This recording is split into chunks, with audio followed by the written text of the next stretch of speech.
Hello there. Hello.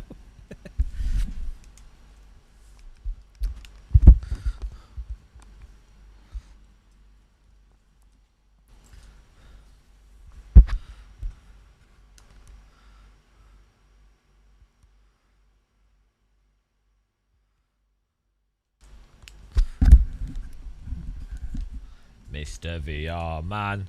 He's in VR all the time. I forgot to put music on.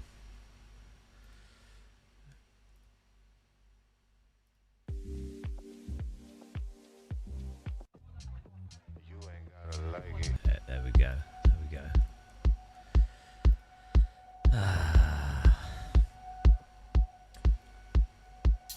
When do the VR settings end? That's the question. I don't think they do.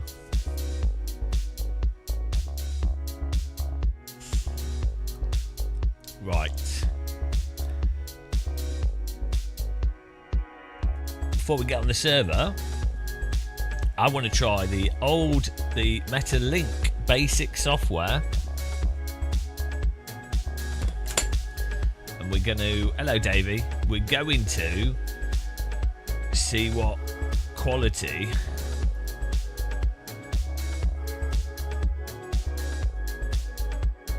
we can get out of the default software to find out if we've wasted all our time. Which we probably have. Wasted all our time. Typical guy.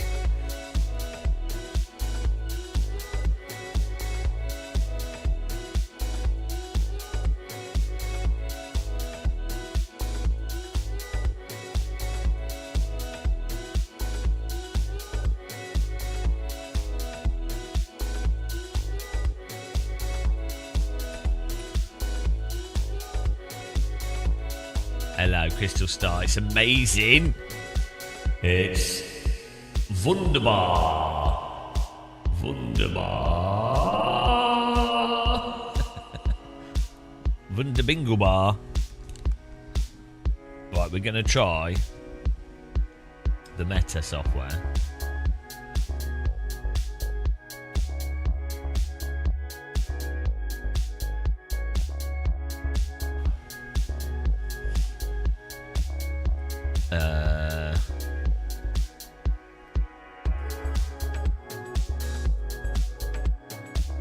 Can you choose the bit rate?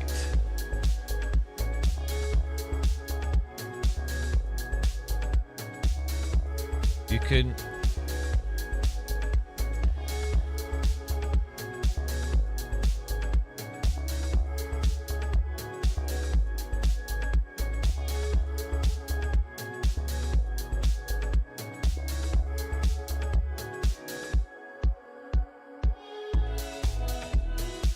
So you can the encoder resolution width.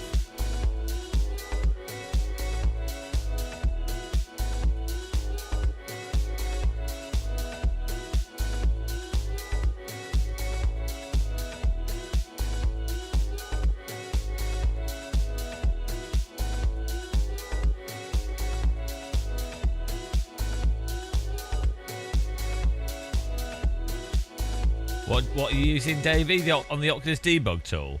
3664. Is that what you typed? I'll take you anywhere. Just tell me I'll be there. We don't need a plan. I like it unprepared. Whatever comes our way, we'll stay there for the day. So dream away.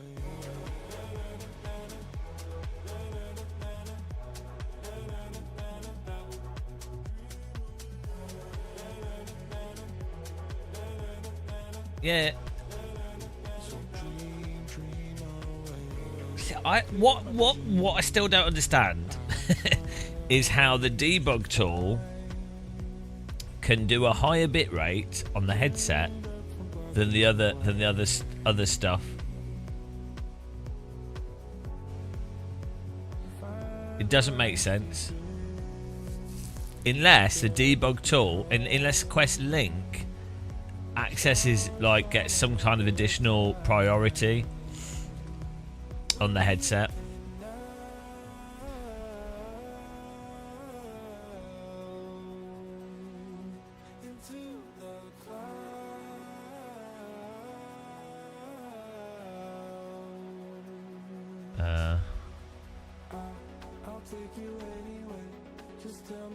Why can't I find Quest Link? Oh, you have to go into settings to activate it, I think.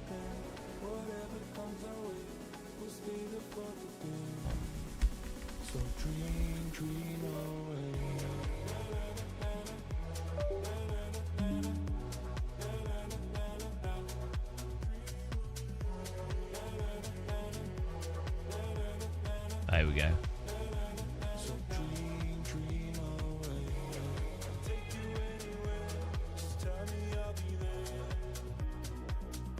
Right.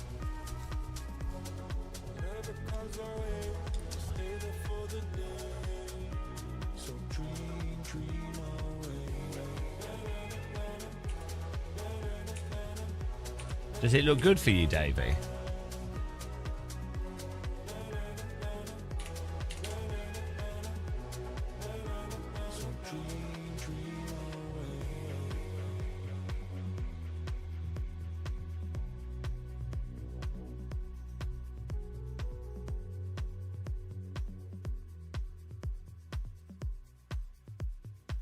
Is this, that is overdoing this? That is, okay, let's see.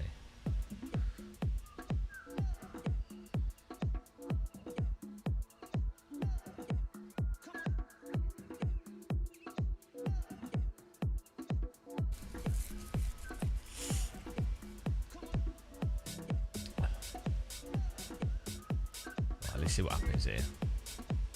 We'll have to launch into Oculus mode.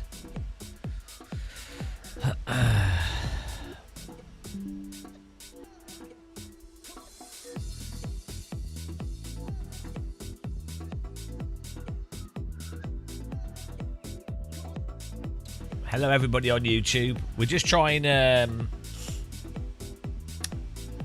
the default link thing just to see how it compares to what, to the settings on our all the other stuff we've been doing. Filthy mega YouTubers. Filthy YouTubers. Hello 55 FPS, hello. I'm pretty happy with how our ALVR settings are and how consistent it is and how good it looks. So, yeah, it'll be interesting to see. I mean, the ALVR stuff looks really good now. Well, I mean, it could do with more bits, but it doesn't seem to work. So, we'll see how this works. I don't think I can see. I'll have to do the chat room different with this. Warning. Oh. Why did it fail to initialize VR? I didn't have my headset on. I think that's why.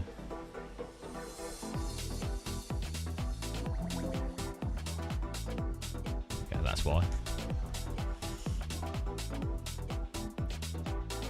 I know. Someone has to do it.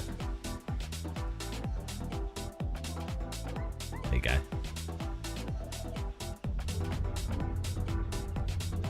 Okay, why is the headset wobbling?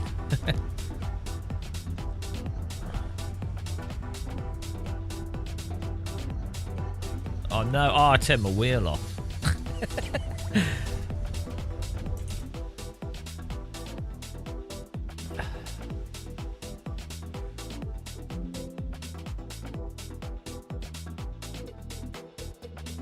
Try it again. Steam Mirror, the mirror works better with OpenVR.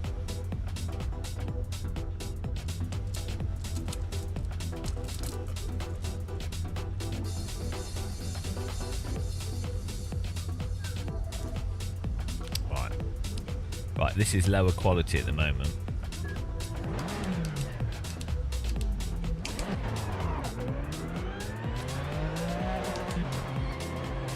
Okay, this is way low resolution. So how do we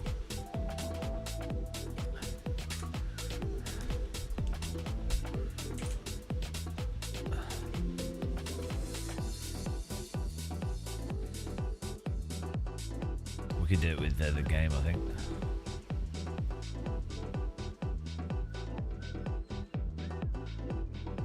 Like that.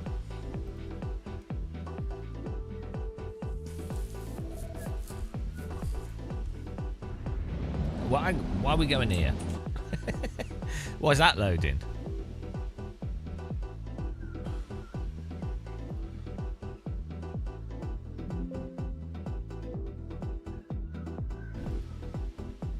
Hello, Necro Dogs. We're good. We've always got... We always have settings to try. Okay, there you go. That's much higher resolution.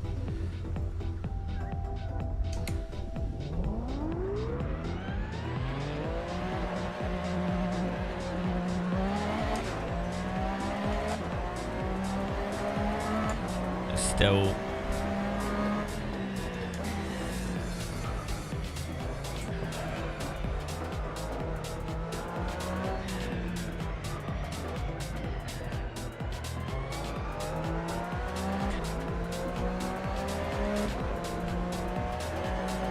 It's still blurry in the distance.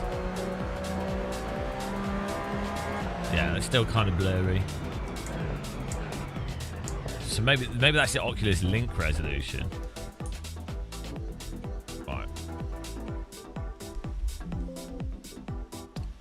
What other resolution numbers can we put in this? Right, let's put this on 0. See what happens. Do we have to reset it for this to work as well?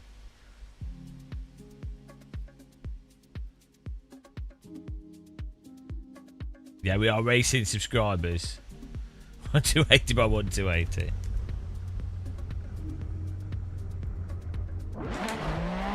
I don't understand why can the headset decode... I know, that's exactly the same. Why can the headset decode the higher bitrate with the Oculus debug tool, but not using ALVR?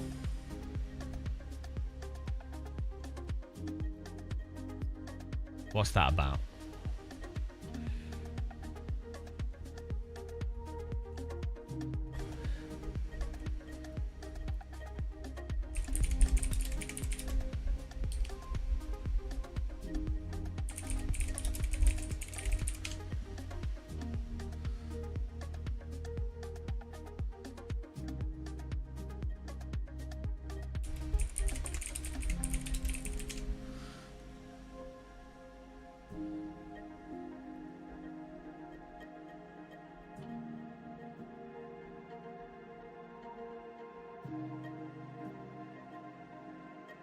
Is this encoder resolution width?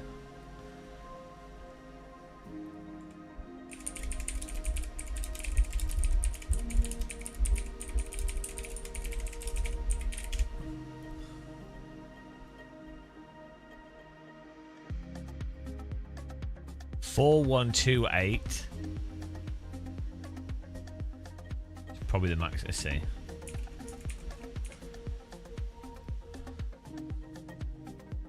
See if that even does anything.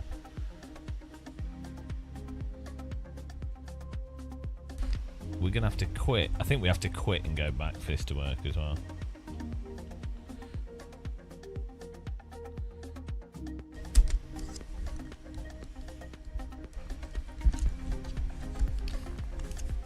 Ah! What's going on? Okay. Keep doing that.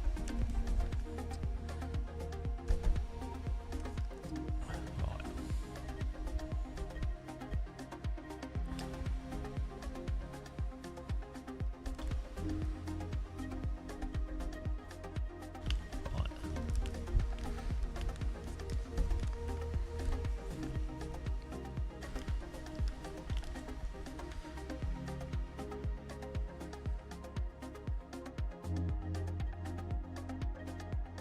4 hours of... This is a Seto. Life is just about settings in a Seto.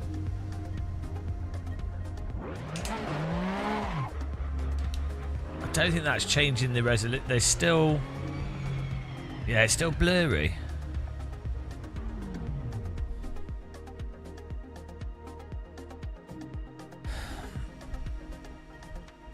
distance.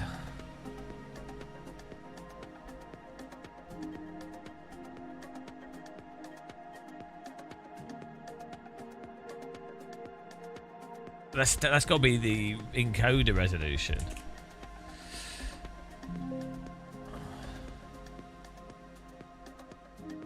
Well, let's put this to 512 and see what happens.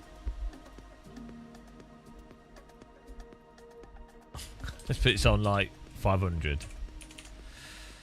I'm just testing the basic Oculus Link just to compare it with our settings with ALVR. No, I know it's because of Oculus. It's just this. The mirror's broken with this. When it works better with OpenVR. It's not taking this value. It's exactly the same.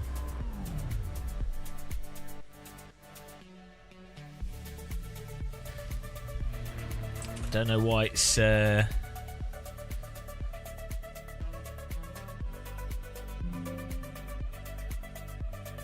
No, yeah, Virtual Desktop has compression issues.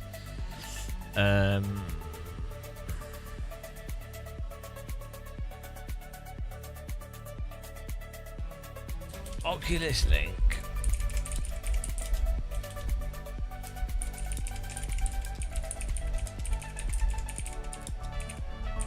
Maybe it just takes it from the Link app in Windows.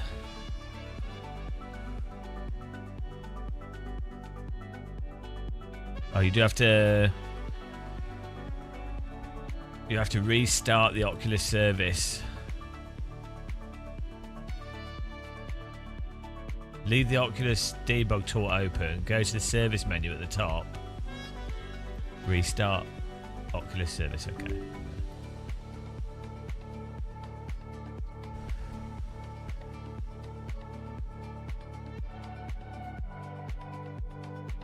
Ah, you can't read in the dark. Loser. I can actually read with my eyes closed. That's how pro I am.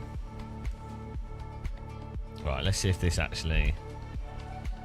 If this gives us a shoddy resolution, then we'll know we'll know it's working.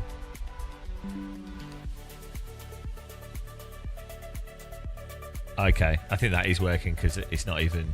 It's too low res to even work. What was the resolution we said before? Right, let's see what we put in ALVR.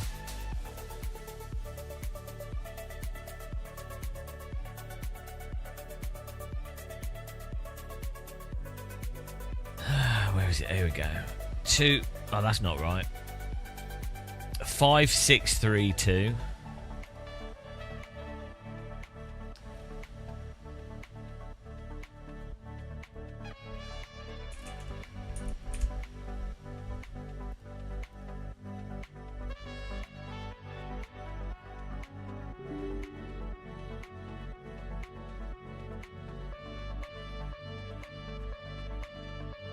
I need to re-plug in my link cable as well. ALVR is free, yeah. You have to do this sort of development thing to get it set up. But we're just doing some stuff with the link cable at the moment, just to test. I wanted to compare the settings.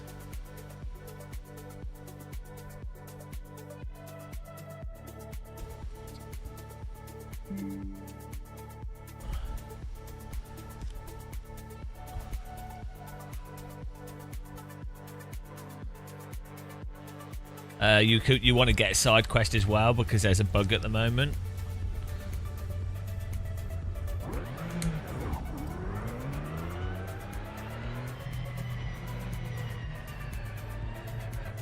Yeah, that's still blurry in the distance.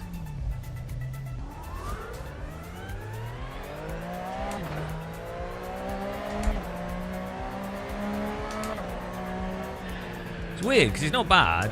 It's actually.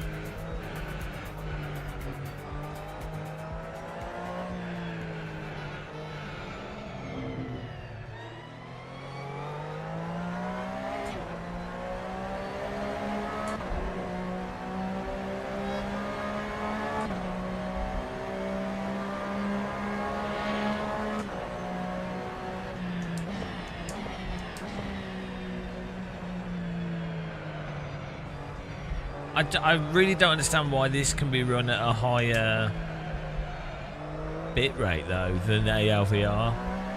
Unless maybe the headset maybe ignores it and it just caps it at 200.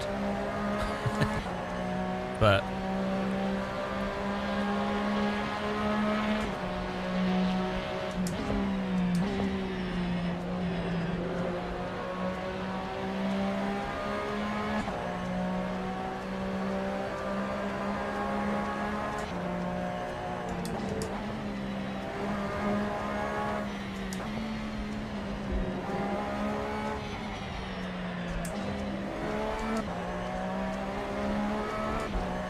it's definitely not. It's definitely not. There's some weird, consistent blur shimmer in the distance, but it's not terrible. I mean, it looks pretty good. Like someone could do it. It's not. It's not awful.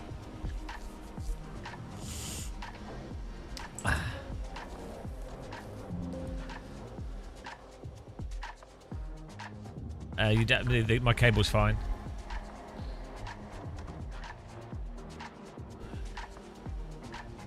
Yeah, it's not bit. This is separate to all that. Hello, Sleepy Gamer. It's not. It's ignoring this encoder resolution width setting. What was the? Well, actually, it's not completely ignoring it. What's the maximum?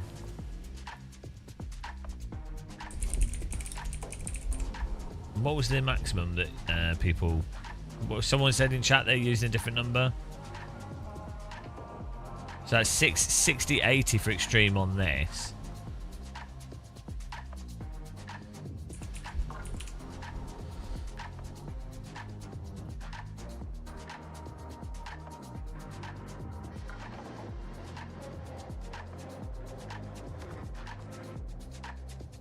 It's a different... yeah, not really, no. ALVR has a different clarity to it. But the bitrate is higher in this, so you get better textures. Paul Briner, that's a separate thing if you wanted to do a higher number. They fixed that as well. That's an old thing. That was with the original, with Oculus Debug Tool in the past. Well, unless they still got it locked out. Yeah. Don't think they do. No, that's only if you... Before it wouldn't let you, but they updated that.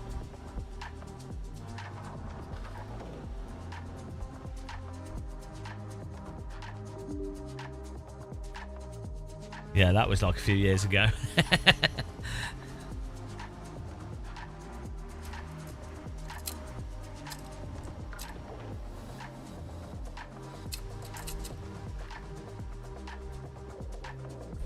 What I just don't understand why,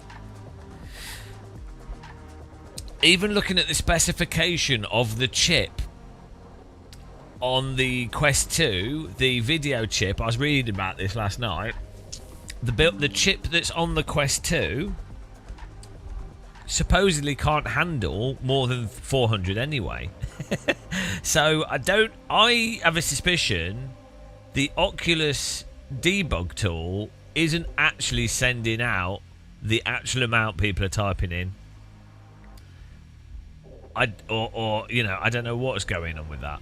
It just it doesn't make any sense why with ALVR it has issues over 200 megabit, but then in the debug tool you can magically use more, unless maybe the debug tool or Oculus Link closes off other headset resources, so when you've got Oculus Link open it's allowing the chip to do more stuff, whereas with ALVR the headset is doing other stuff in the background. That's possible.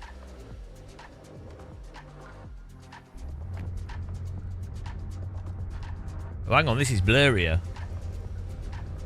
Oh no, it's not. It's running really badly though. Okay, so that's running badly, but the graphical quality is exactly the same. So that's okay. That's so it's probably running at a higher resolution, but it's running worse. So it's not...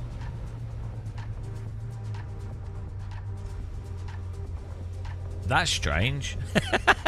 That doesn't make any sense. Why would it look the same and then run worse if it's truly sending out the higher...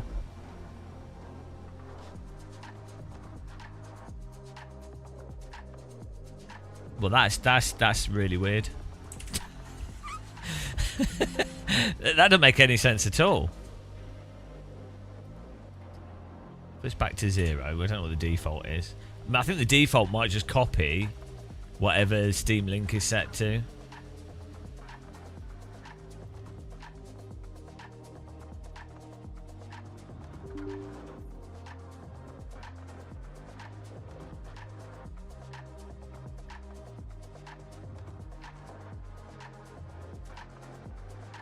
People know we're getting to the bottom of things, so... No one else wastes their life like I, to the degree that I do. Let's be honest. Unless it might be taking the resolution from the Oculus tool, so I'll try doing that next. We've set the game to run at a high resolution.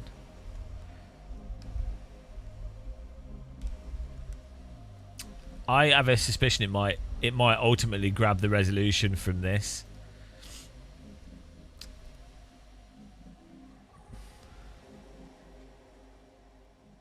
How good? VR is incredible. Incredible. Yeah, so this...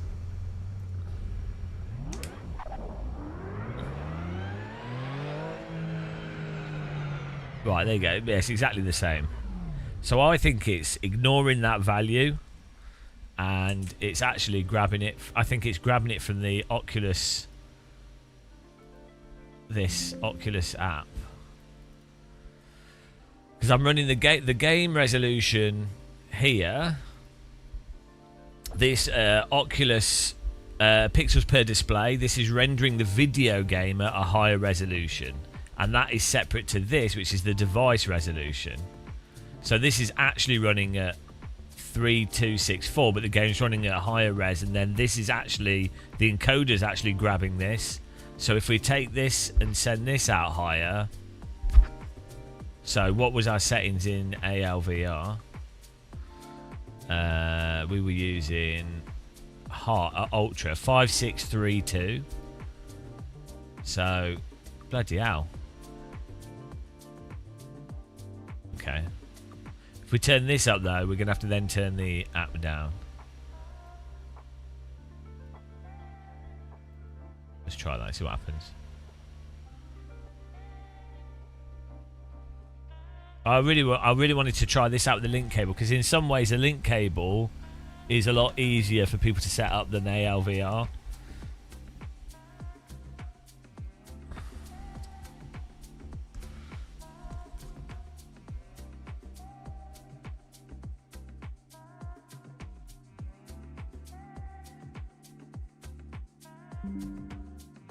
Right, this probably shouldn't run. Let's see.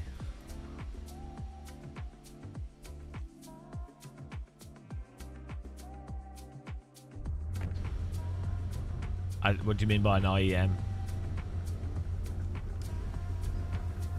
Oh, here we go. This looks promising.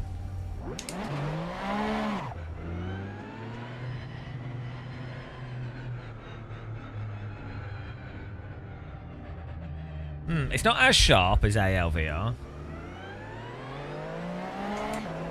But I'm pretty sure we were getting...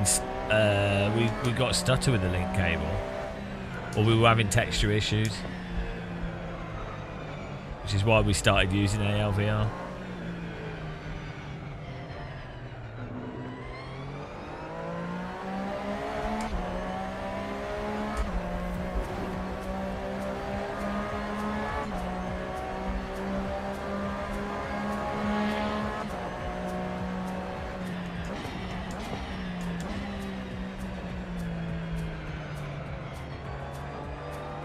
I mean, this does look really good, to be honest. Did we waste days of our life with ALVR? Quite possibly.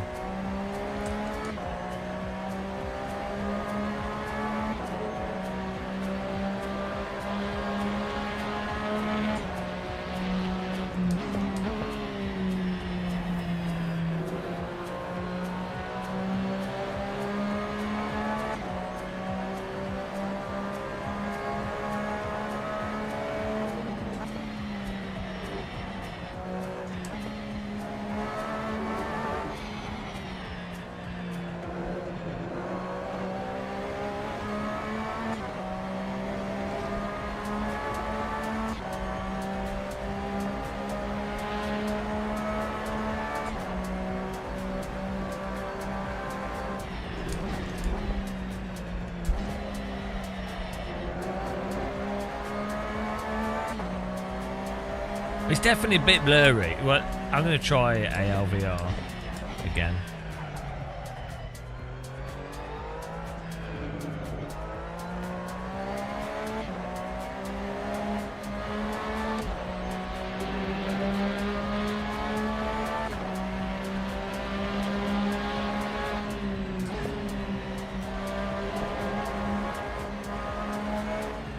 Oh, let's turn the game up as well, actually.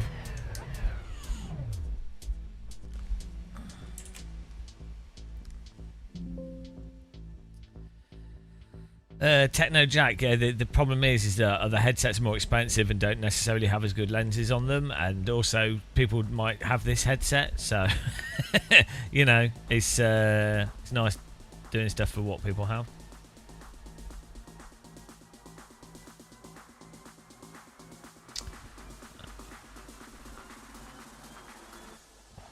I know we're still running this at 1.5.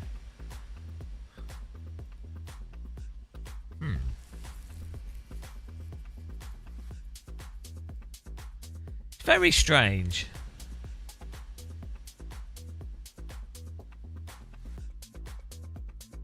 Disable link sharpening, see how that looks.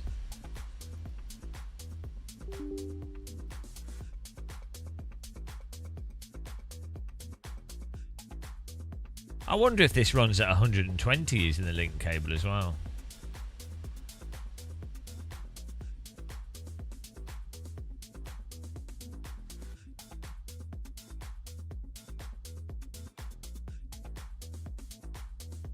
Let's put this on max. Why not? All in.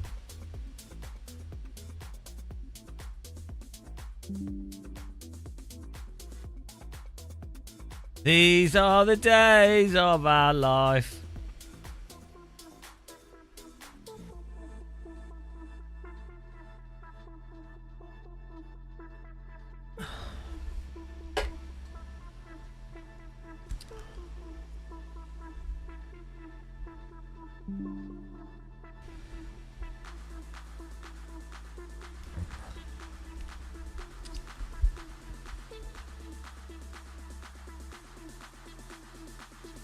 Oh, that was running at 71 FPS. So, it actually, maybe it was. So the new async projection stuff might be hiding the stutter. Maybe that, which we were getting before. Did I just change this to 120?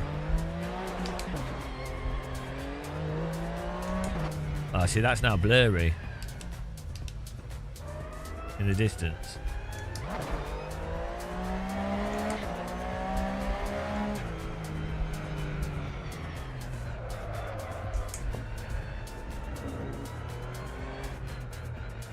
We're not running 120, are we? I just turned the resolution to max. But that make any sense because it still looks the same. I mean, we did turn the link sharpening off, but that still looks the same. Right, let's try ALVR. Okay, I don't get. It doesn't make any sense. It genuinely does not make any sense. Yeah, I don't know why people keep suggesting virtual desktop because it's great for room scale and general VR. It's amazing. The wireless virtual desktop is absolutely fantastic. But if you do sim racing, it absolutely is terrible. Like you get random timing issues. You get the color of it's weird. It has random cutouts occasionally. The compression is not that good. It's great for other games though, and it's great if it's like low effort and you're just in another room and you don't care and you're just casually playing. It's fantastic. But if you drive Formula cars and you're trying to be somewhat competitive, it's it's not the best. What was I going to change? Oh yeah, ALVR. Let's give this a go. Close this off.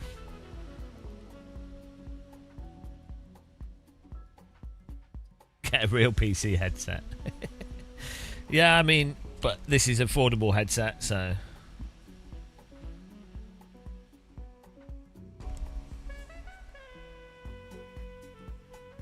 Oops. Oh no. Got Oculus Link open. Don't want that open. Oh, there we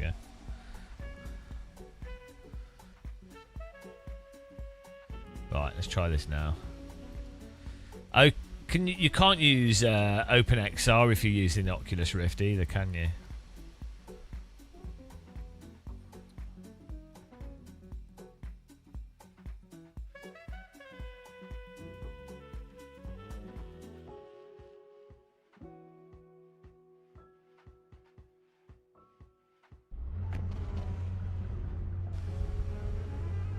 Alright, so this is using, yeah, this is using my settings.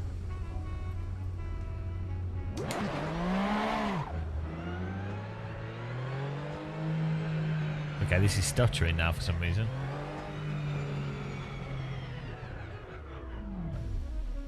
What's going on? What have I done?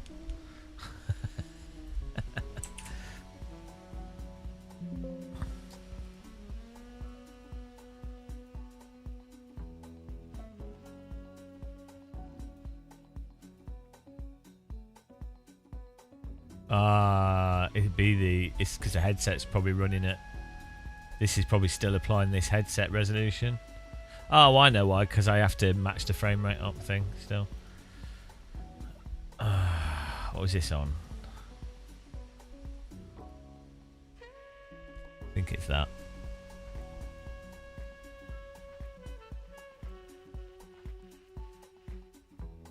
No, I know you can. I haven't added the DLL, but it's fine.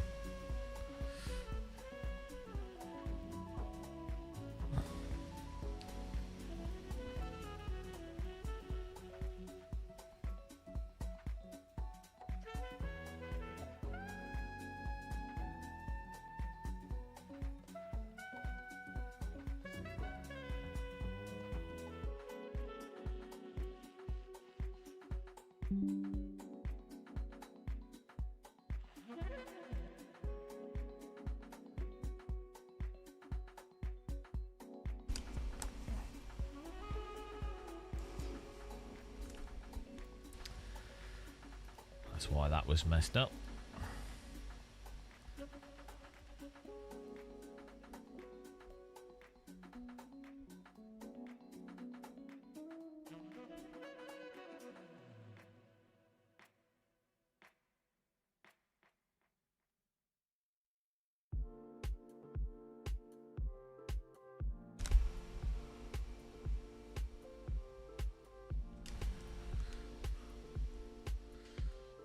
I always like having 50 things open at the same time.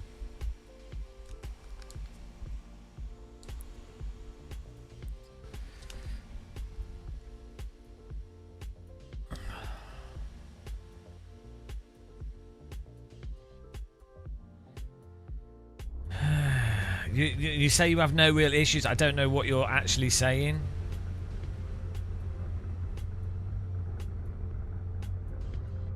So when you say you have no real issues, I don't know if you're driving a Formula car on a track with loads of trees on it, or if you notice micro stutter after 3 hours of sim racing, or if or if you're driving certain content, or or if you're also using like other stuff whilst live streaming and everything else. So when you say you have no issues, you've provided no context. So you saying that is of zero value. It's like me saying, oh yeah, I have no issues really in the UK as a fat white guy living in London. I have no real issues actually. I mean, the police don't bother me. I'm able to do live streaming and be a YouTuber. I make money playing driving sims. It's pretty good actually. I have no real issues. You know, I don't. I have no real issues with turning up to work late. Oh yeah, I do run. It's because my own business, but I have no real issues with that. I have no real issues really. Yeah, no, actually, I don't think there's any issues with knife crime, inequality. There's no housing problem. I'm in an all right house. I'm doing okay. I have no real issues really.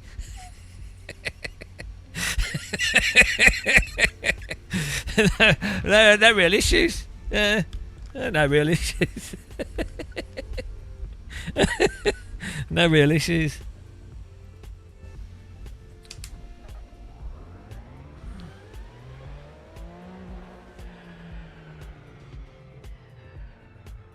I mean, actually, this looks pretty similar to the Quest Link. Did I waste all my time? Probably.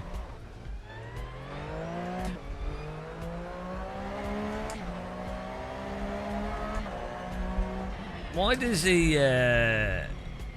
why does this look the same if it's okay, if this is hardly any different in bitrate, why does it basically look the same? What's going on? Right, what is going on here? This doesn't make any sense at all.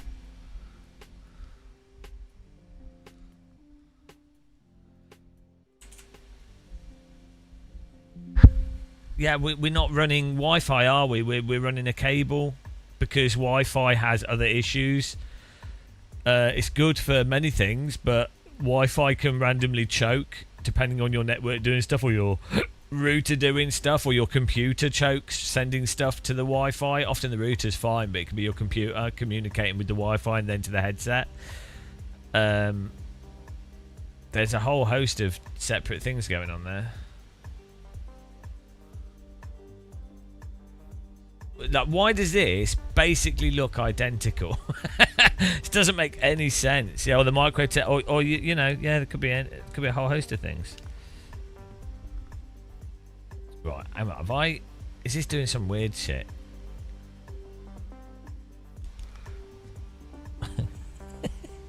Honestly.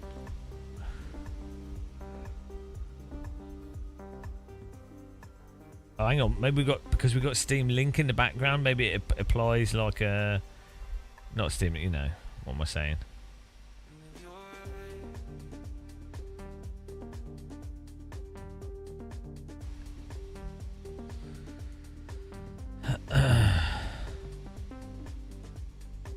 Maybe the headset applies like some kind of default filter. I'm going to restart the headset here and then see what happens. But it does. This makes zero sense. It makes no sense for 700 megabits to look exactly the same as 200 megabits. Doesn't make any sense. Like obviously, if you're at the limit of, you know, if you could have a JPEG file that's a certain size. Once you keep adding bits to it, you get to a point where it doesn't make any difference. But we're well before that on the headset in terms of like with H.264 or even AV1 or H.265. It's normally it's around about the 500 megabits where you really start to stop seeing stuff. I know Shark Sandwich is basically instant. That's the real thing. That's what surprises me. You could call it the McDonald's of gaming, really. I never understood the complaints people make.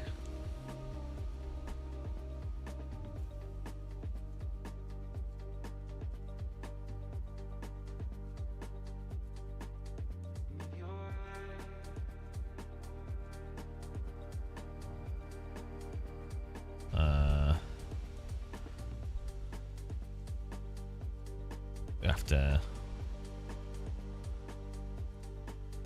We'll do some racing in a bit. I just wanted to get this going. I mean, the good news is, I think part of what's happened is their asynchronous space warp actually works better now. So the reason why we started using ALVR over the Meta Link was there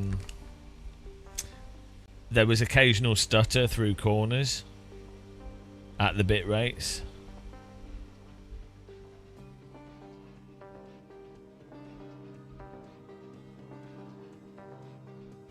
But maybe the new oh bloody hell, my phone's running out of battery. Maybe the update to the headset has actually made it smooths over those lip micro stutters better, which is good.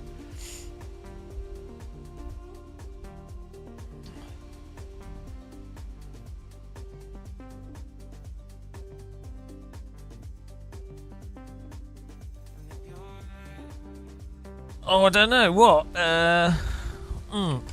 What, like Ethernet Bluetooth, the VD Ethernet cable, which we fully tested and turned out to be worse. Ah, yeah, I wouldn't know anything about that.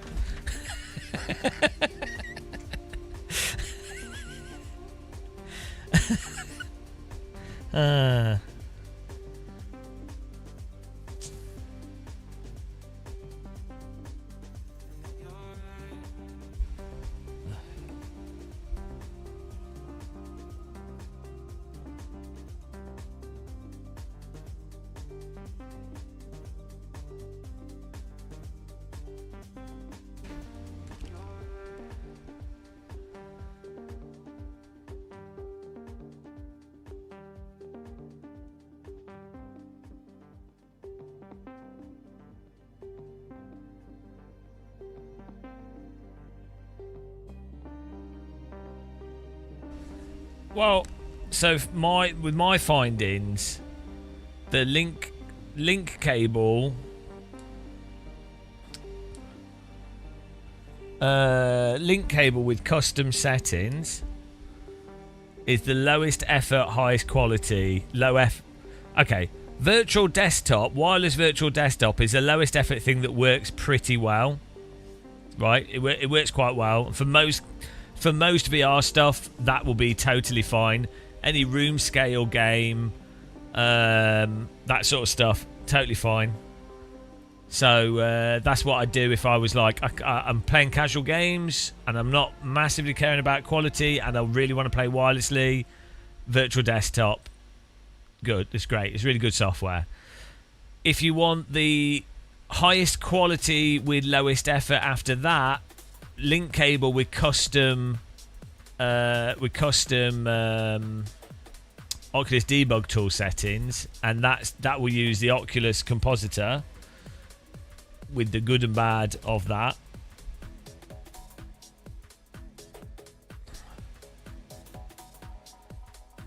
And then if you want to really customize the bit rates and everything else, then ALVR. Though from our experimentation, we seem to be having some issues. Well, or like other people said this as well. If you have a bit rate over 200, in some scenarios, you get issues.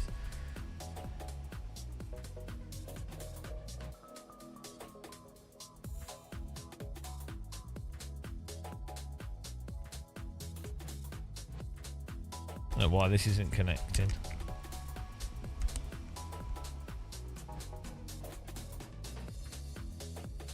What's going on here?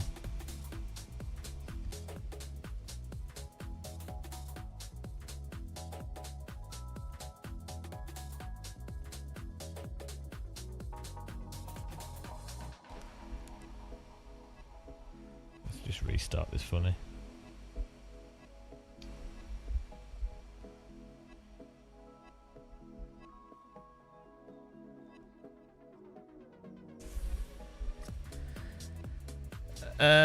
Yeah, but it depends where the performance bottleneck is. So OpenXR is slightly more efficient than the OpenVR and allows for better foveated options. But if you're running a super mega Insanity computer like I am, it's not too much of a problem. So if your game's running at like Insanity resolution already, yeah, but you might as well use OpenXR. Hello, Random Call Sign. How's it going, man?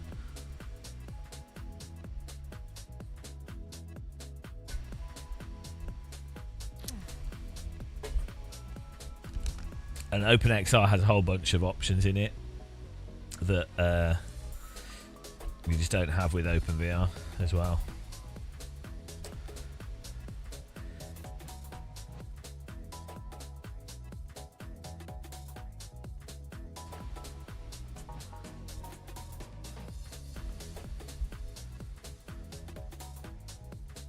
But for some reason,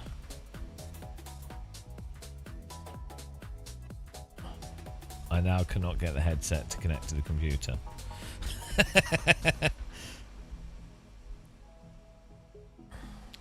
So this is that's one of the disadvantages. Oh, there we go. That's one of the disadvantages of ALVR. Sometimes the developer mode doesn't work properly and you have to re-enable it. And every time you restart the headset at the moment, you have to reset the frame rate of the headset to the correct frame rate because it defaults back to 72, which is incorrect.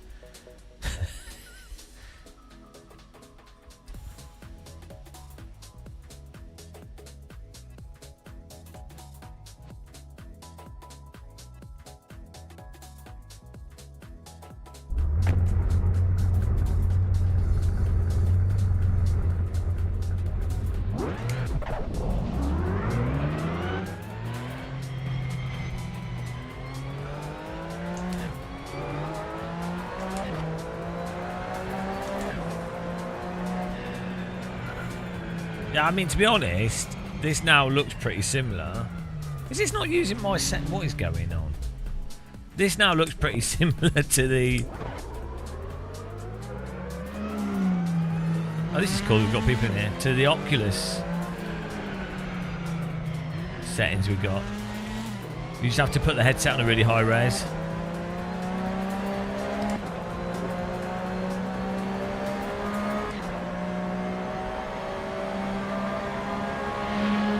I guess you can't use OpenVR with the Oculus compositor. So, given that you can get comparable quality settings with this, and then you can use OpenXR. If anyone was having any performance issues on the computer, the ALVR option would actually be better. For if your bottleneck is your computer processing. But then saying that, Oculus Compositor is slightly better than even Open XR in certain ways in terms of consistency. But you can't take advantage of some of the foveated stuff, so you probably can still get better out of the Open XR.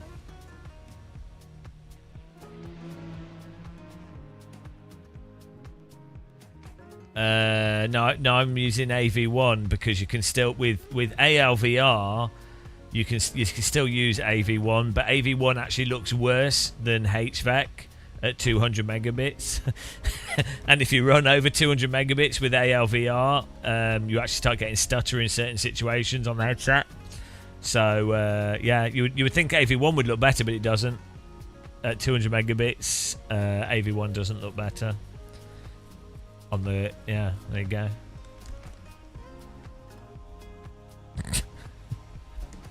What a wonderful world of settings. But I mean, we tried everything, so I think we are like. I would wager we're pretty close to having like maximised headset. But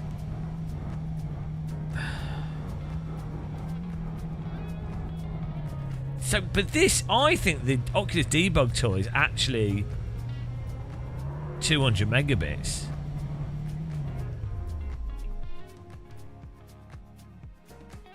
Because it's exactly the same.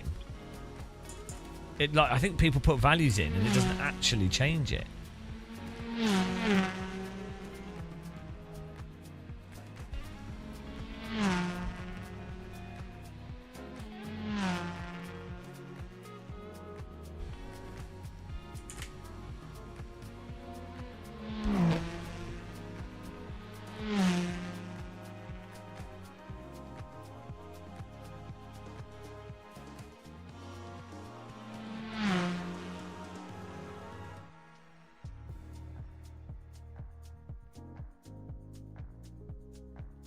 I mean, the distant blurriness can't be resolution. It's got to be like... I mean, I've just turned the bitrate up.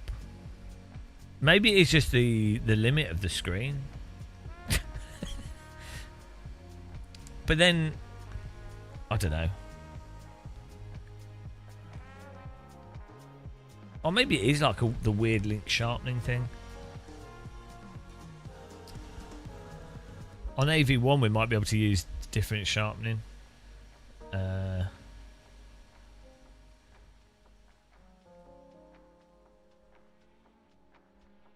Yeah, so I mean, so some interesting things that I've discovered doing all of this. that higher resolution is actually very important for immersion. I mean, in VR, it all comes together: lens clarity, field of view, and resolution. But previously, I would have said, the resolution, like, you need it to be relatively sharp. But I was surprised the impact that resolution actually has. There's a point where your brain, because you're used to looking at stuff in reality that is sharp, your brain associates sharpness with real. And when you play VR and it's not sharp for the lenses or the render, I'm parked in the worst place, you immediately lose a sense of presence. And yeah, in VR, you're looking like you say, yeah, exactly. In racing sims, you're looking 300-400 meters ahead. You know. Where's the bloody option for the sharpening filter? Oh, here it is. This is on quality.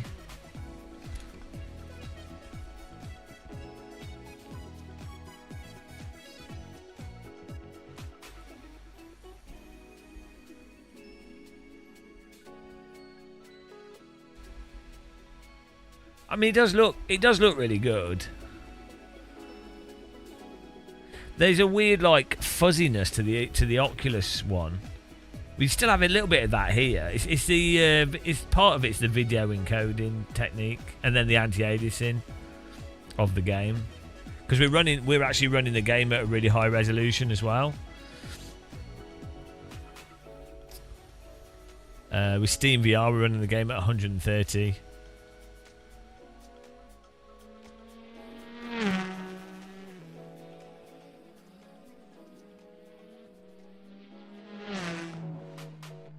Yeah, so a DisplayPort cable has like 10 gigabits of bandwidth.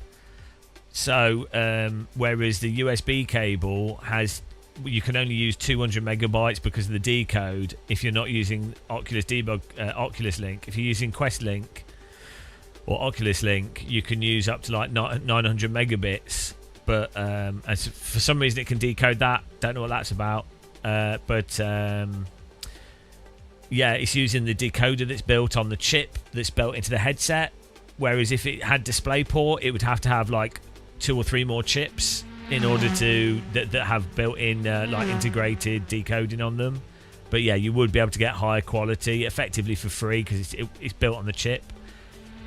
But then also a DisplayPort chip would need different power management and a whole bunch of other stuff. So you can see why headsets that are using USB and all this other stuff don't go for DisplayPort, especially as that's not the primary use case of the headsets. I can understand why they don't do that, but if you're primarily using a headset for PC VR, you are losing a lot of potential clarity. Like if this had a DisplayPort cable, you could, and you've got a high-end PC, let's say a 5080 and an X3D chip, with a game that's like AC, not Flight Sim because that just runs like shit, but like, if you've got the ability to run the game really fast, you could get another 30% out of these screens and lenses, for sure. Because we've done it. Like when I set the bit rates and everything insane on here, it doesn't run well because it can't decode it, but you can see the extra clarity.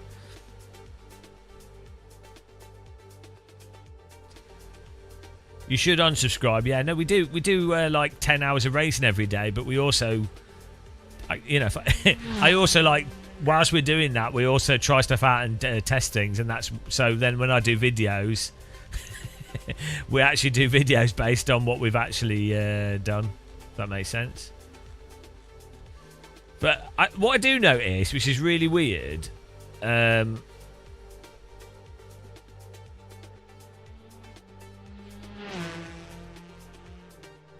what I do notice, people watch our YouTube videos and they're like, oh, well, how do you know about these force feedback settings? And it's like, well, we literally try everything for hours. Do you know what I mean? And people go, oh, how do you know about, how can you say which sim's realistic or what's right or what's better or worse? It's like, well, we literally have compared every sim side by side with every vehicle for like a decade. So you know, it's not like we're not just playing it for an hour or 5 hours or 10 hours like most, you know, most YouTubers have a life. They don't just, you know, or they're doing other stuff. They don't literally race all the content. They're not, most YouTubers are not top split iRacing, also then racing subscribers in AC, also then on Race Room, also then on other, you know. They normally like just do one specific thing, which is, you know, it's understandable. This is not enough time if you've got a life. Yeah, we will do a video. That's why we're just testing the Quest Link stuff as well. The biggest conclusion is that you can't really go over 200 megabits without introducing stutter.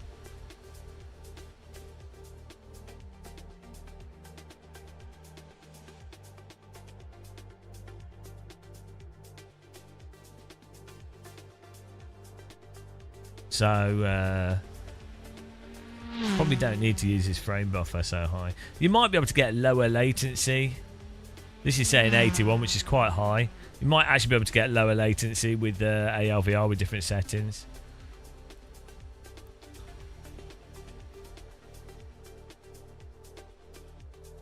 What do you mean what do you mean by the best VR setup? Depends how fast your computer is, and then I mean, to be honest, if you've got a Quest 3 headset, you can either use these ALVR settings, which we will save. We put them on our Patreon, and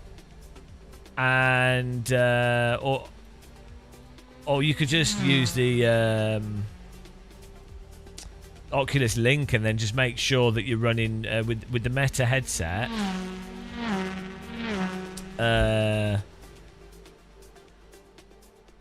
Just run it as high as you can for your computer performance, and then and then a high-ish bit rate.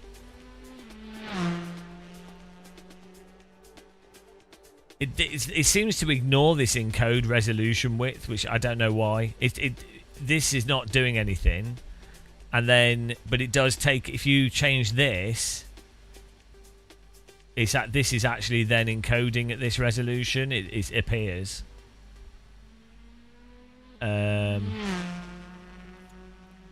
Which is weird.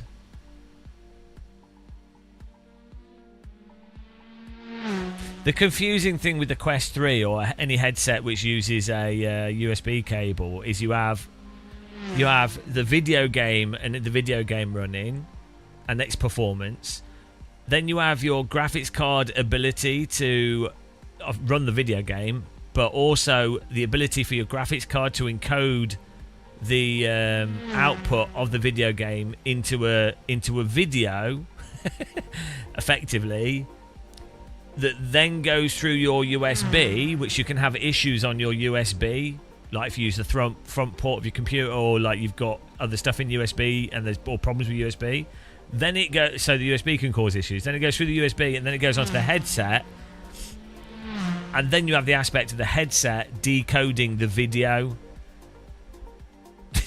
So rather than it just being plug HDMI cable in and it's basically how fast can your computer run the game, you have three or four additional components to be concerned about,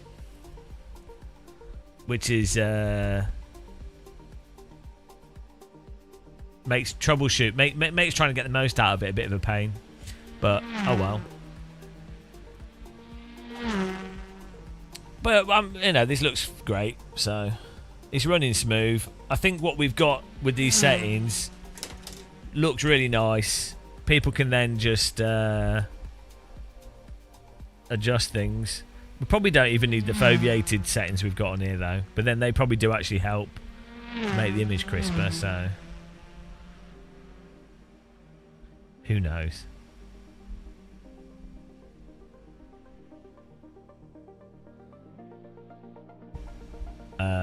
I need to re-plug in my cable in the correct order, which I can't remember what it is, but there's a specific order that the cable is written on the back of this sticker.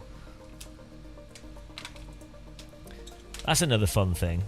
You have to plug the cable into the power, then plug the cable into the headset, and then plug the headset into the PC. So let's do that.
All right.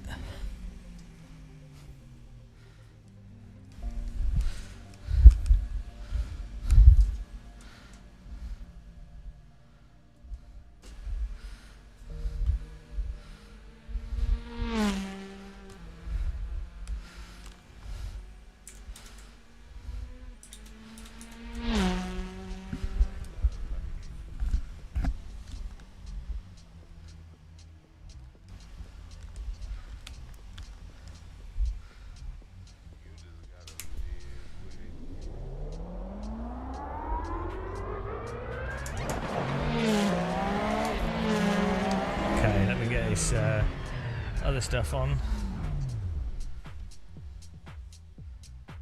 Look at what we did with it. You ain't gotta Yeah, so VR, but it is amazing when it works. That's the thing. Like, it's actually incredible. It's genuinely, utterly incredible. Like, I'm jaded. I've been sim racing for a hell of a long time and gaming for a long time, and I don't like putting stuff on my face. I really don't like it. Let's clean our lenses. So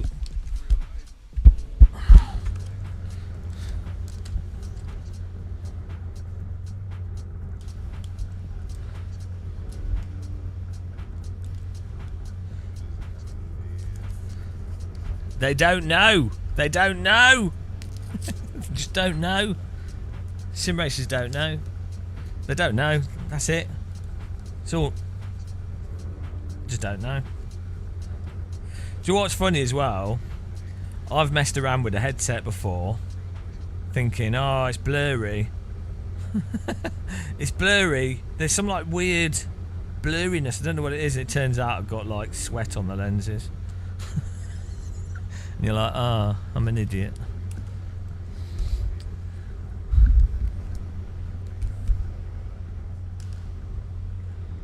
There you go.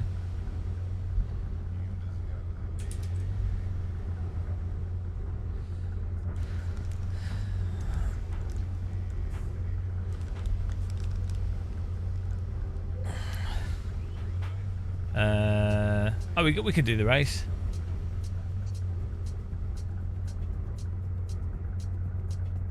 I mean, nothing compares to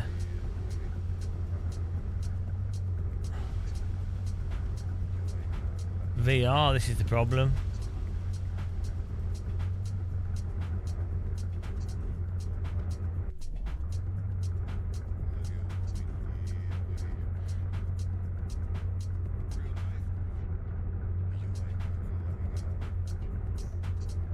Why can't it just output through a cable from the GPU? Because to do that... Oh, it's just restarted quali again for some reason. We'll skip to racing a bit. To output from the GPU, so basically DisplayPort HDMI is generally better, but what it would mean is they'd need another chip on the headset, so a DisplayPort or HDMI chip that decodes HDMI or DisplayPort. So the thing with the VR headset is they want to keep it as cheap as possible to produce, and also the chip that this has on it can already decode video, and most people are playing wirelessly, and putting a DisplayPort or HDMI chip on the headset it would cost between $30 and $50 extra per headset on the retail side. So that's why, from my research. And for the bulk of people, to be fair, for the vast majority of users, they're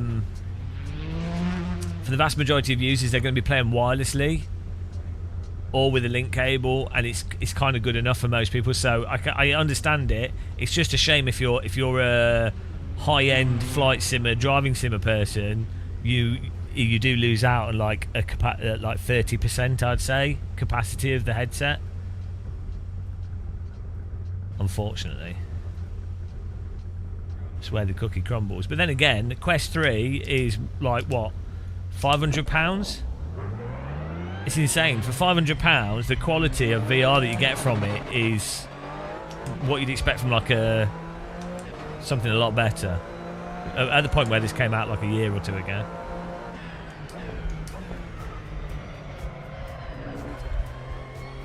I think the Steam frame is a good, by combining foveated encoding, I think the Steam frame is a good compromise.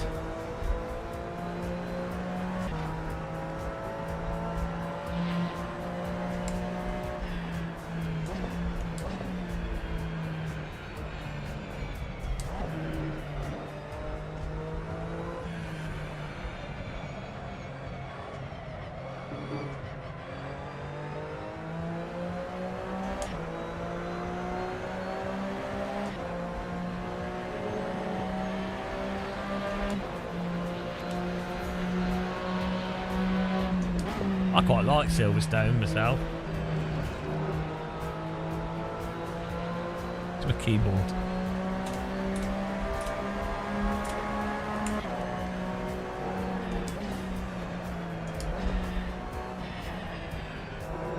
Yeah, so this is one of the things with VR.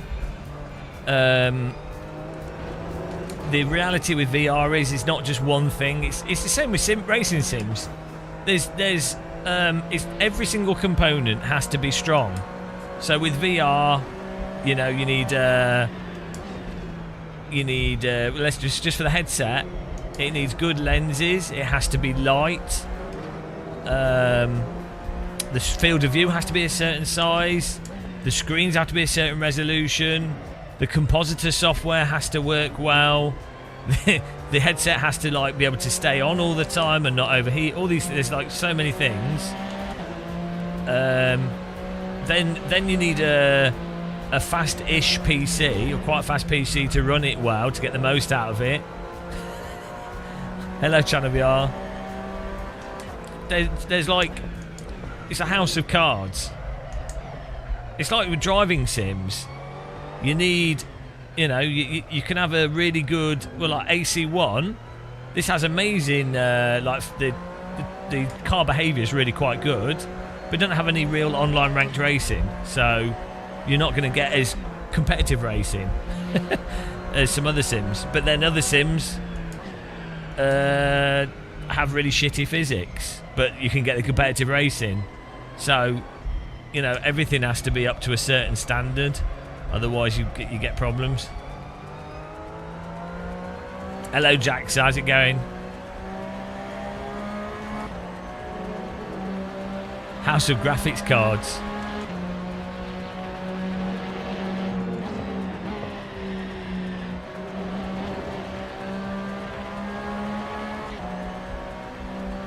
I'm all right. Yeah, we're a bit warm.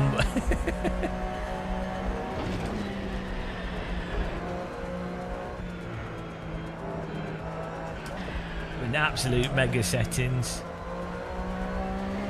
I think we've managed to get the absolute most possible out of the Quest 3. I think I understand the Quest 3 better than I should do.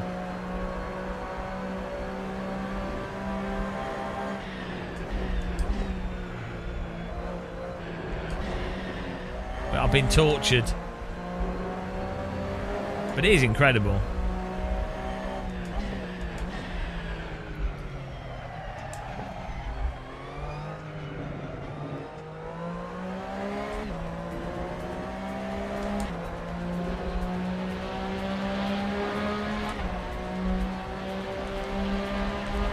If you want to join the server, guys, password is T in capital letters, search for Gamer Muscle.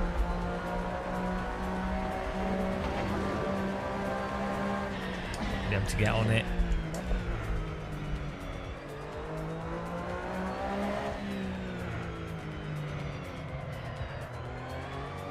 Yeah, I still don't understand.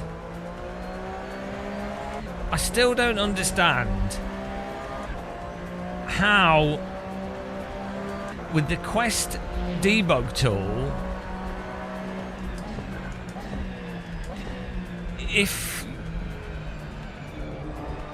why that allows higher megabits and you don't get the stutter on the headset, but also why it doesn't actually look any better, really.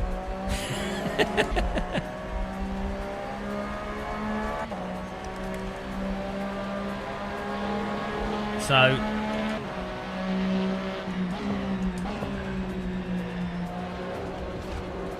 it's really weird. I just have to assume that the Quest Link allows more resources to the GPU or turns off other headset resources so that it can then decode higher bit rates without the CPU struggling.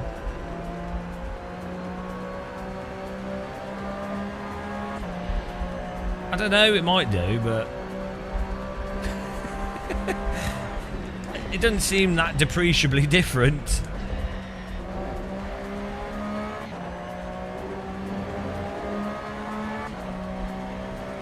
It's very strange.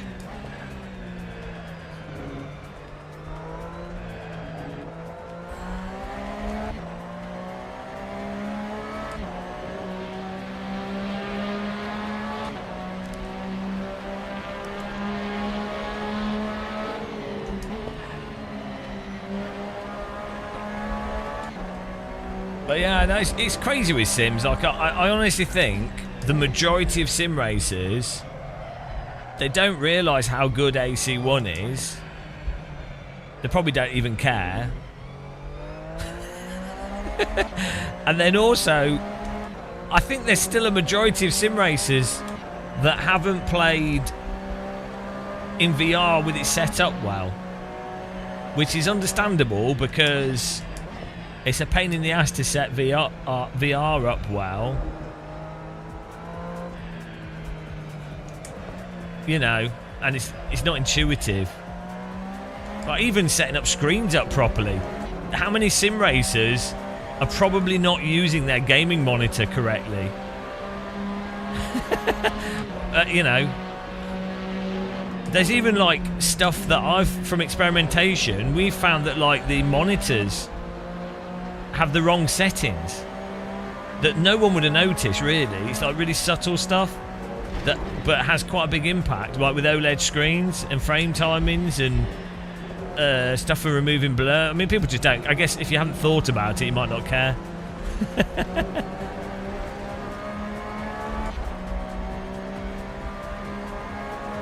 We have some fast guys on our server, usually pretty, well, you know. We've got 6 people on the list that are faster than Gamer Muscle.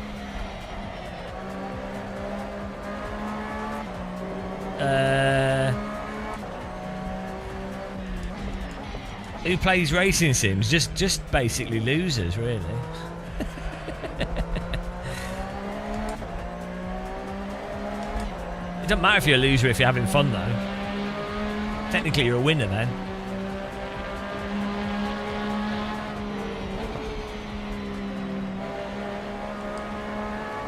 These are all losers though, because I'm in second in quali at the moment. So really shouldn't be.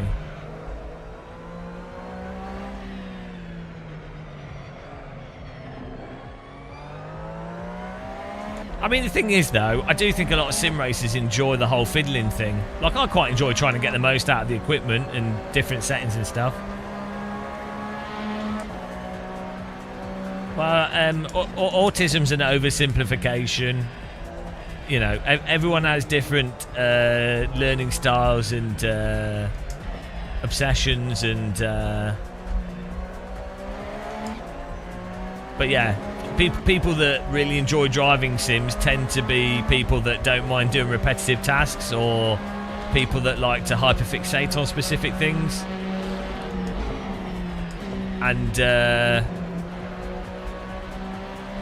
even in motorsport as well, some of the most talented race drivers and often the really, really great drivers tend to be you know, they're just people that hyperfixate. I think I personally, it seems to me that like a lot of the characteristics you would associate with attention deficit disorder, or and maybe ADHD and other forms of that, a lot of those characteristics would lend themselves really well to being a race driver. So a big one, for example, a lot of people that are not like an average person, they find race cars or go-karting overwhelming. Like it's too much. It's too much stimulation. So they don't know what to focus on. If that makes sense. Like what, all the movement, all the vibrations, all the noise, they don't know what to focus on, and so they have to be told, oh, these, you know, driver coach goes, right, you really need to focus on this rotational force and focus on the visuals, look into the distance, and then get them into this sort of get them to focus on the right things rather than the wrong things.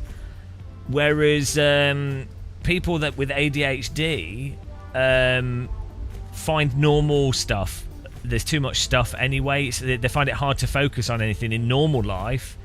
But in a car, it's like everything's closed off apart from what's relevant to a car. So for someone with ADHD, a race car is actually relaxing. It's actually all the information. If you're driving a race car, even a go-kart, all the information you're getting is pertinent to like driving. You're blocking out all the other stuff, all the other things. So that instantly is relaxing. So it's the opposite effect. A normal person is still probably thinking about a whole bunch of other stuff unless they get into the zone, you know, like they're really focused, but they find it hard to get into the zone. Whereas I think when you give like intense stimulation to people with ADHD, like a race car or them doing sports and stuff, they actually find it relaxing, which is why they gravitate towards it more.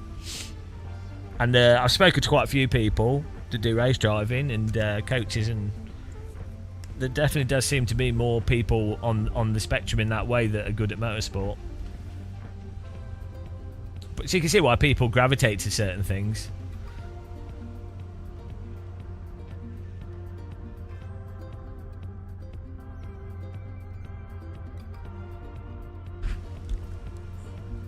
Also, often people on the spectrum are like hypersensitive to touch and the feeling of stuff, and that's going to be very useful for driving a race car.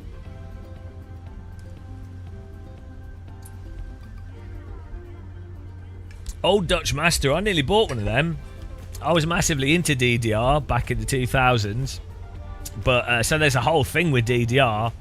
If you think sim rigs are bad, there was like 3 or 4 manufacturers of Dance Dance Revolution machines. And they've all got pros and cons, and then people made DIY ones that were better. People take those mats, and then people would buy the arcade ones and resurface them to be home ones. And then there's like some stuff with companies scamming people with some really big faults that occur. The DDR Revolution thing was is quite interesting. Well, if you're into arcade games and gaming. I was never very good at it though. I remember going to the Trocadero in London. It was Sega World, and you'd have all like the pros doing DDR, and the people running two games at the same time and dancing across the pads.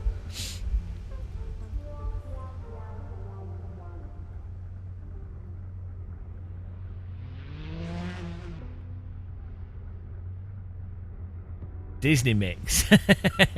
I can't remember which one I like, but there's a new DDR machine. Oh, this mouse is killing me.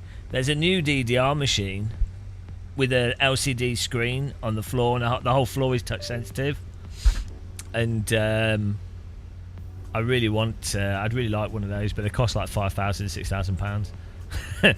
But basically, it's a whole like dance floor with like patterns on it and stuff, which is, I think that's awesome. There's only, as far as I'm aware, there's only one in London, and it's in this bloody warehouse. So there's like, I think it might be in South London, or it's quite far from the centre of central London, the centre of central. But that's it. There's one in all of London. There's like this big warehouse arcade place where they have loads of arcade machines, and you pay like 20 quid.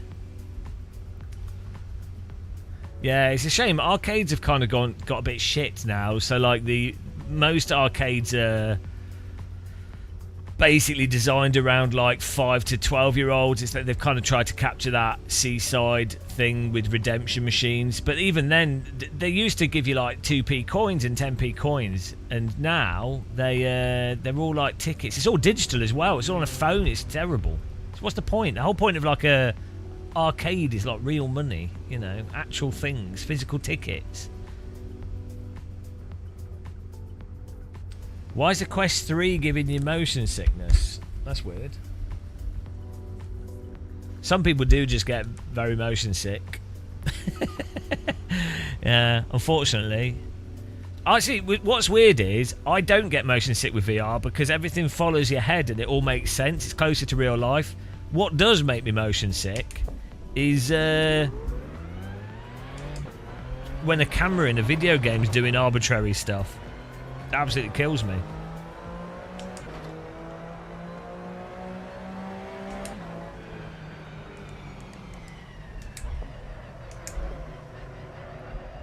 What's the purpose of Evo? 505 Games making money out of the intellectual property of Assetto Corsa.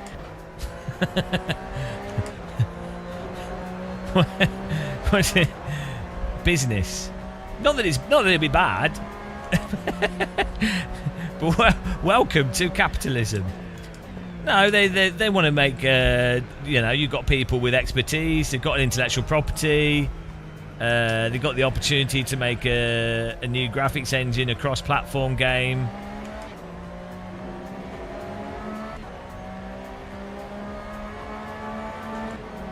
Nah, I mean, Ben, it doesn't really do road cars very well. It's just that road cars... So, Evo's got more advanced physics and will have good stuff to it, and maybe in the long run, maybe they'll get it working great.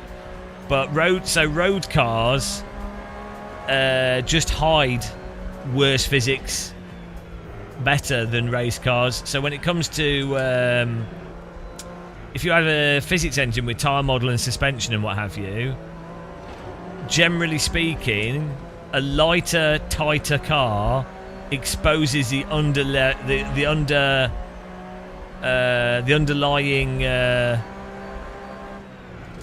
underlying physics better. Yeah, I mean, you'd have to, before you like quote what someone says, you need to like actually understand what they're saying and the full context of what they're saying. And also, you have to keep in mind that the value of what someone says is predicated on the actual content of what they're saying. So, and also the context is really important. So,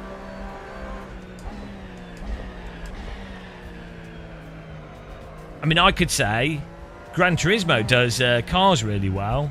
Well, it does. It does a lot of stuff really well, but compared to what? To what degree? And in what capacity? You know? So...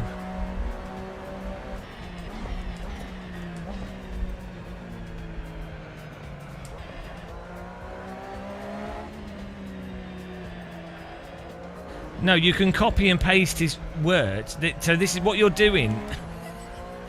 Right. First of all, Jimmy Broadbent is not like the arbiter of physics. He doesn't think he is either. Nobody is. So what matters is what someone actually specifically says in the context of what they're saying and the point they make.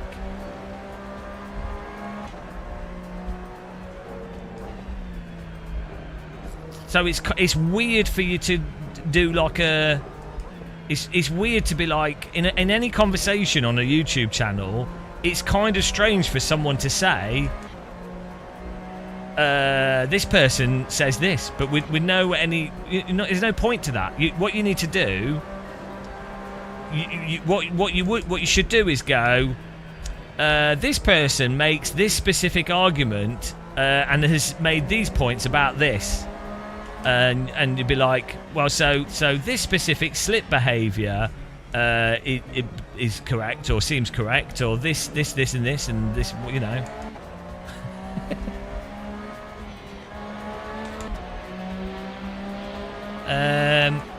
You hang on. I didn't say he was. You were on a rant about Evo. Well, I don't know if I was on a rant about Evo. I was saying, we were just explaining what the point of Evo was because someone brought it up in chat. I was saying AC does road cars better. Yeah, but like, just say what you think. It's just really, it doesn't matter what. You can just arbitrarily say Ben Collins says this, Max Verstappen says this. Great. It's of no value without any more information.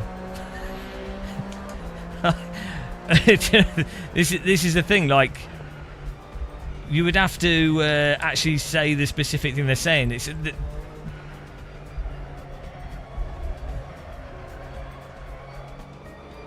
But what do you have to say what you actually mean by that,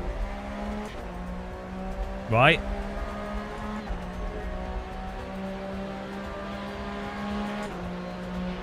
It's of no value to say, I think Gran Turismo does physics better than AC, or I think Gran Turismo does better physics than iRacing. Okay? Do you see what I mean? Do you see why it's problematic as a way of approaching conversation?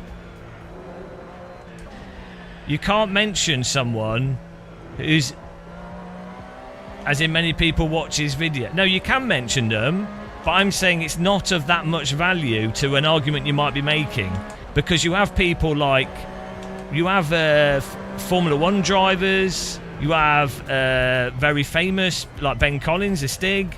You might have Jimmy or Steve or Jardier or some other people. They all might have different opinions and views on things that might be right or wrong to varying degrees. But what would actually matter is the specific content of what someone says and to what degree. And what you'll notice, what you'll tend to notice is people will just take, oh, Jimmy Broadbent said this, and it might be a correct thing, or Morad says this, but they don't actually convey the actual thing for you to know what they're actually saying. So all you're doing is saying, this authority, who I think is an authority,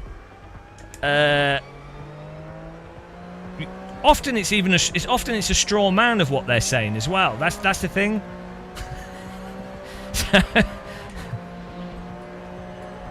No, so the point would be, as I just explained, the content of what they're saying would be of value.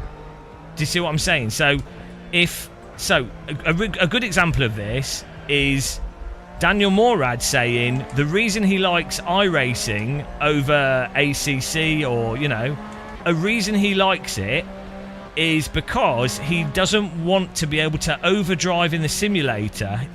He would rather have a simulator be more punishing than real life, because he doesn't want to have negative training of the simulator allowing for more leeway potentially than what would be in reality.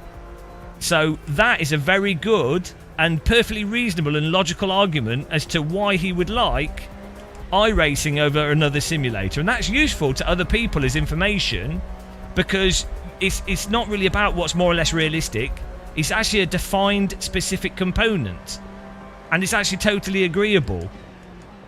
So that's actually a reason behind what someone has said, right? Just some arbitrary comment. I have driven road cars on racetracks, but you know, I don't know how many cars you need to drive to have a reasonable basic understanding of road tyre slip behaviour. But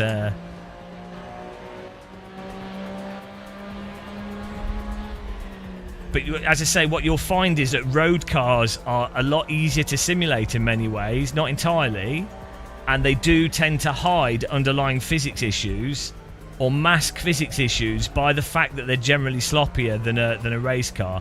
In simulators, the less peaky a tyre, the easier it is to have something seem like a convincing simulator. So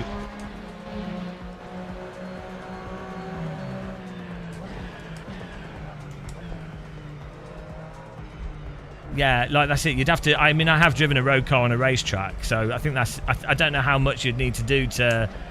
I mean, I would argue you can know without actually driving a car, because there's very obvious aspects to simulation. That's a controversial view in sim racing, because I don't know why, but like you'd have to fly a plane to know if a jet plane in a flight sim's really off. But I don't know what it is with this sort of conversation. For some reason, it's like with force feedback. It's a lot of people seem to really struggle with it.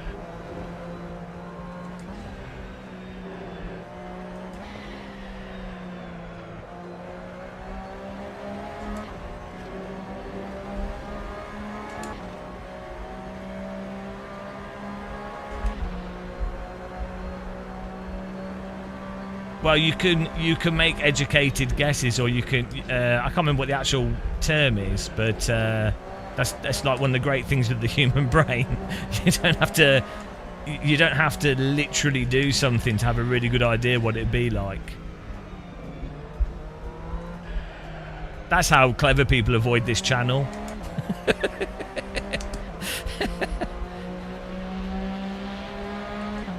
How long have we got here? 6 minutes. Yeah, but it's just so weird. Like, if someone points out, like, issue with X simulator, you'll always have one person that will, in chat, they'll go, oh, but this person, authority, said they quite liked it. And then almost invariably, it's a regurgitation or a parroting of a quote that's been somewhat taken out of context. And so, as I said, I've said this in other streams. Jimmy Broadbent, Super GT, Morad, Ben Collins, whatever. They're not idiots, right? They have like nuanced views on things. If any of you have ever done like a podcast, or if you've ever been interviewed, you can't necessarily give a very deep answer because you don't have enough time. So what ends up happening is the media, from like a Formula driver or an influencer or whatever, they will go, oh, what's your favourite simulator, when you're randomly at an event or something. And then the influencer will just say some like general anodyne thing of what they kind of in that moment sort of liked, but they probably don't care about that too much. They're just like, oh yeah, no, this felt pretty good, because on the grand scheme of things it does. Or that was quite good. And they'll say something positive, because if you say anything vaguely negative or critical, it confuses people, it gets taken out of context, and you get framed as being a miserable person. So all these types of things is like, oh, Max Verstappen said that this was the best thing ever, or this is the worst thing ever, and because it's like some random quote from some random interview when he was on his way to the toilet. So... that's what you have to be careful of, is what matters is the actual specific context. But also the great thing with simulators is you can try them for yourself, and then you can think, oh, what what physics aspects are going on in this simulator? How is that interesting? How is that maybe realistic or not realistic? You can try it for yourself. You don't need to form your view on some random race driver or influencer. Because, I mean, at the end of the day, a driving sim is fundamentally abstract from real cars as well. So, you know...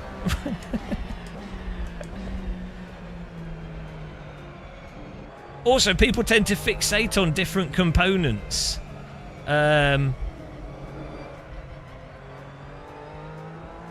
Like, a lot of people can't drive very well, so they fixate on the under-the-limit handling of a physics engine.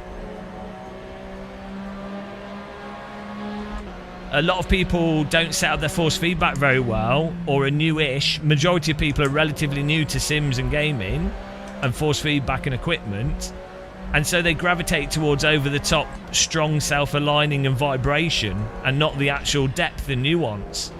So they, you know, a game can come out with super duper strong force feedback with real vibratey road texture, and they're like, oh wow, best force feedback ever, you know. Clipping 100%. Yeah, I mean, I did dumb shit when I started out sim racing. I had a Momo black wheel, and when I got GTR Evolution, I put all the like vibration effects on because it blew my mind, the idea that I could feel stuff happening in the video game. Just the connection, just revving the engine. I was like, oh wow, this is really good. And it's not, you know, it's quite good. But once you like have a good feel for the car physics and how cars move around in video games, you're then like, oh, actually, it's a little bit annoying. You know, you're like, oh, this is blocking the useful information. Or you're like, oh, these types of vibrations are much better done with transducers. Password is T in capital letters, Tango Echo Alpha.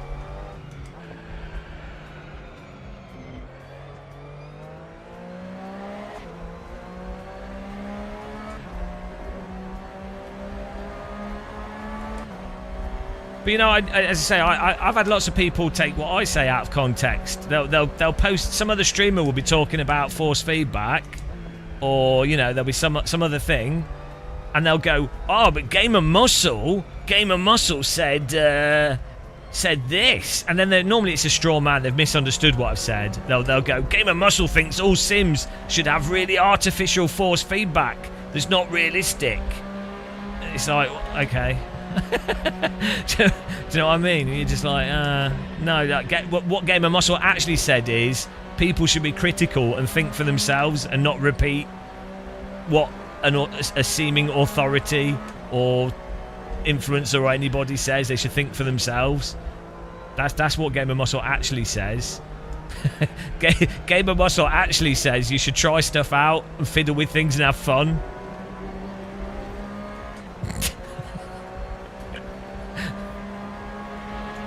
You play what you enjoy personally, but I personally can't judge realism between most sims okay. I personally really inexperienced to have any confidence. So, okay, right. I get what you're saying, but like let me reframe that.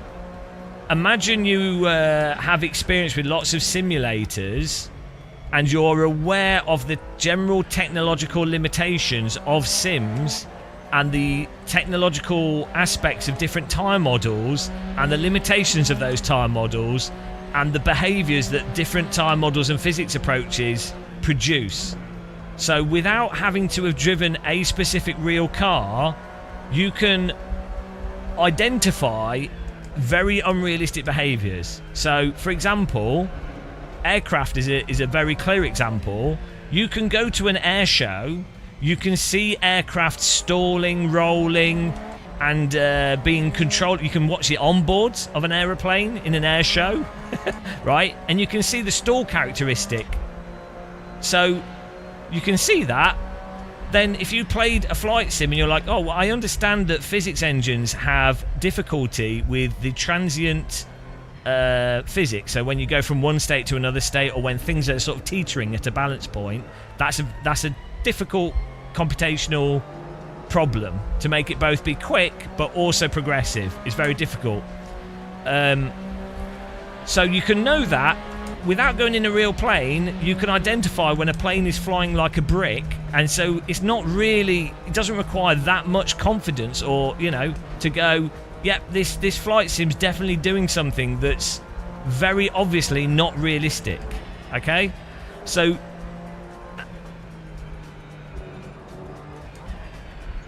this is where the whole you have to do it in real life thing, otherwise you can't know, is it's incorrect. There's a lot of sim developers that have never driven real cars. A lot of mod makers that have made incredibly realistic race cars. I mean, there's there's literally people that have made mod cars that are used as training simulators for real race teams that have never driven that real car. And the team is using it as a professional tool. That's multiple occasions that happens, right? So how can they do that if they've not driven the real car? Okay, that's fine. I'm Monday. I'm just saying that I mean, what you're saying could be the case for anything. Like, someone subjectively might not know because they might not know all the components. That's fine. But I'm explaining why universally someone can't make that argument of going, no one can know. And that's most sim racers believe that nobody can know what is generally realistic unless they do the real thing. And the other issue is that driving sims are really quite different from real cars. They're all like quite a large way off in an absolute sense from a real car. So, you know, there's also this there's this thing where sim racers, part of sim racing is they want to believe it's more real than it is. Because that's part of the joy, and you know, it's fun, it's like role playing, and so they want a real driver to say, oh, this car is really close to the real car, you know. But it's like, you know, the obvious physics issues are really apparent. You don't need to be a real driver. It's really obvious. Like every vehicle if you're familiar with simulators and tyre models, every car in AC feels like an AC car. Every car in iRacing feels like an iRacing car. Every car in, you know what I mean? Like, you could drive any of these sims blindfolded, you could tell what sim you're playing. If they were truly realistic, you wouldn't be able to tell. You know. Eye protection stream. You gotta keep your eyes safe. Right. We're going racing here.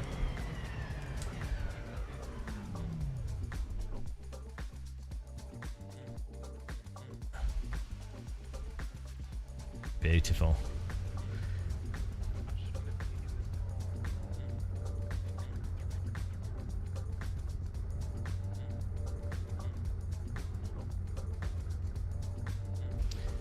But yeah, no, it's really weird what people do with influencers. Like the last video I did about using a minimal UI or using a button. Just using a button to hide the UI. There'll be thousands of sim racers that do that, thought to do that, and you know, been doing it for years, right? But you have one YouTuber that gets like 10, 20,000 views on a video saying something, and then loads of people will be like, oh, this YouTuber said this. As if the YouTuber invented it, you know. Oh well. What tyres are we going to use for medium tyres? I think it should be fine.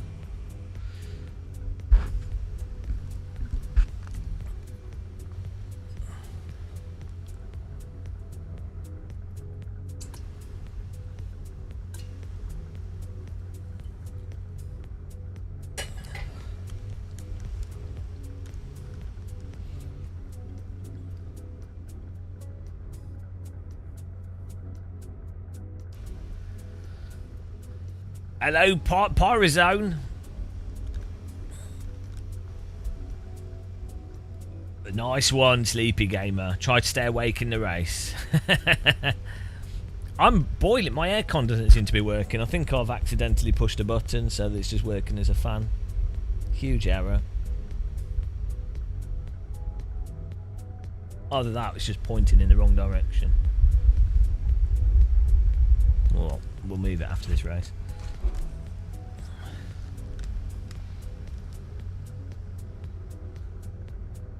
Some engagement. I don't think we're getting much engagement.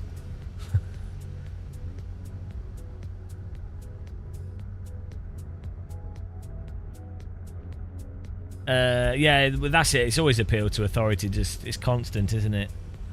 I mean, sometimes it's worth.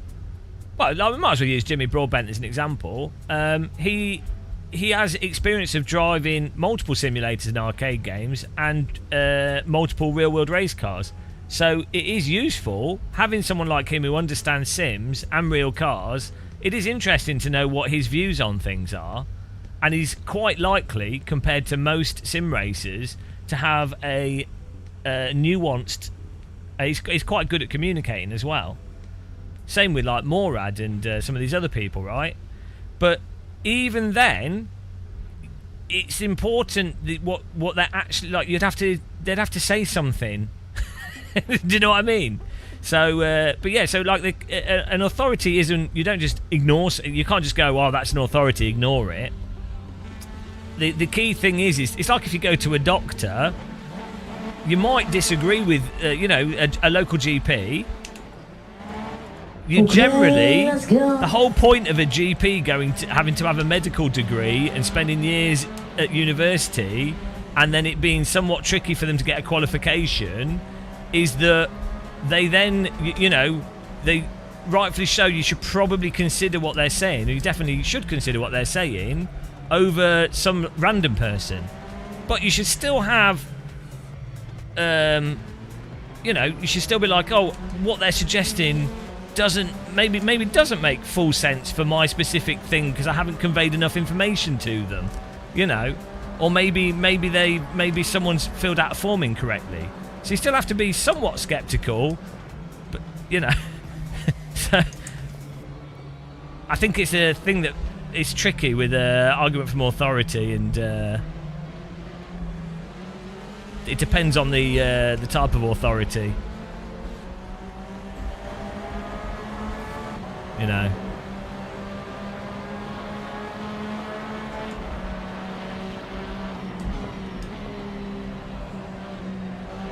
Well, that's that exactly. So that's the thing that you notice when whenever we're just generally chatting about something.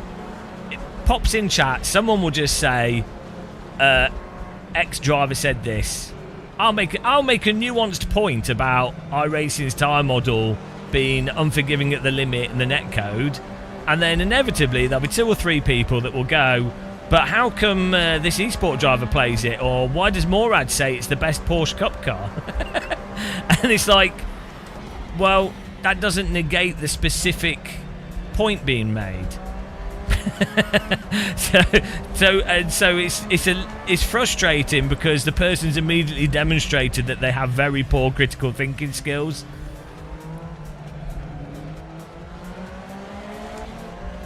I don't like ACC, but I do like the normalist. The normal. That's amazing. So it's probably one Such of the a stupid quote. Probably one of the normal. Well, one of the or not the best simulation to practice, like even F1 or GT mods.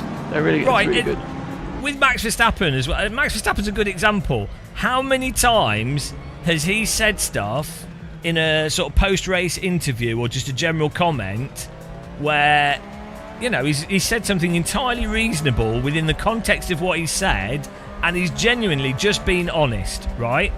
And then a reporter has completely decontextualised what he said and misconstrued it to rage bait other fans of other people, to then rage bait Verstappen fans, to then generate views and clicks, right?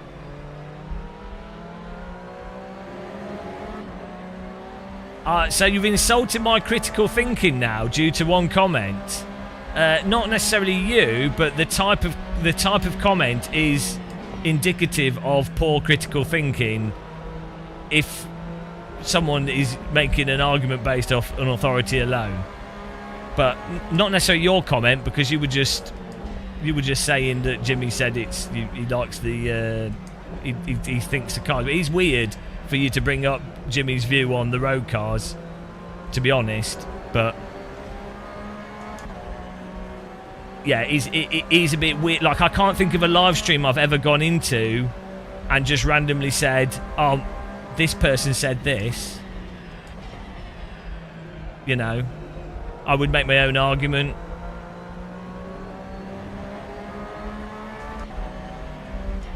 I just, it's more fun to make your own argument as well, or your own point. But it shouldn't be offensive. Like, I make mistakes with logical fallacies all the time. It's not offensive to say that someone's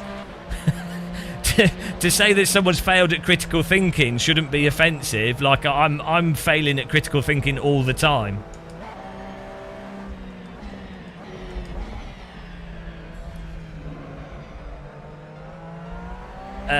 Not universally, no. So again, what you're doing now is you're extrapolating one response to suggest that I'm saying you're universally poor at critical thinking, and you've assumed that I'm specifically talking about you. So people are commonly, I do this all the time, fail at specific components all the time. Like,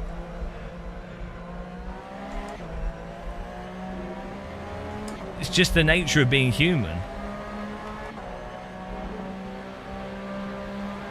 Yeah, the specific thing that you were doing, you're specifically bringing up Jimmy, is a weird thing and a demonstration of a failure of critical thinking. But that doesn't mean that, on the whole, you have a failure of critical thinking. Whoa! I have a failure of curbing.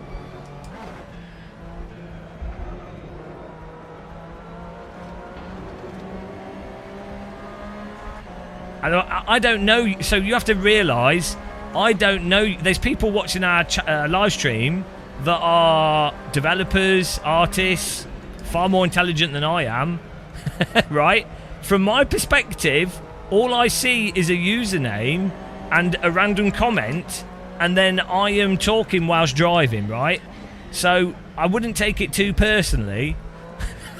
All I'm looking at are like random ideas. There's no like personal thing to it.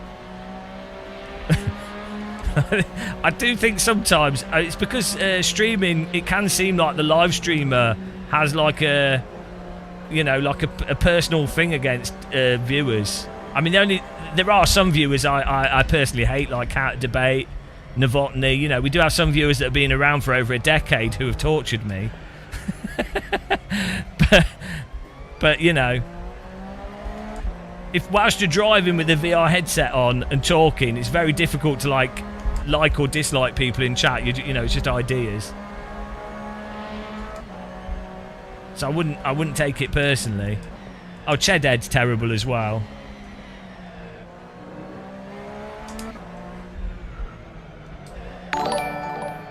Oh no, see, Coulthard's an idiot.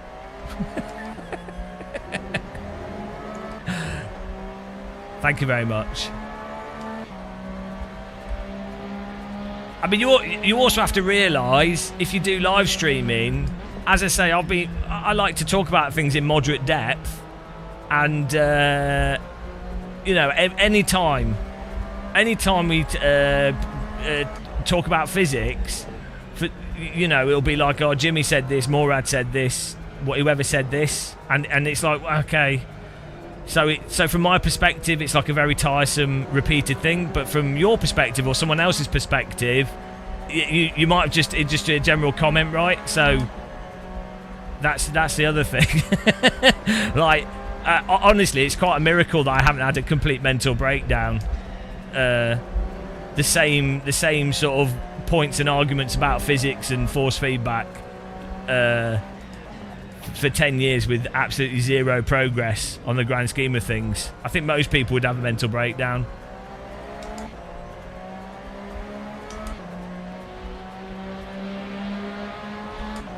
But that's just the nature of it. I do really enjoy what I'm doing though.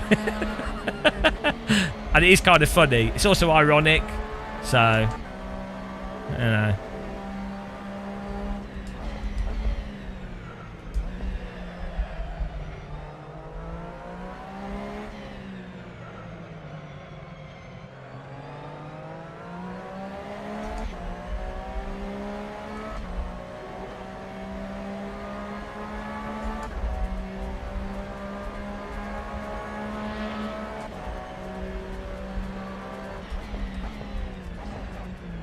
Oh, Max Verstappen's on the list.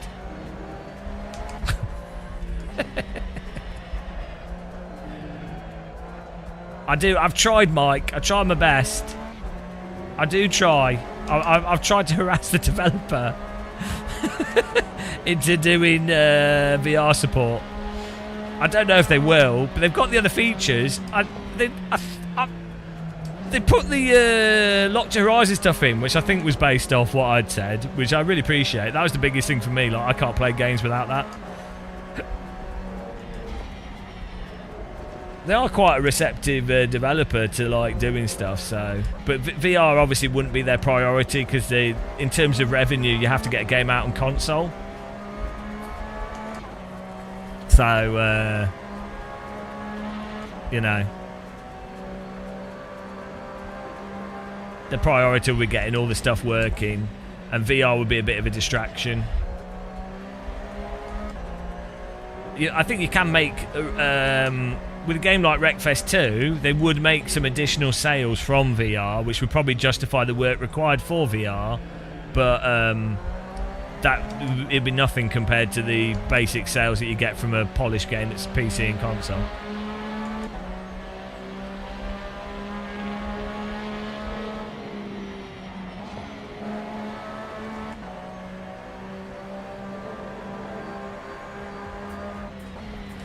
I'll tell you what's really weird, right? You know, when people bring up examples of physics stuff, you get people going, Jimmy said this, Verstappen said this, Morad said this. I've never had someone pop in chat and go, this physics programmer or Pajeka said this in a document, or Niels Hausenfeld said this. It's always some like arbitrary influencer, not like, oh, here's an actual real, like, here's a specific, you know, oh, this simulator uses Pajeka tyres. You've said it's quite realistic, but it's well known that the Pajeka tyres have this specific type of output and these specific issues. And that's the limitation of the Pajeka tyre model, and that's why arguably a brush or a finite element tyre model is actually ultimately more realistic because it negates these specific limitations and shortcomings. Do you know what I mean? You never get that. You never get that. That would actually be really amazing.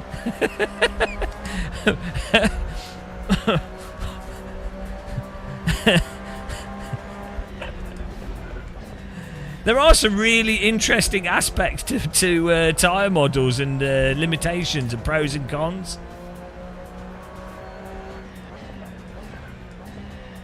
But Steve Super GT said this. Okay.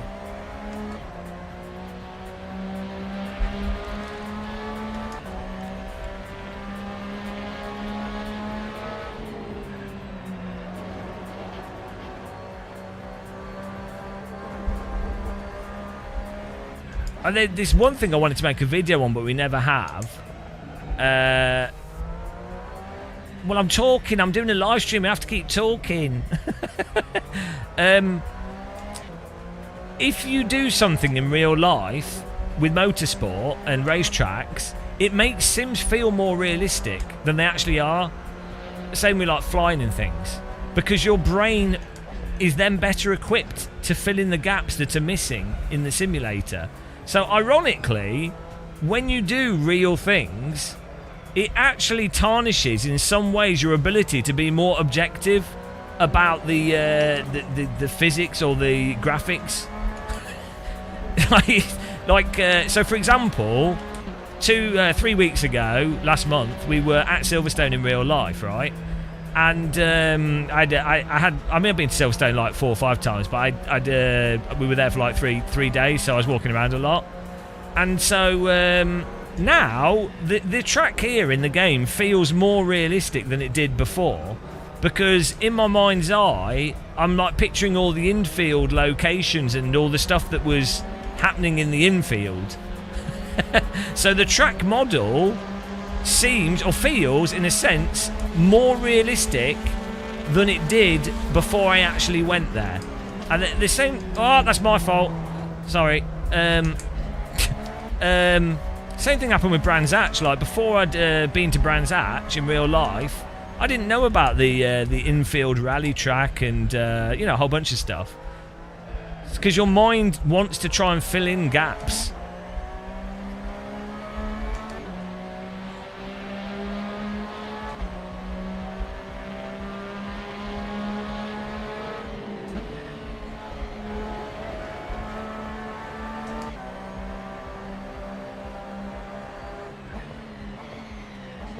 How can you have this awareness in VR?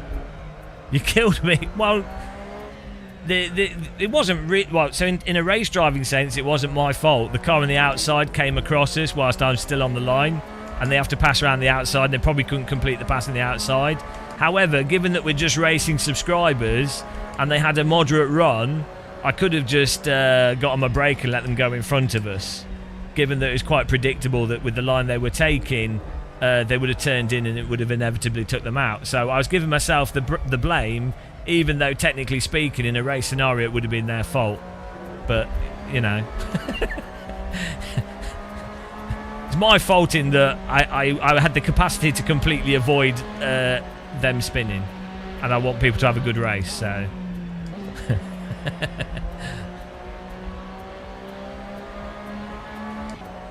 This is just a warm-up.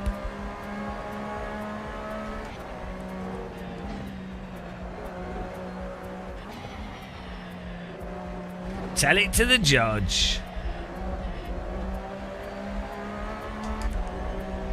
I don't know why I'm so slow. We've got a few fast people in here. Order! Caught a muscle. off to the gulag.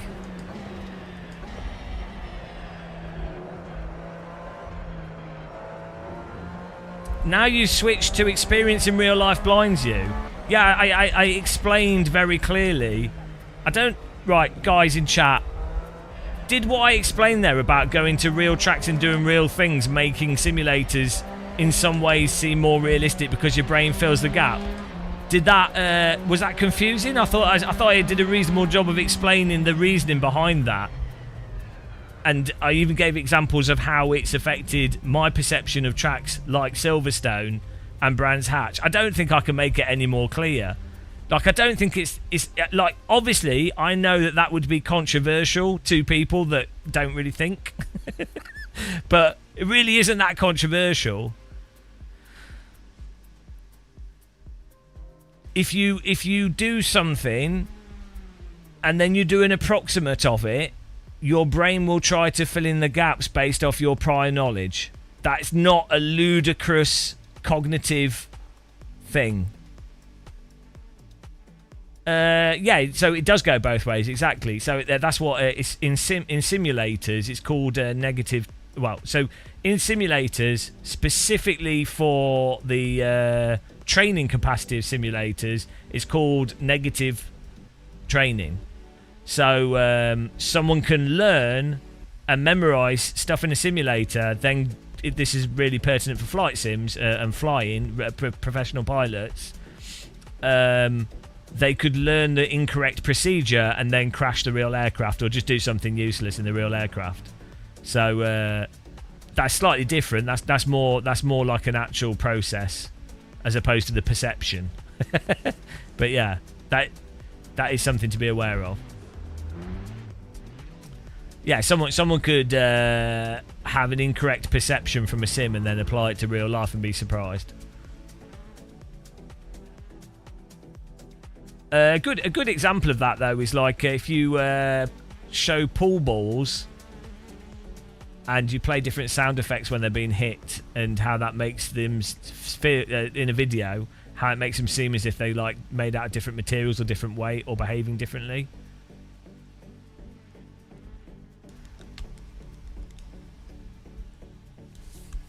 Yeah, I think the granularity of reality makes landing and stuff and a lot of processes actually easier in some ways than in simulators that have a more like a less granular way of moving the object in the game. Right, let's get another race up here. I mean, if you ever play flight sims on the Atari, they were so hard.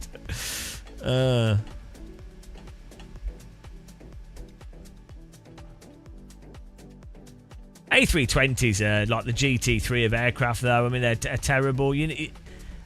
They should go back to like everything being manual. You know, it's ridiculous. Really, modern aircraft are so rubbish. Like you don't need a pilot. They could do whatever and the plane still lands itself.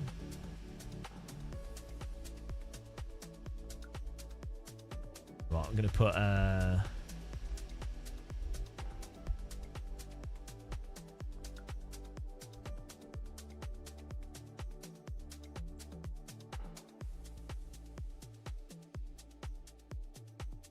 No, we're doing a classic radical here because I want to test something. I want to see what the bit rate is like on the encoder. This was a weird thing we discovered, is that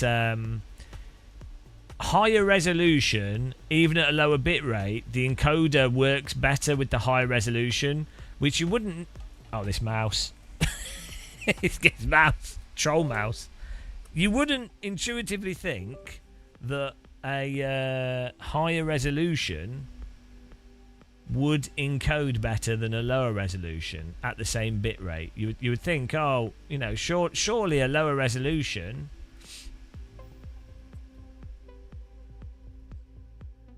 but I mean, I get the newer AV1 and some of the other like H.265 are much better at dealing with motion, and so a larger resolution might actually give it more resolution for the motion data for it to then better target how to process the image. So maybe that's what's going on there.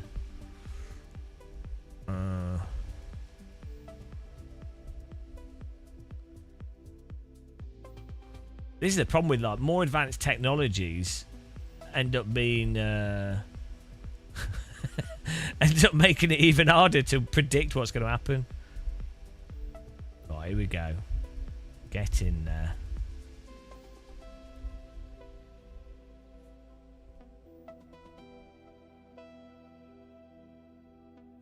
Right, servers up. Beautiful.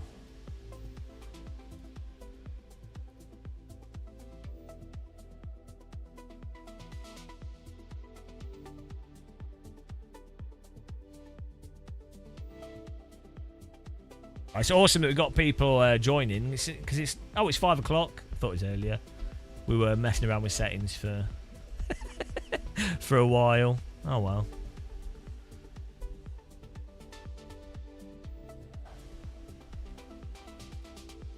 Shedhead's cheesing his way in here. Right, we're gonna start put the faster than muscle list on here.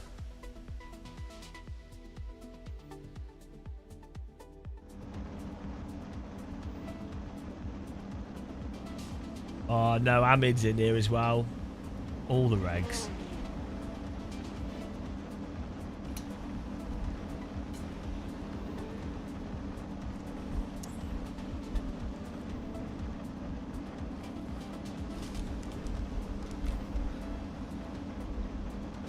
I wonder if you polled SimRacers, I wonder what percentage would be like I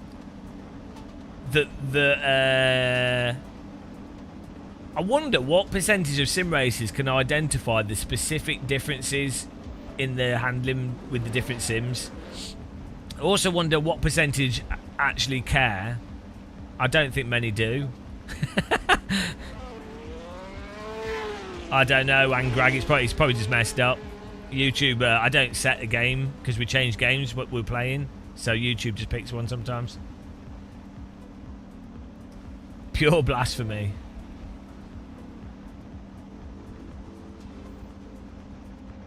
You would have thought, right, if you're doing multiplayer racing and you're caring about driving faster and better, which is probably most people on iRacing, you would have thought you would care about the handling mechanics because that's the game you're playing. So it's like in Counter-Strike, people playing Counter-Strike at a high level or just competitively care about netcode, player movement, recoil patterns.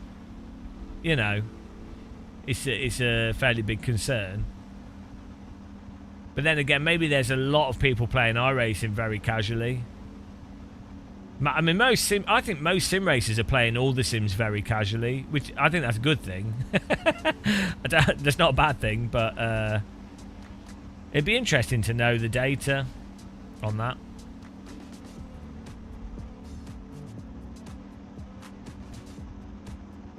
I reckon like 95 to 98% of people playing driving sims actually just want to drive road cars on the Nordschleife and do cruising.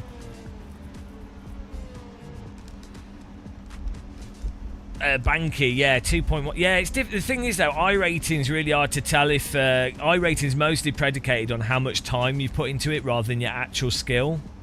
And iRacing itself is 99% a hot lap simulator. It really doesn't test racecraft that well, or actual racing. It's just it's basically it's doing a hot lap with other cars on the track to a much higher degree of other things. Like if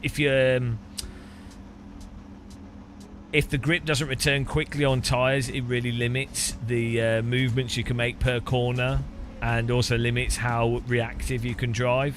And so the less reactive you can drive, the more preemptive you have to drive, the more emphasis there is on the like smooth general process of doing a lap, bobsledding.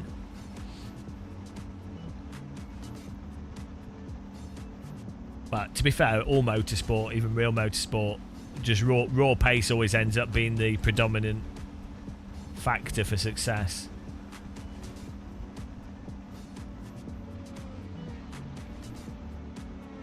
If you qualify in the top 3, you're much more likely to finish the race. You could have that's actually really weird with motorsport. You could be a really pretty shit driver in terms of racecraft and like strategy and car positioning, but if you have like raw track pace, you don't need to use those skills as much. So you could get away with being a worse driver in some ways.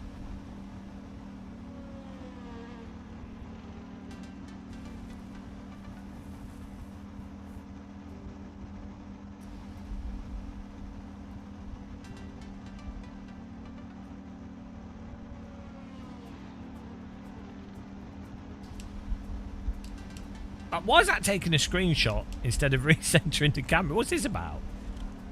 Ah, I've got the function button on. That's why.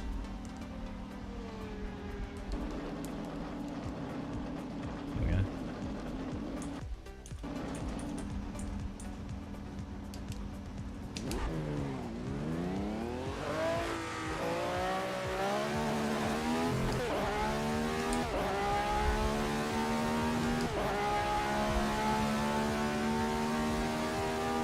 It's a bit dark. It's a bit dark.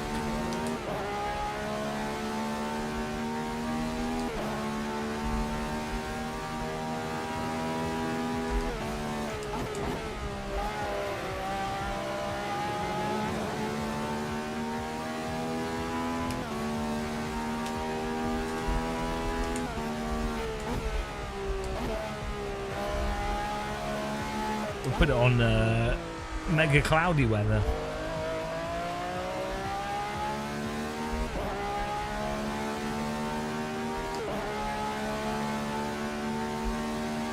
Oh nice, we've got 16 people in here, awesome.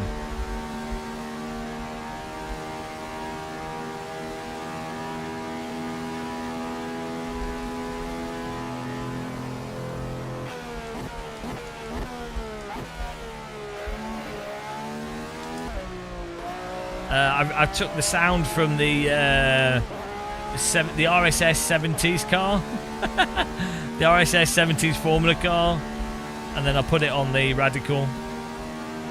Engine upgrade, V12. I got tired of the motorbike engine. I needed V12. Everything's made better with a V12. This is well known.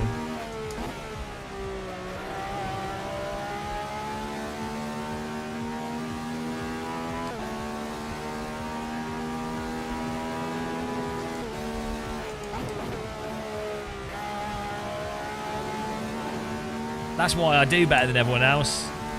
It's a fact that if your car sounds faster, it is faster.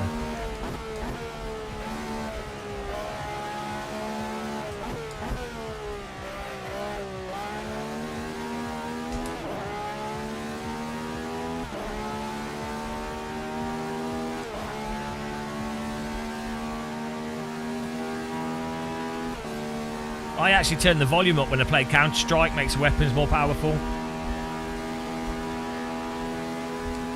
I turn the skid sounds off and my tyres have more grip. These are tricks that few people know. They're really advanced sim racing tips.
Hello, Vandis.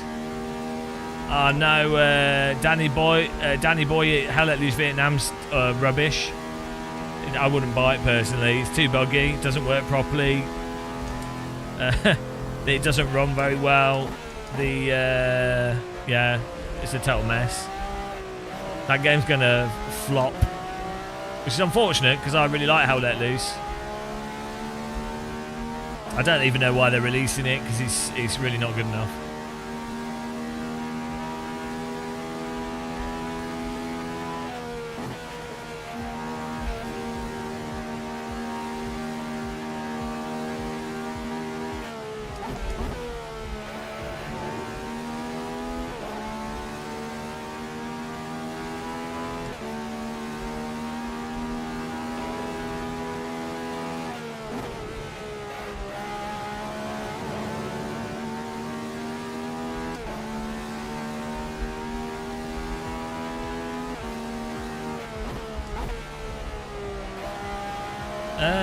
Vandis.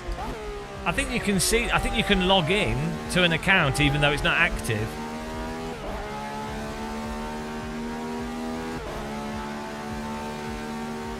You can log in and still, and you can see your rating, but you won't be able to drive anything.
Oh, don't just brake. Just Just oh. Oh dear. Right, I'm gonna get a drink. We got a banker lapping. Beautiful. Angarag, I feel like Dave Keemer is still stuck in the bygone era of GP Legends when it comes to tyre physics. Suspension in iRacing is great, but the tyres are dead. I think it's complicated. That supposedly they're working on a new tyre model with different physics. And like you say, the suspension and other aspects of iRacing are great. What I think has happened. iRacing is fundamentally an oval simulator, and if you look at the design and how everything behaves, it makes way more sense for oval racing. The netcode smoothing, the way the tyres gain and lose grip, maybe not for small ovals, but large ovals. Like the pickup trucks drive way more like cars in iRacing than other stuff. Anyway, I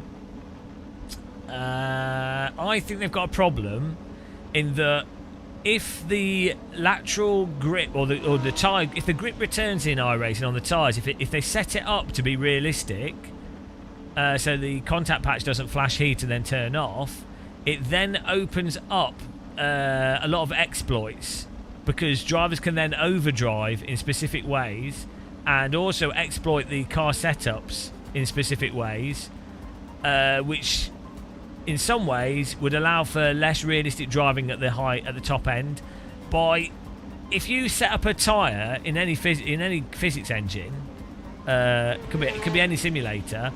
If you set up a tyre so it has a defined point where if you lean on it a bit too much it completely turns off, what you then have is a binary, effectively, constraint on what drivers or players of that video game can and cannot do, which then makes it a lot easier to constrain and restrict potential exploits. It makes it a lot easier to just constrain what's possible. And so I think part of what they've got is they have the shoddy tyre behaviour with the grip not returning, because they would rather have that than have drivers be able to balance and hold the cars properly at the limit and actually drive reactively properly, which would then potentially open up exploits with setups and some other stuff. So that's my feeling on it, because there's absolutely no way anybody that's driven a real car would be like, that is how tyres behave at the limit, because they just don't. Like, it's just nothing is like that at the limit. It's ridiculous, just sloppy as well. So, but at the limit, they're supposedly working on. They're supposedly working on a new tyre model. Yeah. But what can you do?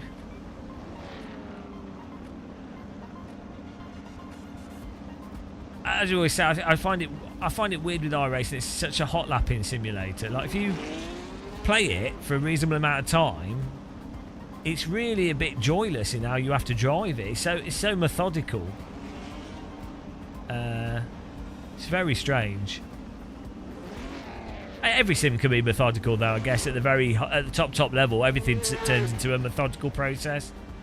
So I think there's a whole bunch of stuff. Anyway, no one cares, so that's true. Not even 20 years. I'll be back in a second, guys. Just going to get another drink and reposition my aircon. Oh, yeah, shoot me this. So this is like... right, I know this one guy. I mean, maybe you've heard this story. But basically, they went to a track and like the front of the underbody of the car was grating along the road and scraping along the floor, right? And then... right, they were so dumb that they hadn't set the... They hadn't set the suspension up correctly, so the car's porpoising all over the place. And they were so stupid that instead of adjusting the overall suspension of the vehicle, they spent ages adjusting the front splitter. What a moron! You know, honestly, they must have been really dumb. That's the problem with radical owners. They're typically very stupid people.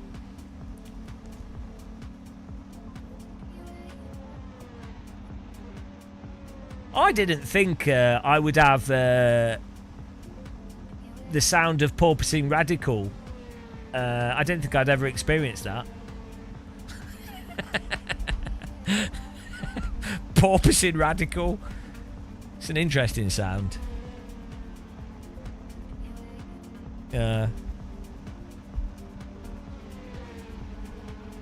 Right. I'm getting a drink. I'll be back in a second, guys. Join the server. It's filling up.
I can put my seatbelts on. Yes. How's everyone doing? Oh. It's getting serious. When we start putting the seatbelt on. The groin belt. Full groin. Maximum groinage. Show me a groin.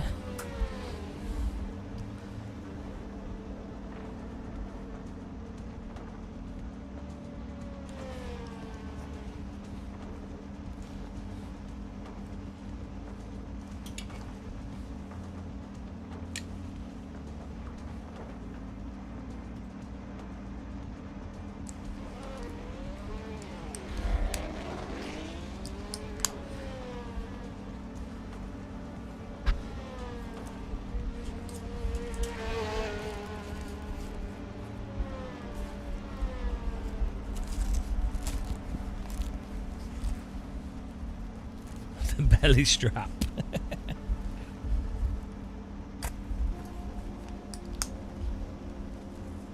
Well, this is how you know it's realistic, right? This is peak simulation. Without the straps, it's not really a simulator, is it? Ultimate realism. Immersion.com.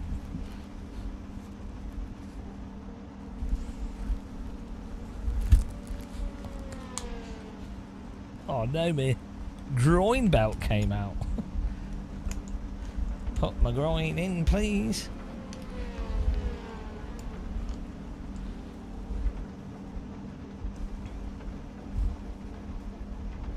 Why is it so hard to get the bottom one in?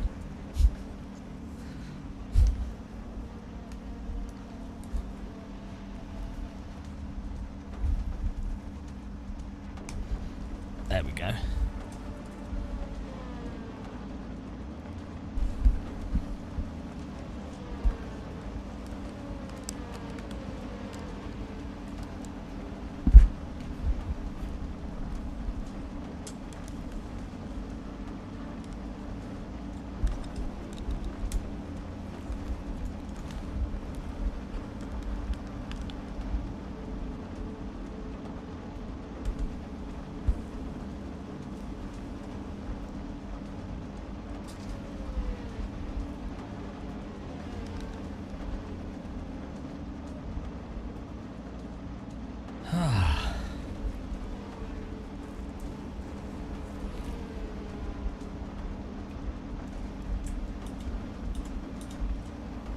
Hello, Novotny.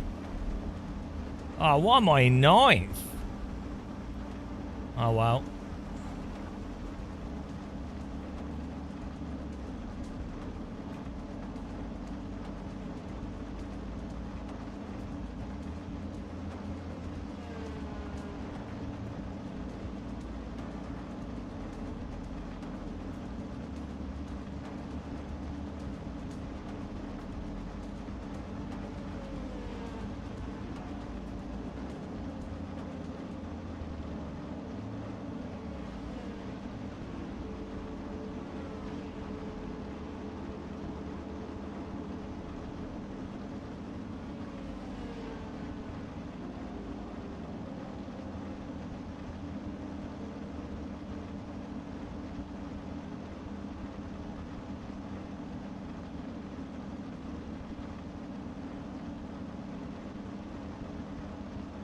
Oh, Adam. Motion sick already? Oh, no. Disaster. Right. Here we go. We're ready. I'm ready.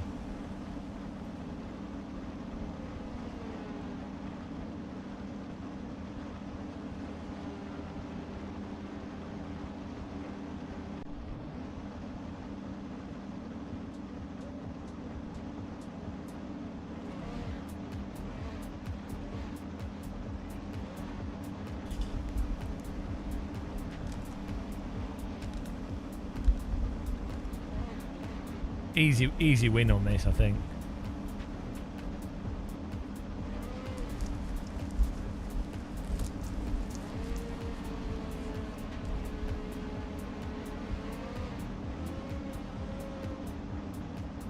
We've got how many bloody people in here? 20 people ready for a ramshackle.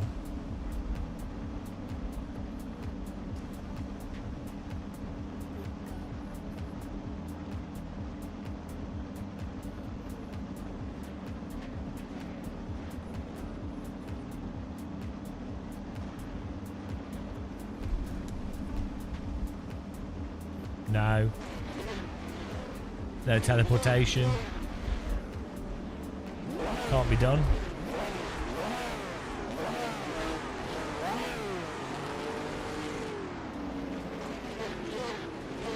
Here we go.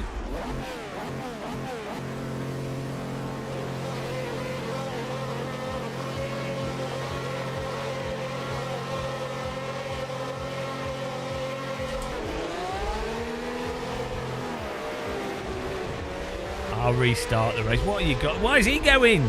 Woo! He's floating away. Spaceship. Right, we'll restart that. I don't know what you guys are doing.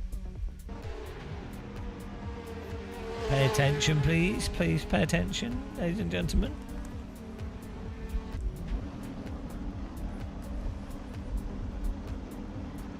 Attention failure from people there.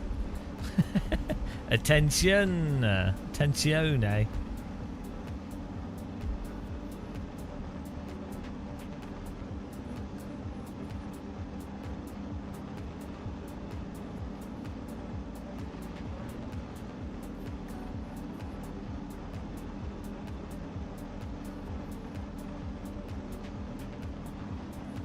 I'll try that again. These people do struggle sometimes, you know. It's hard sim racing.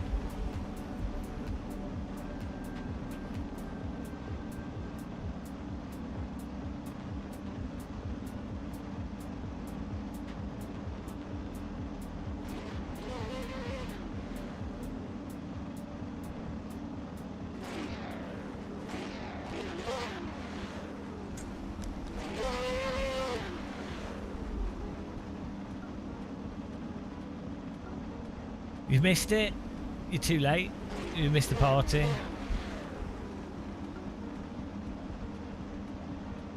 Here we go.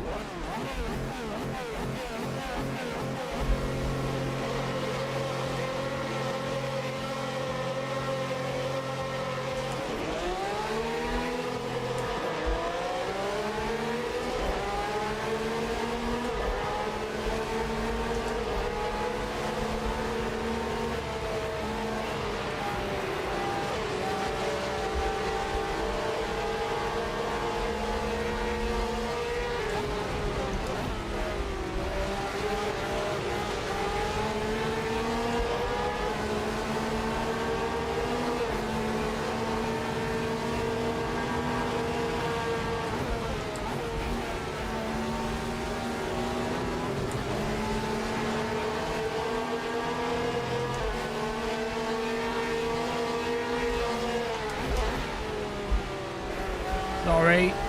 Little poke there. Little bit of a poke. Oh, AC curbing.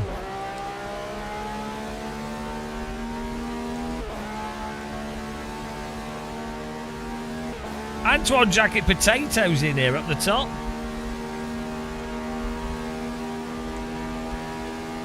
Can you believe it?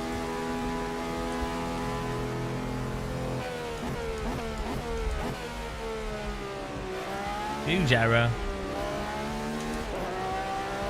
Oh, Antoine's next.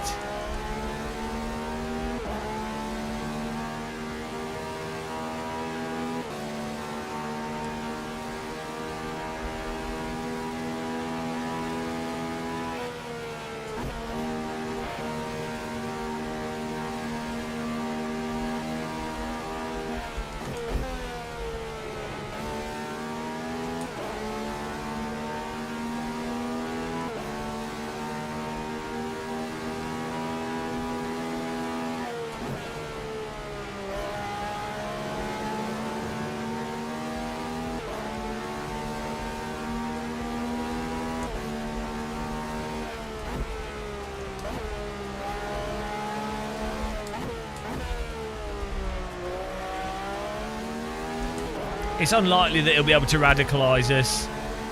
Trying to get on the list, you know.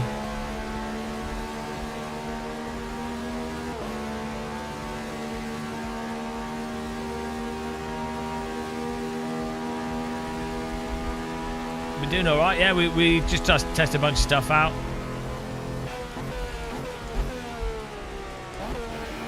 I think things are pretty dialed in as best as you can get them.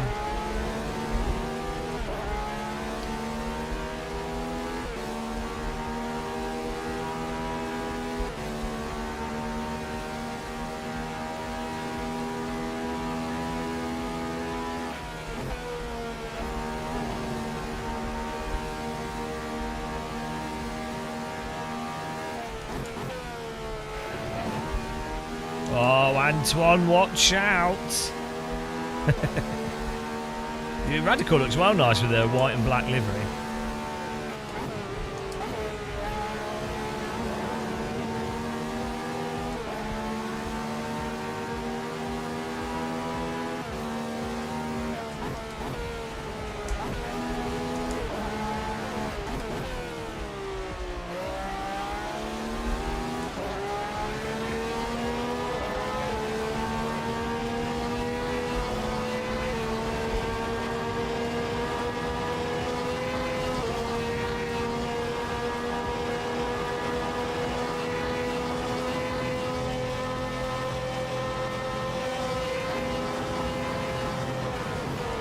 No, we tried some stuff in the default quest and that worked quite well.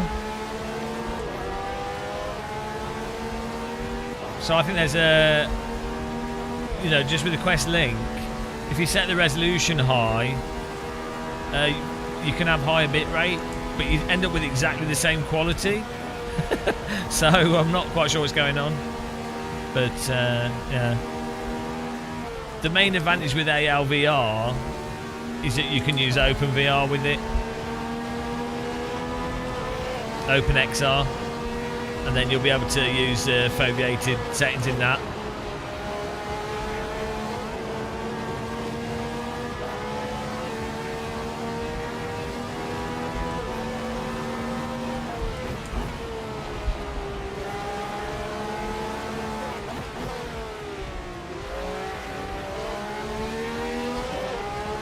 Car looks well good.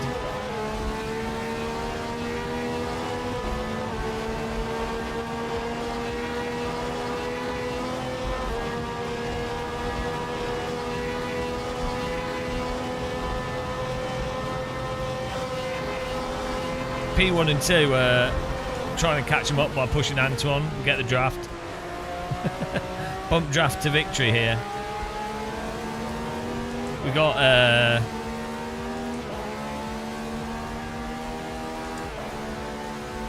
10 minutes. There's a 3-second gap.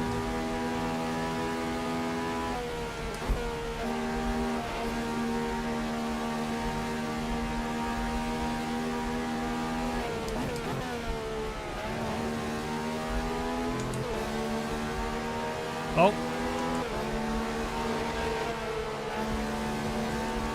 We're now in second. We're in third. Antoine's in second. Huge error for Burby there. He's behind us.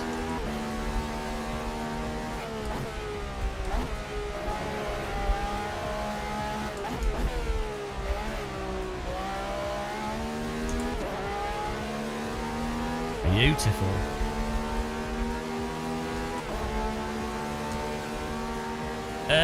You can't do 120 Hz with ALVR. You might be able to with the Quest Link cable, but you're going to get a worse quality image for the bit rate. 90 Hz is pretty good, but I might experiment with it. It seems like ALVR doesn't get the same amount of resources allocated to it by the Quest 3 headset for decoding as Quest Link.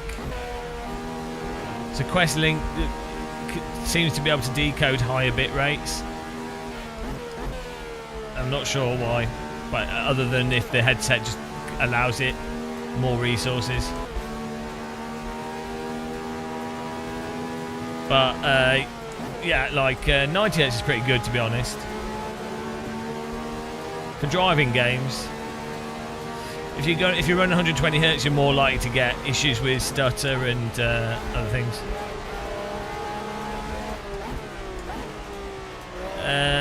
It depends. Well, it's just a compromise, isn't it? Motion smoothness versus bitrate clarity.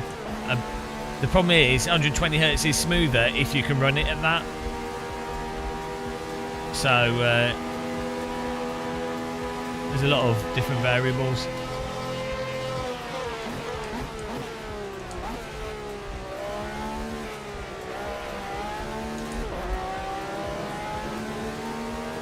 Antoine's very lucky here. We've got 2 cars right behind us. We're having to drive defensive lines. It's giving Antoine a chance to get away.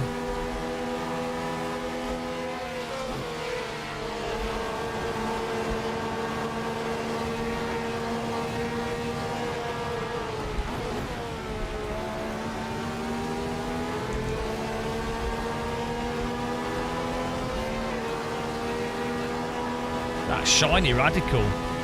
Golden.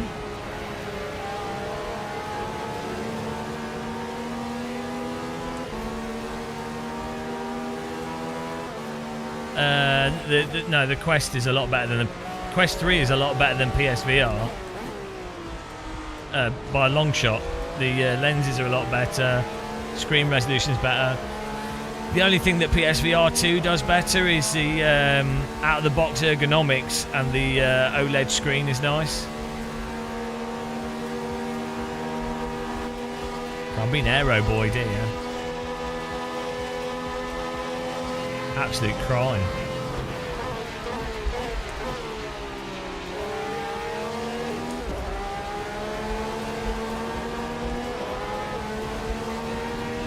I think we were just trying around with 700 megabits, but with the higher resolution.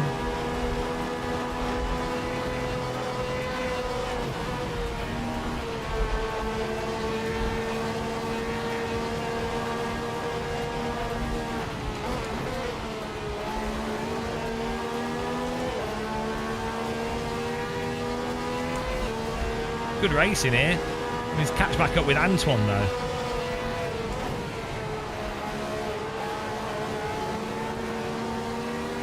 This is Assetto Corsa, the normal.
Yeah, no, I've used both as well. The problem is the PlayStation VR uses Fresnel lenses and not pancake lenses, so the eye-box is a lot smaller, and so the clarity is a lot worse as well. But for sure, if you don't set the Quest 3 up, it will look worse.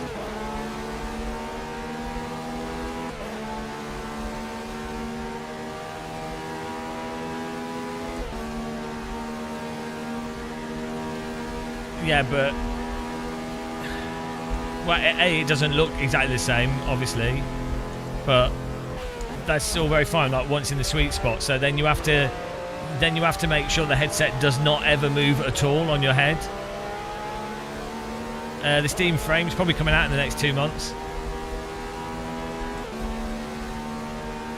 if you also look around the screen, having a larger eye box, a sweet spot is quite a significant thing. Oh, huge disaster there. Yeah, you got to look with your head, which is really bad for driving sims, where you tend to glance at your mirror a lot. Like, you don't move your head, you glance your eyes quickly. But it depends what type of games you're playing. If you're playing like horror games and room scale stuff, like room horror games, then the OLED is a lot better for horror games. Like the LCD screens are a bit rubbish for horror games. But if you're playing racing simulators, the Quest 3 and then stuff like some of the Pimax headsets will be a lot better. I'll buy a Steam frame myself. But yes, we did a video, Shumi. I've got I bound a button that shows and hides all the widgets. Really good. Well, you can really disagree, but I've tried all these things with all the different settings. So like, fine, okay, disagree. What when you had a Quest 3, did you try like ALVR or really custom bit rates? Well, there you go. Well, that's it. I don't think we'll ever. That's it. War. I mean, that's it. End of discussion.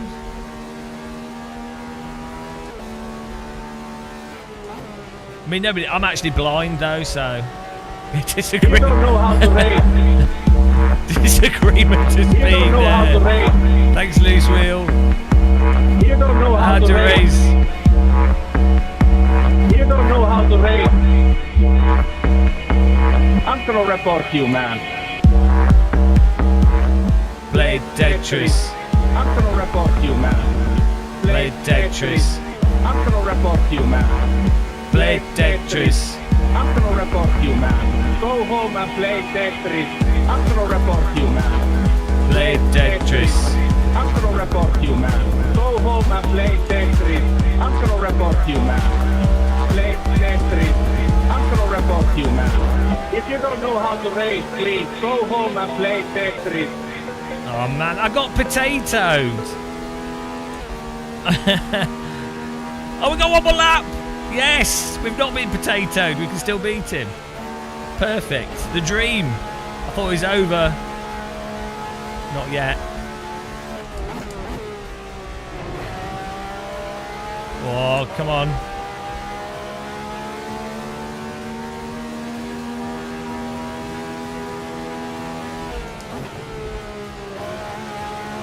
Full send.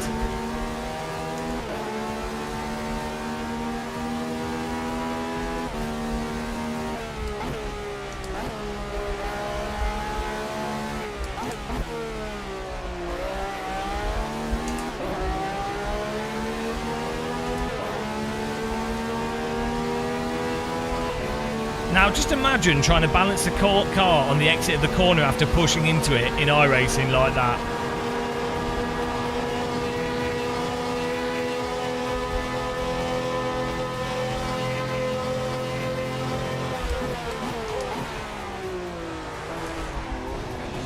Ah! No! I gotta let him go in front. I lost it. Oh no. I pushed too hard. Oh no. What a disaster. I got potatoed. The tyres are still sloppy from that slide into the first corner. Good racing there though. I have to put Antoine on the list. Yeah, well, you know, I had to. I got potatoed. Off to the potato jail. It's good racing there. We got absolutely drafted by the other cars. Let's have a look here. Good driving there, guys. It's good fun. I'm going to put Antoine on the list. Can't believe he beat me. Technically slower, but he still beat us, so what can I do? Let's change the track here. Well done, Amid, Burby, Alan, top 3, Antoine 5th. Gamer Muscle, that's me, 5th. Louis, 6th. NJ4 FTP 7. Ched Ed cheesing it along in 8th. Decker Alex 9th, Paul Cox in 10th. Well done, guys. Good driving. Let's do a classic road America. Oh well, he cheated. He's put cheese on his car. I can't compete with that. Cheesemobile. Cheesed it. Cheese in the house. I've got to put him on the bloody list. I mean, honestly, we'll have to beat him off the list here.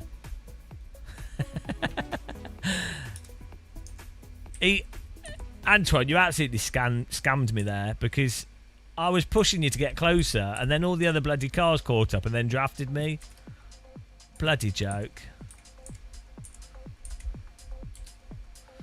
Yeah, he's on the list. Faster than Game of Muscle list. I can't believe it. Bloody French are the worst. Can't believe you've done this. Right, let me get the next server up here. Have I tried Race Club? The standalone rate? No, I haven't.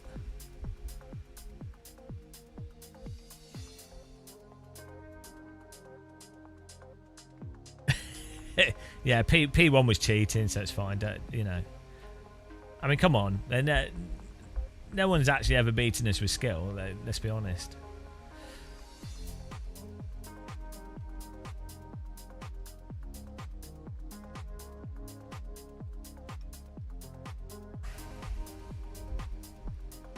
Here we go.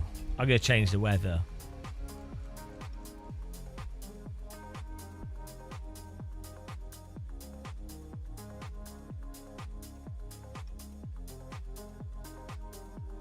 Where is them?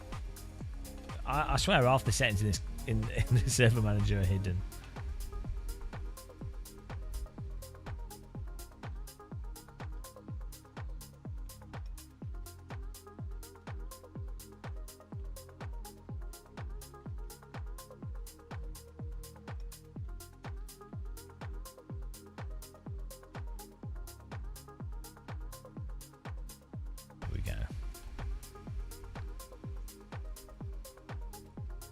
Okay, servers up, guys.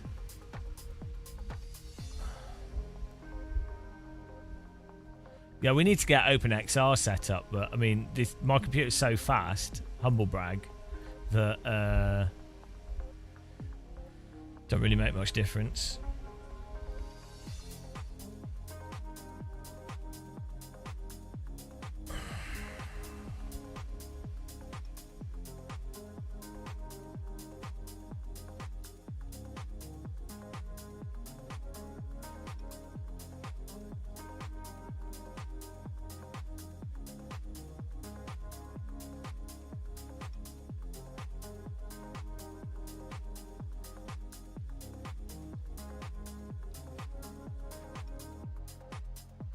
Alright, Pryzone.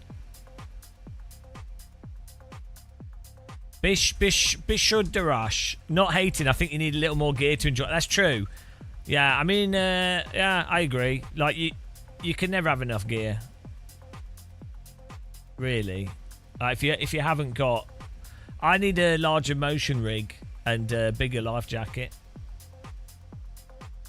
It is true, though. Like, you really can never have enough gear.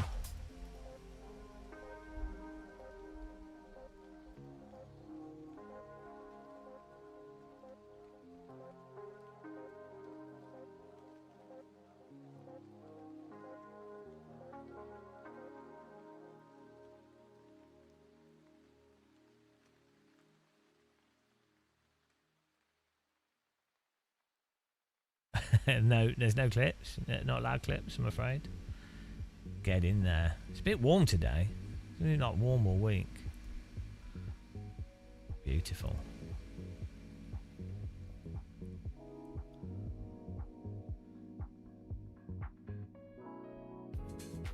Nice.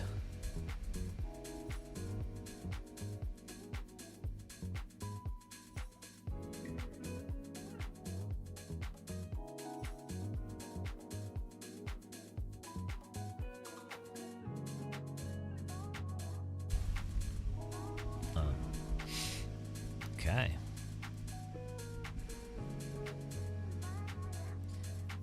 Yeah. Oh, hang on. How do you do OpenXR with AC?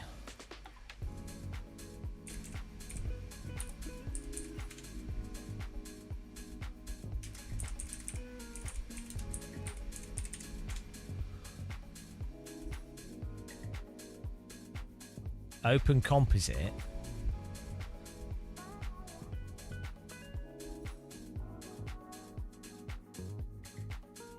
Open composite.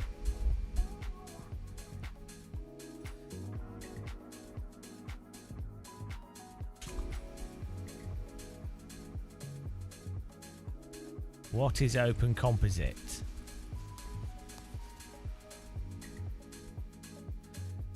It can either be system-wide or individual. Find the open composite. No one links to it.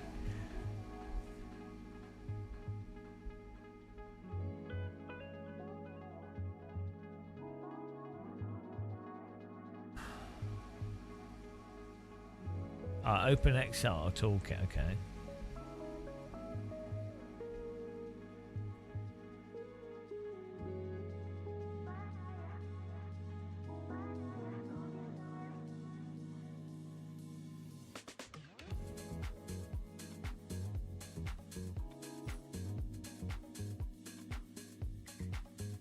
Look, the comments, right? The comments that you get on Reddit. Don't listen to outdated information. No Oculus user should be using anything other than virtual desktop and Steam VR to play the game. Right. Oh, it's just mental, isn't it? Like how people just confidently say stuff. Oh, dear. And this is what AI's trained on. Oh, no.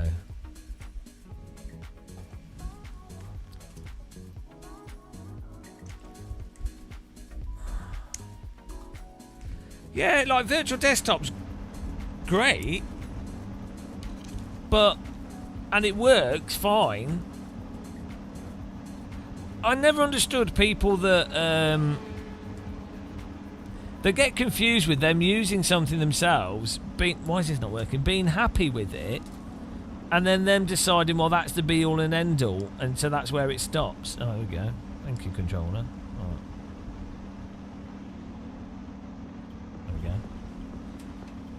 Like, yeah,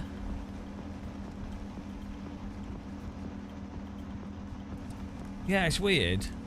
Like, surely you'd be curious and you'd go, oh, okay, I've tried this and it seems to work quite well, but I wonder if there's anything better. But I don't think, I actually think that's probably the minority, isn't it? It's like, most people will play Gran Turismo and they'll go, oh, this is really good. Oh, I've heard that there's some other, like, PC sims, but I don't have a PC.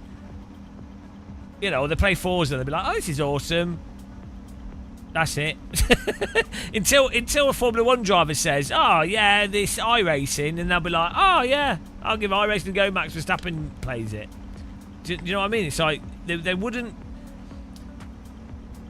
There's not that innate curiosity for a lot of people, I think.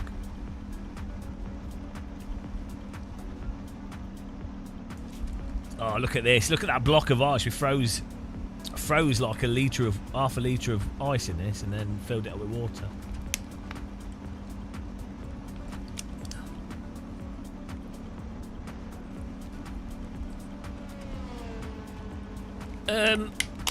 You can get alright results in virtual desktop with a generic router. Like your bog standard ISP router will probably work pretty well for most people.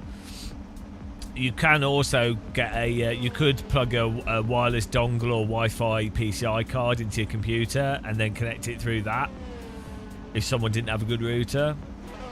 So for general wireless VR, it's generally fine. But yeah, ALVR, even Quest Link though. Actually, Richard, what settings are you using on ALVR? Was it you that you were saying you were using higher bit rates and you weren't getting any stutter? Because I want to know what your exact settings are so we can work out what's going on here. The puzzle.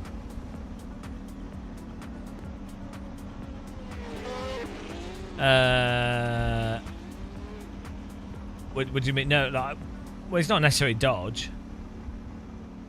Yeah, but what games are you playing, Richard?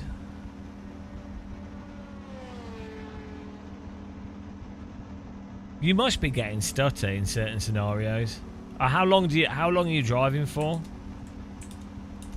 I don't get why.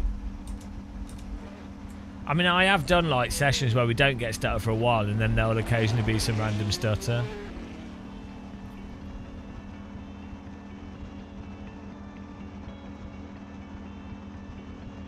What other settings are you using? Like foveated settings and those things?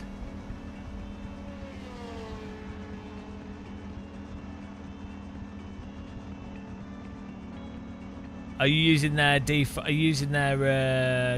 foveated settings?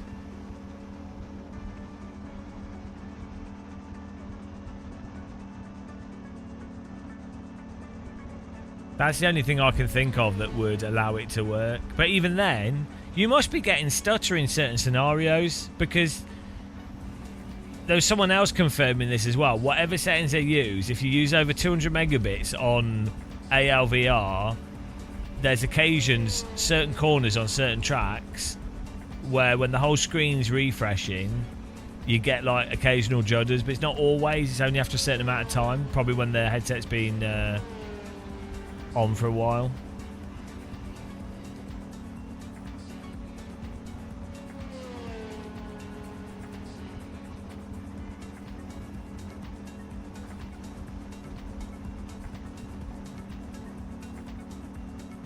Yeah, I want to try different foveated settings anyway with these lower bit rates.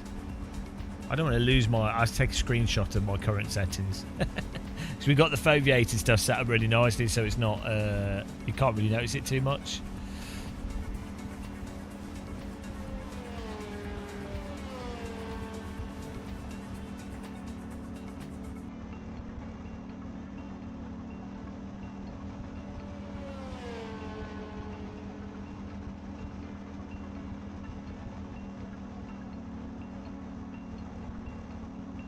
What resolution are you running the headset at? And what frame rate are you running the headset at?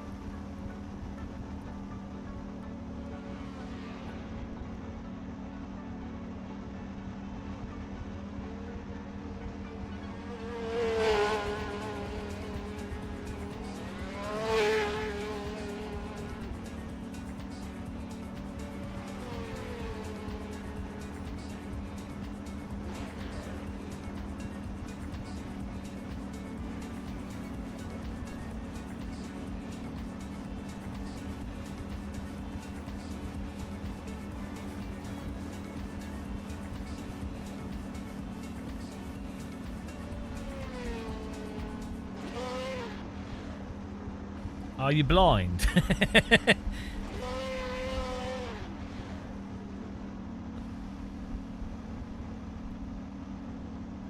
Maybe this is...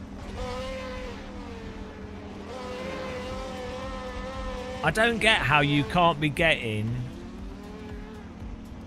stutter through certain corners unless you're just not noticing it.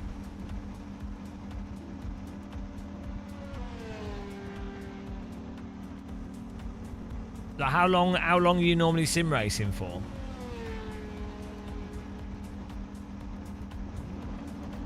Need to work out what the variable is here. Other people are getting it, have the same issue as well with it. Anything over 200 megabits, so. But then you did that, you said the Oculus thingamabob thing. What's it called? What was it?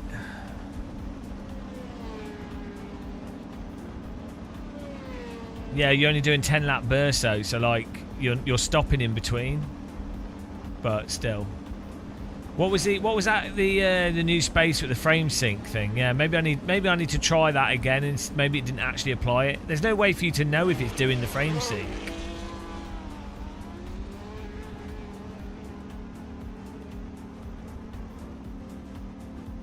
Maybe we need to try the command again.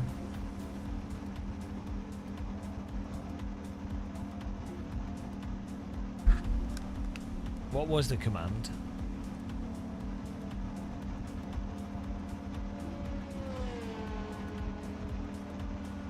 Right, so it should also be on anyway by default. Okay, well, so it's not that.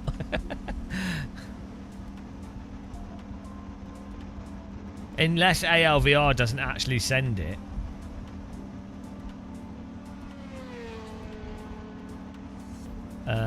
Who knows? Let's get a lapping on.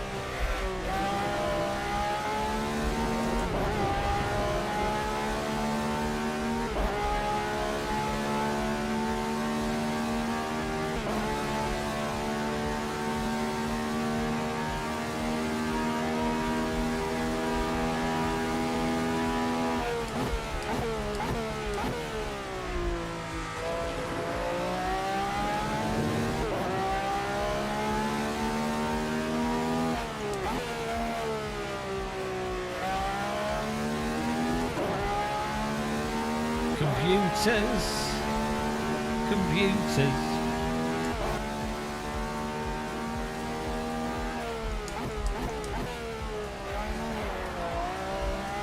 What a drift.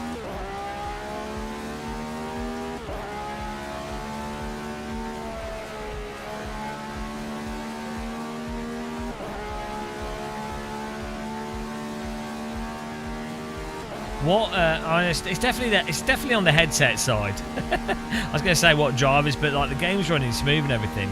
It's definitely the a headset thing.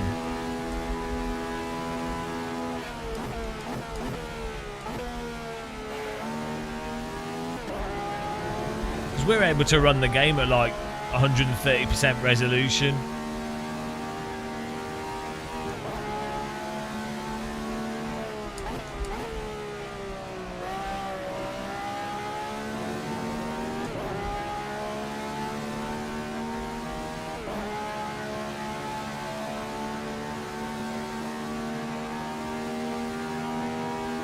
Yeah, but it's not the game, so that doesn't matter.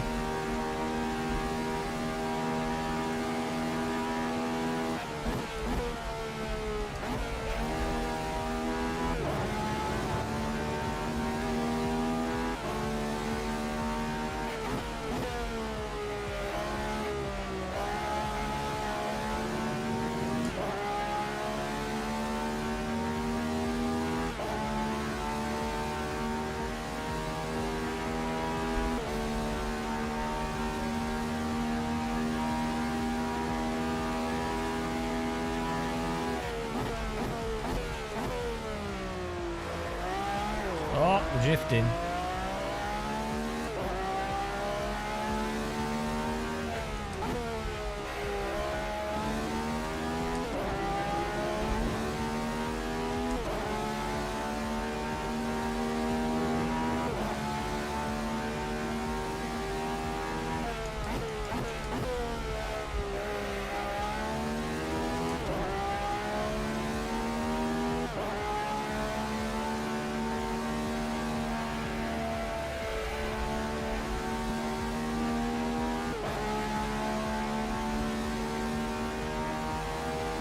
There's a hole in the geometry there.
got your clip via YouTube.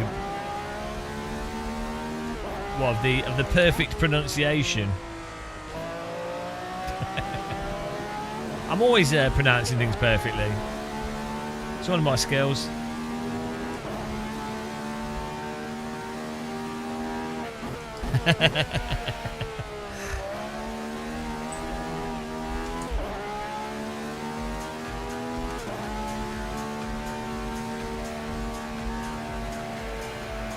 Man, I'm overheating a bit. Too much hotness in here.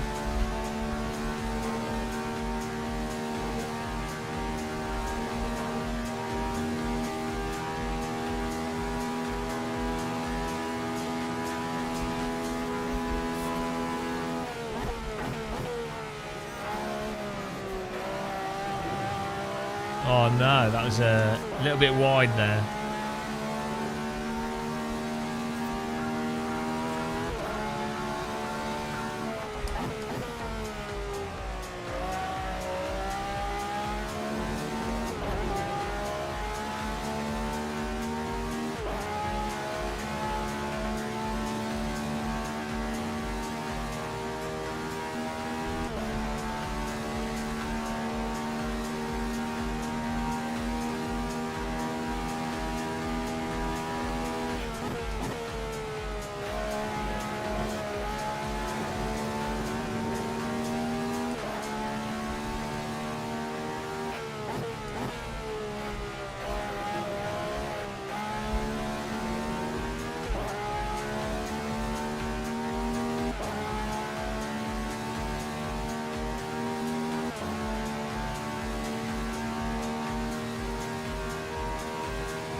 The pace car is out of control. Oh, thanks for following. Sigullis, welcome. Appreciate the follow.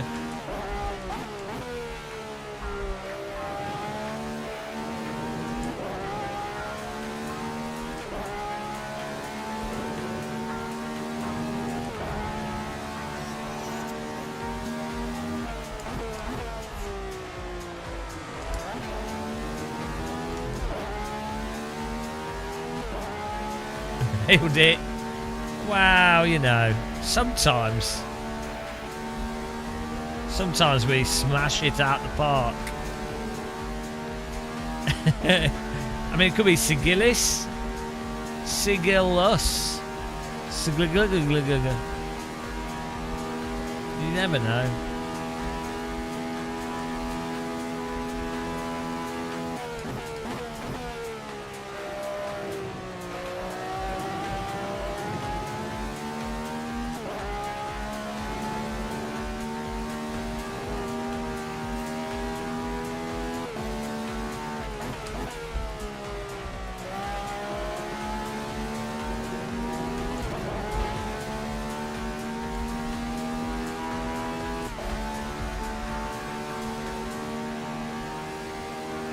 There we go, nailed it.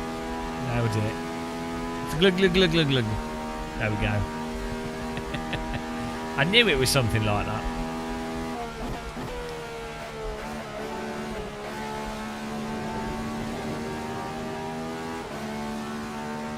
There's only really like low fuel motorsport, which we should give a go really. See how well we compete on low fuel motorsport.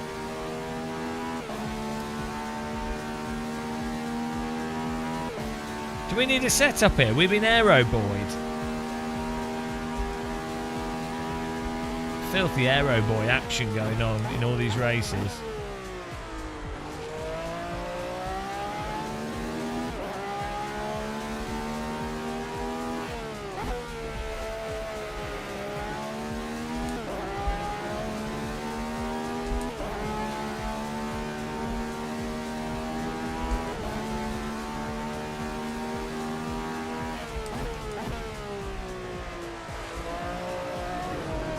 Oh no, pushed it over.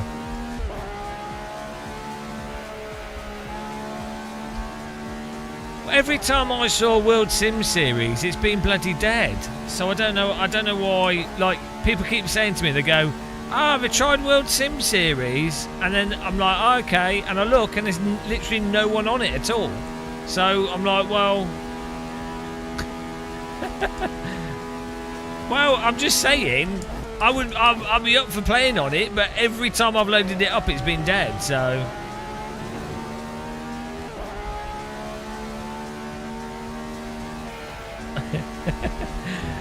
well, I could do, but is it... like, I mean, I'm on about, like, the hourly stuff. I don't really care about doing... when it comes to, like, if it's doing, like, league things at specific times, that's kind of... again, there's no point in that. I'm on about, like, hourly stuff. That... because if you were going to do, like, a league thing, I mean, personally, I'd just host my own league. You know what I mean? You don't need a web app thing for that.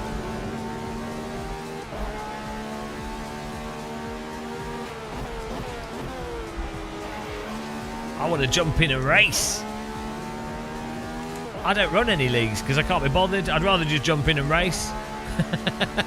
Leagues just turn into like weird people taking it too seriously. Well, I'll have a look. We'll check now. We'll have a look now. We'll see. Let's have a look. Let's see. Let's have a quick look and see how active it is. I'm telling you, every time I look at it, it's dead.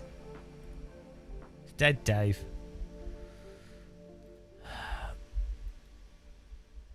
Right. Oh, I have to log in. Can't remember my accounts. Let's see.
Let's get back in the pit box here.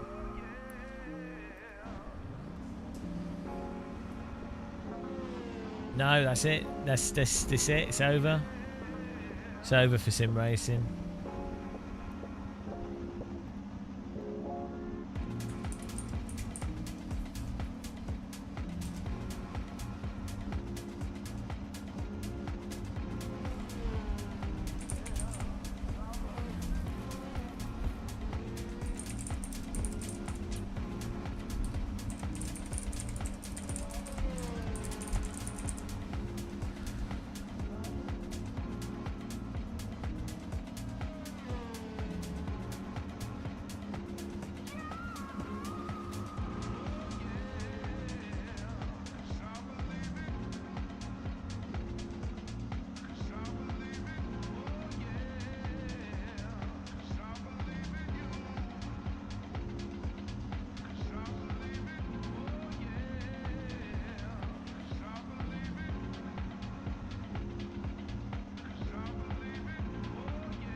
Okay, well, now I logged in and my my game keeps crashing, so that's great. Content manager is now broken after logging into World Sim Series, so that went well. Great. I'm really glad I tried that out. Yeah, content manager won't work now. That's fantastic. and that is why I don't use World Sim Series. that's why. That's why. Yeah, great. Let's try closing the game and reopening it. Fantastic. It's almost like hosting your own server just works. Oh, we're doing this race first anyway. Well, it is in Content Manager. Yeah, most people are just driving around road cars, pretending to drive road cars.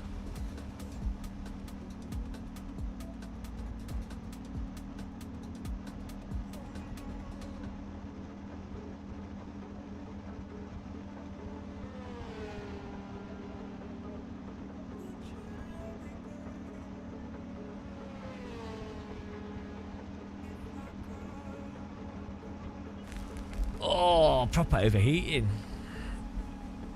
Proper overheating, I tell you. So we need a Aero Boy set. Share your setup, guys. If you've created, if you're the fastest driver, Amid. Share your setup. Share your Aero Boy setup.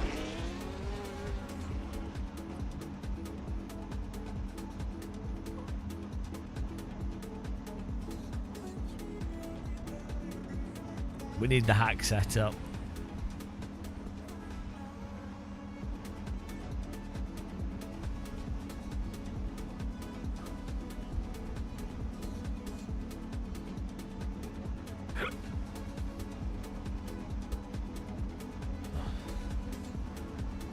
There it is. There's the hack setup. It's probably just the default setup.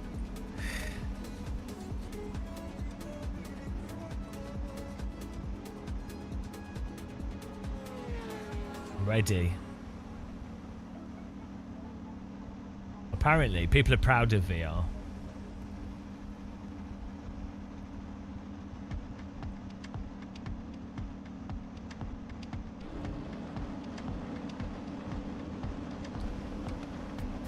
Here we go.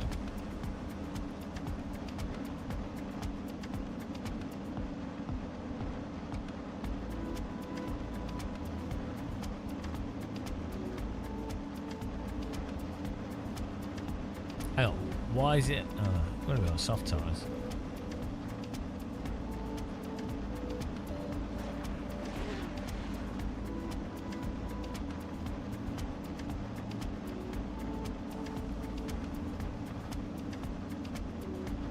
Here we go.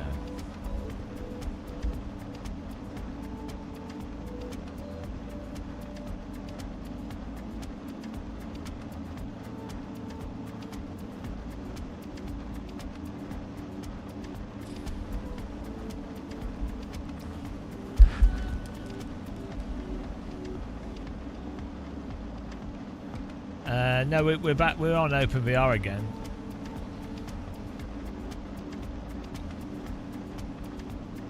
We'll keep fiddling with things.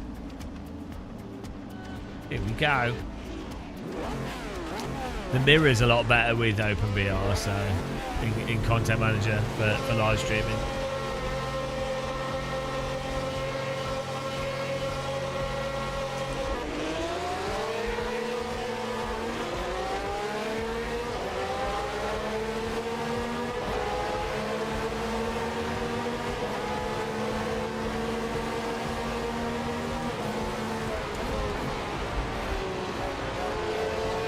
Why are you timing people The out? pace car is out of control.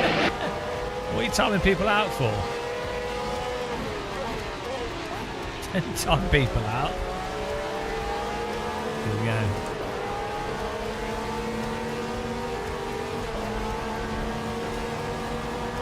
Thanks for following Immortal Arviv.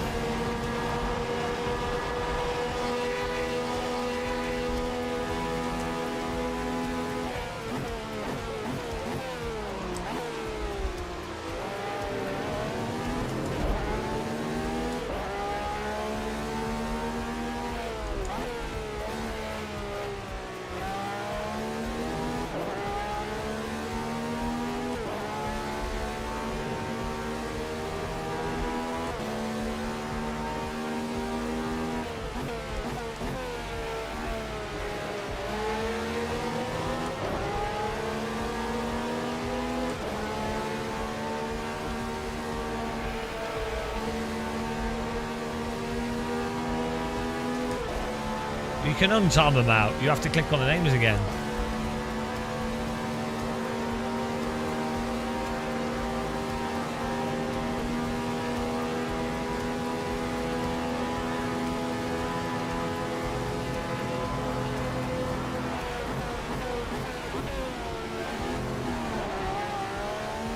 Bloody hell. Huge error.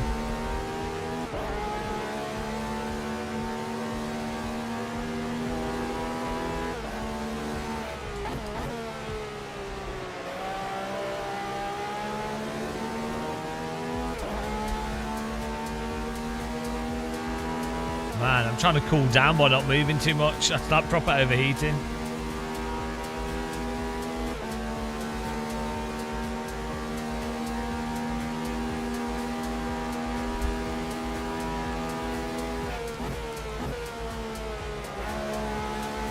Order.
Bonk. Off to the bonk. Oh, did he spin? Oh, what a bonkers. The SR10's in iRacing, but that's a different car.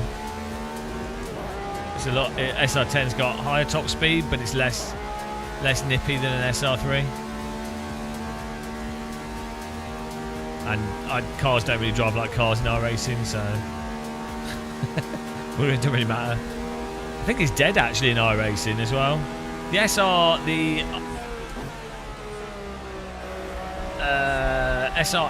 or RX8, I can't remember if it's SR. I think it's RX8. That was really popular and iRacing killed it. Billy Orish, thanks for the raid.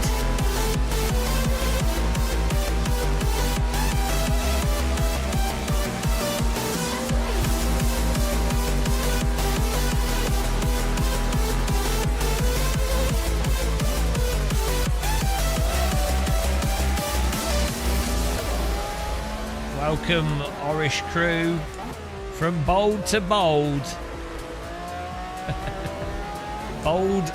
Boldageddon. From one egg to another.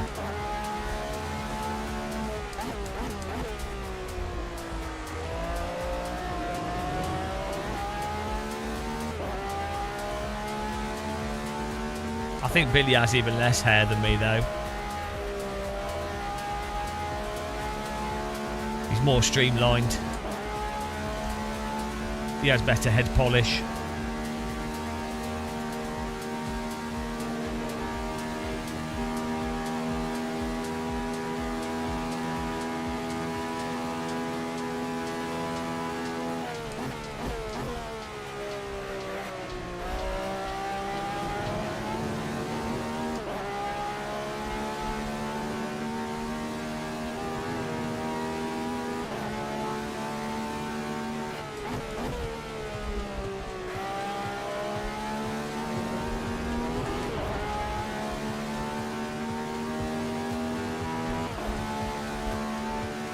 Got a bit of a gap here.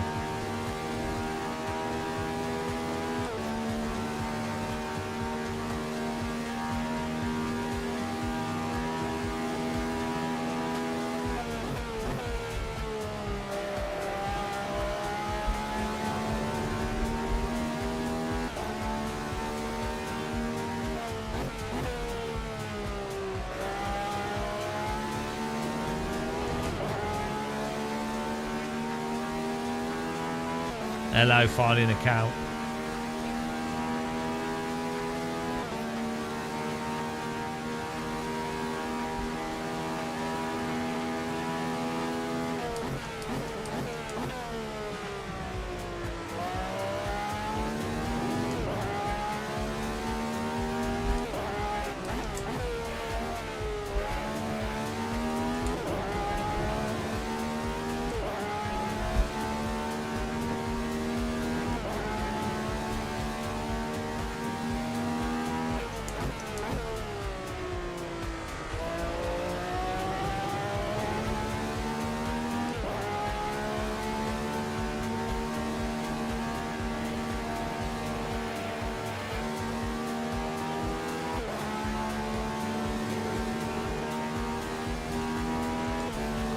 Closing the gap.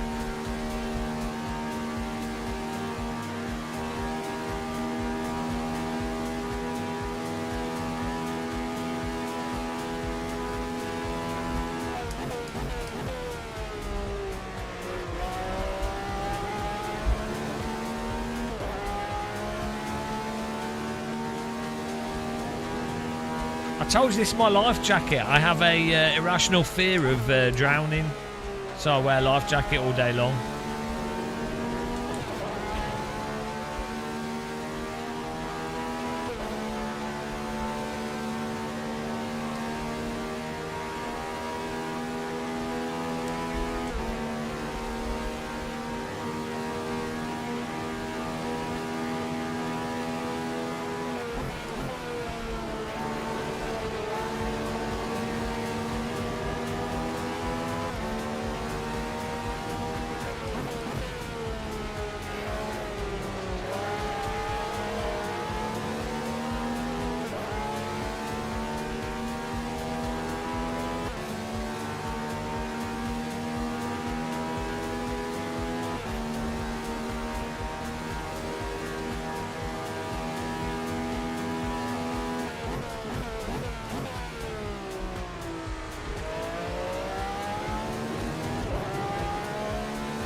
Oh no.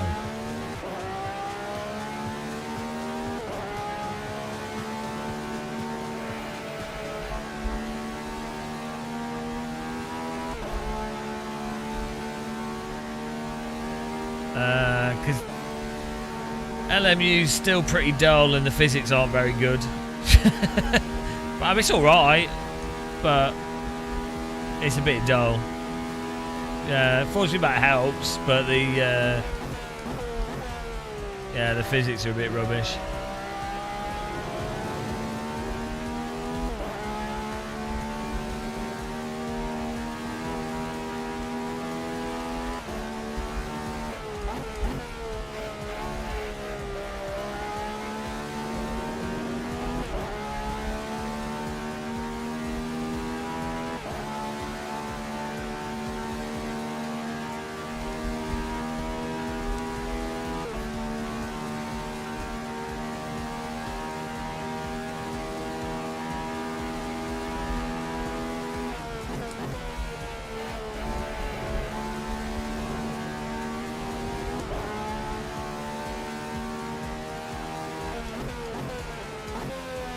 Well, so I think the thing is,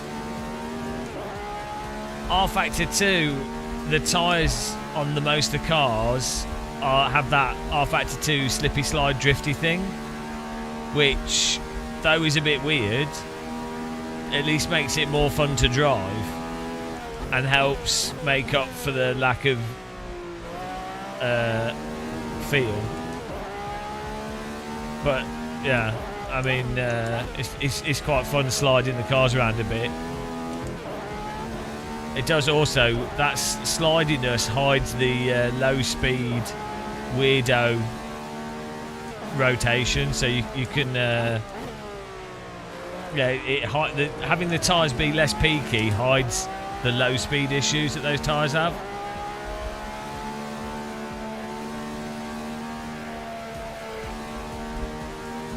What's bad about LMU physics?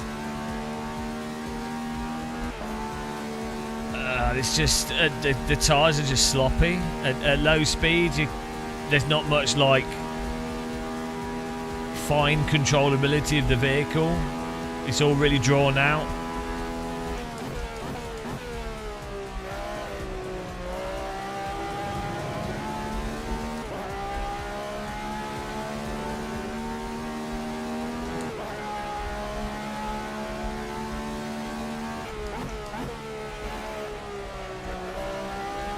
Yeah, once at speed it's alright. With downforce, the downforce makes cars like pokey and responsive, and you can control the angle of the car through the corner quite nicely on the brake or the accelerator.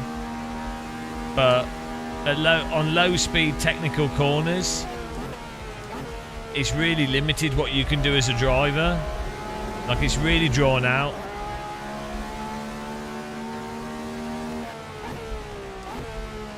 So in some ways, LMU's physics are worse than iRacing. I think if you had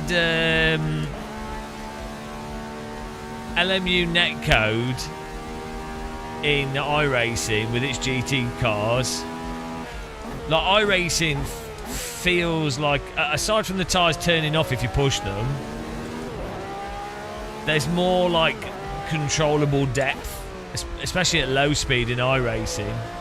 The cars turn in better in iRacing. But LMU has better netcode, and you can also, if you go over the rears or go over the tyres, you can just counter steer like you should be able to. So it doesn't have iRacing's tyres turn off for like, you know. It's just weird.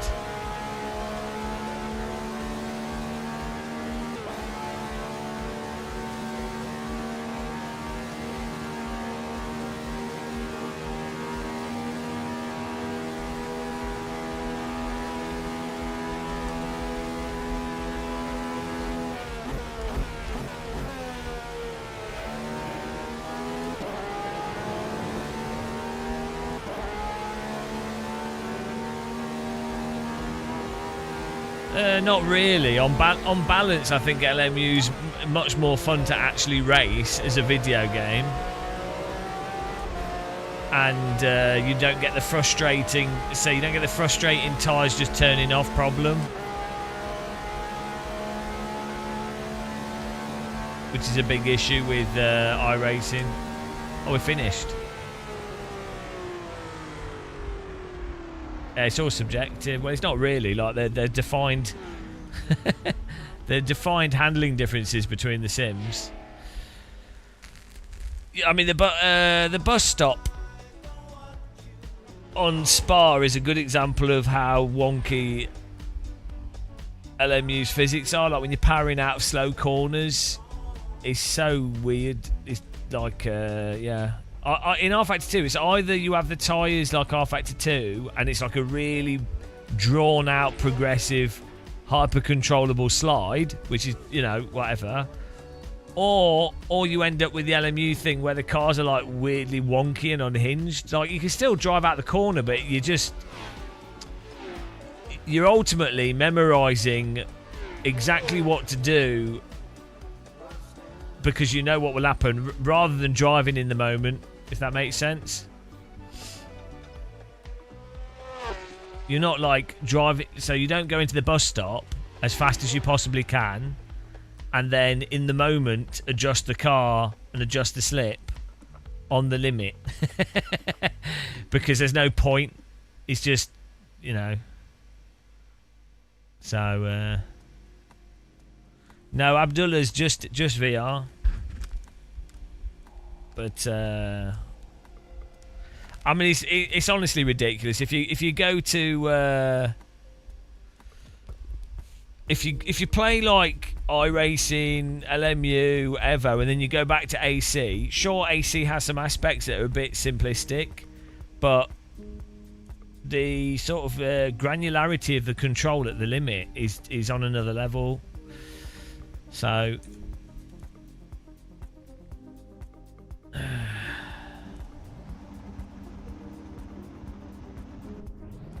well done, Hamid. Massimo and Louis, well done.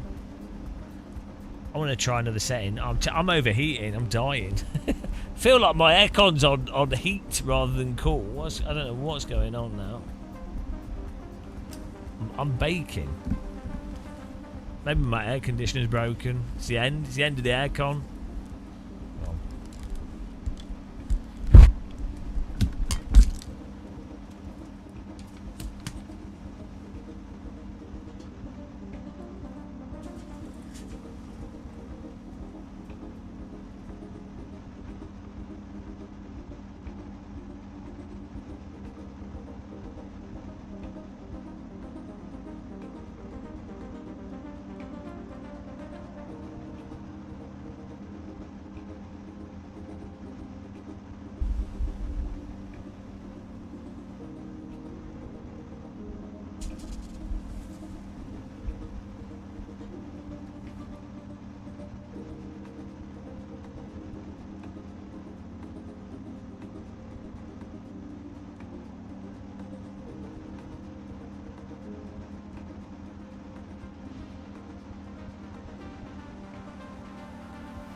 was cooled down for a bit.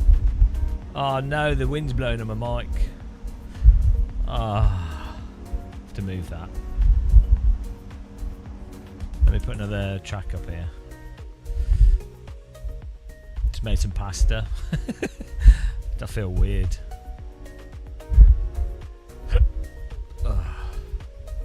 Oh yeah, World Sim Series has broken my AC, hasn't it?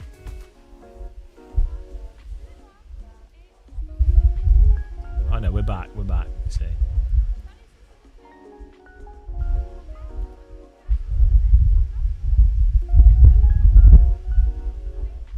Oh no. It crashes every time I try and... Oh no. Ah.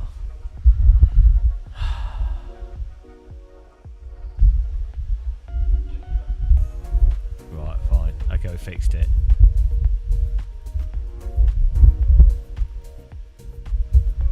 Let's check out the Women's World Sim Series website. I need to... Well, I'll put the server back up on another track. Let me just fix the wind as well.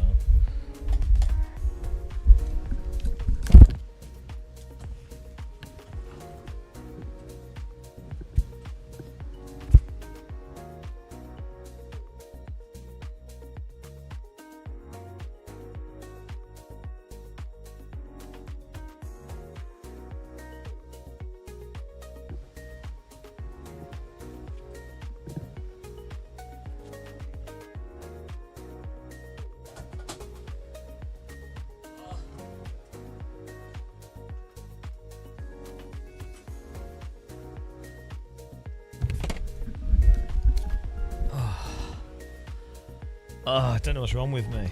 I feel like I maybe I poison myself with breakfast. Best thing to eat when you poisoned yourself is some pasta.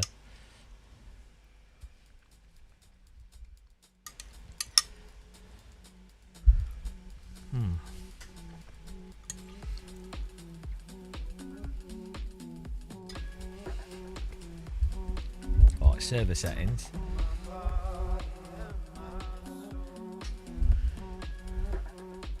What should we put on?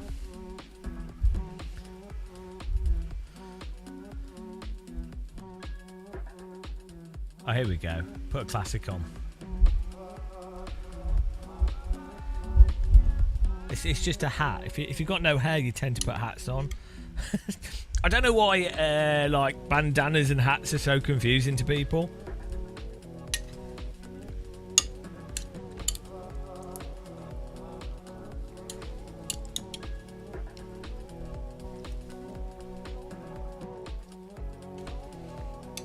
Like conceptually.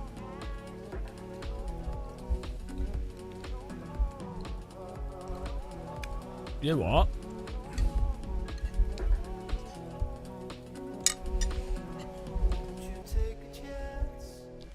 Oh, like the King Rhino's well, look at Electrical Momo. And even Dragonflies. I mean, these guys total, I know, they're off to the gulag for them. Same bunny house, hello.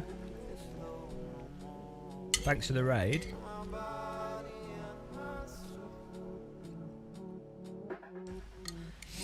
Oh, I hope we feel better after eating this.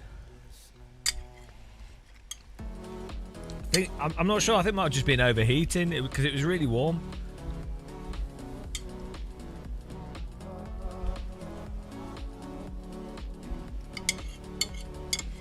It feels super weird.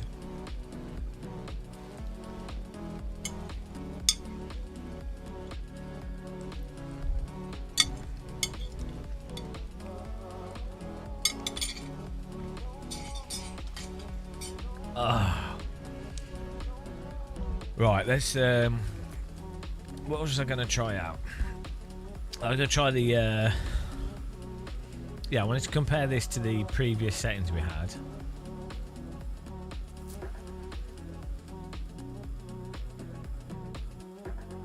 Let's do that.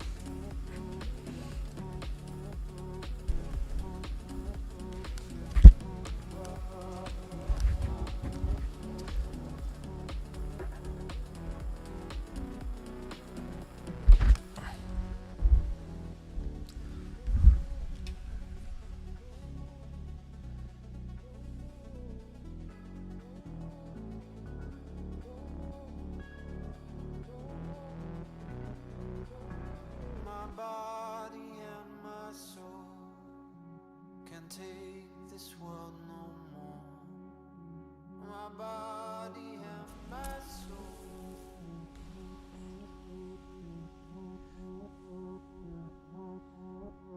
When is it not always just broken? That's the yeah. This no more.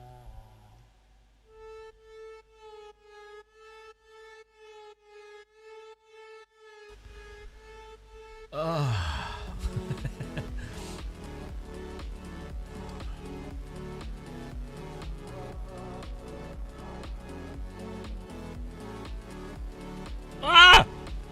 No, why is there a wood louse in my headset? What? Oh no! I thought it was water. We had a wood louse in the headset. It just came out the headset. Oh no! Wood louse face. Get out the window. There we go. That's not creepy at all. Yeah. My window's open and it's like underground. So it must have, whilst I was getting a drink, it must have crawled into the headset.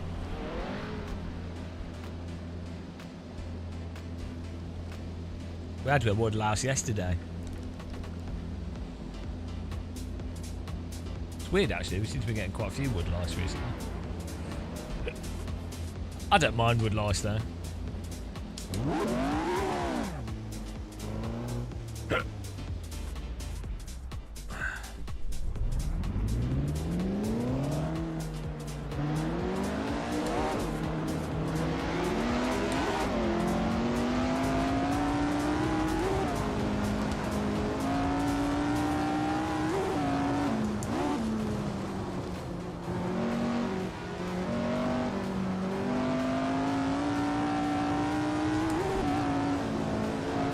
Bug report.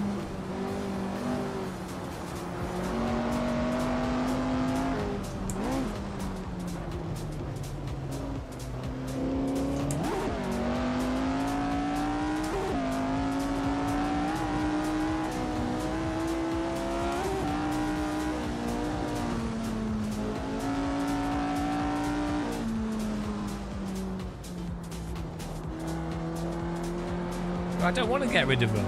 There's not many of them. We don't have an infestation. It's literally the garden. They're just coming in from the garden.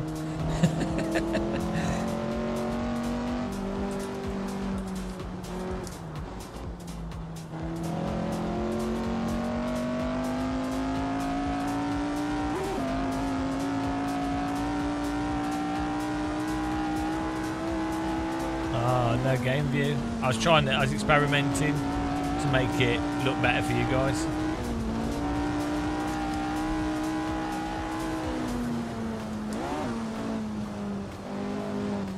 Did you enjoy that?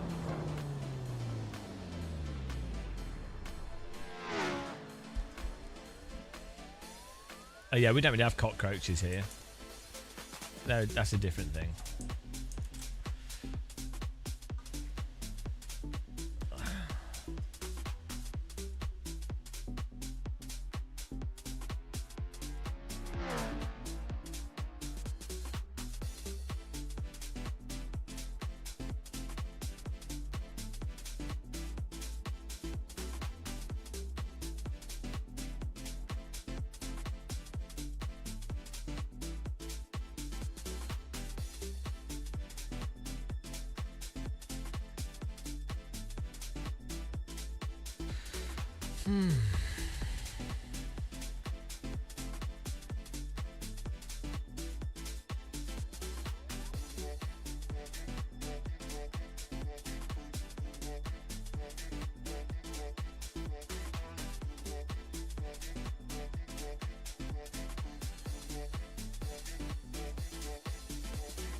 What's going on here?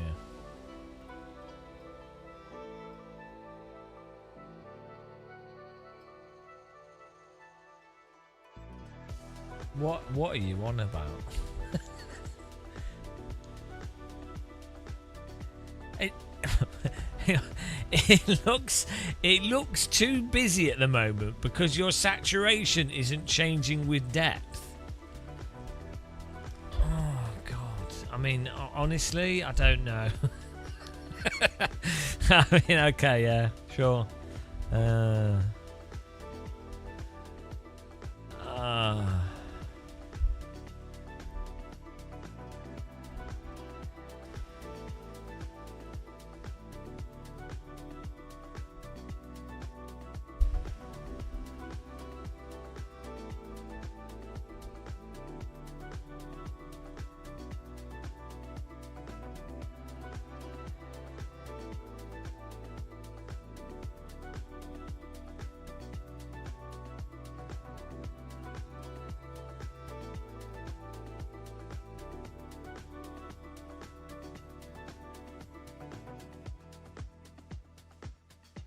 Let's restart.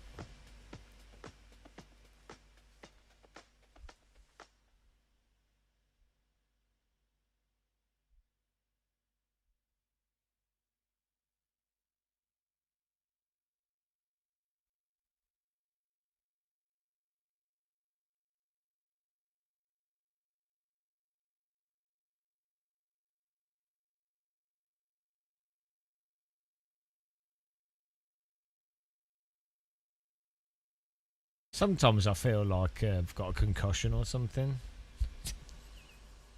I'm like, oh dear, what is going on? You know.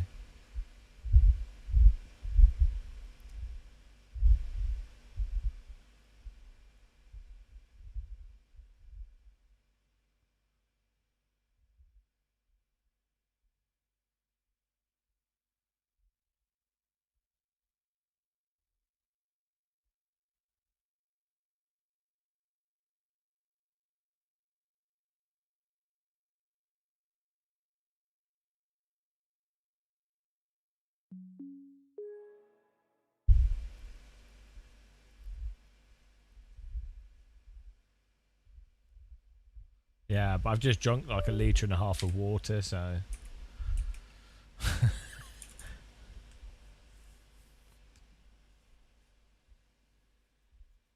Oh, it looks messy, yeah.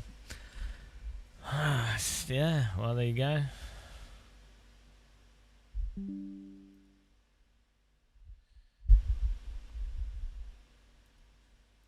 Imagine if different tracks tended to look different because it depends what the 3D model is on the tracks and the weather settings and a whole bunch of stuff. I find it weird, a little bit weird, when people jump into a live stream and then say something that's based off like the last 5 minutes of a live stream. Not the last 5 years of live streaming, or potentially the last hour, 2 hours, 5 hours. It's like, it's, you know, like immediately evaluating something on the face value of the immediate moment seems to be a more common thing that is happening.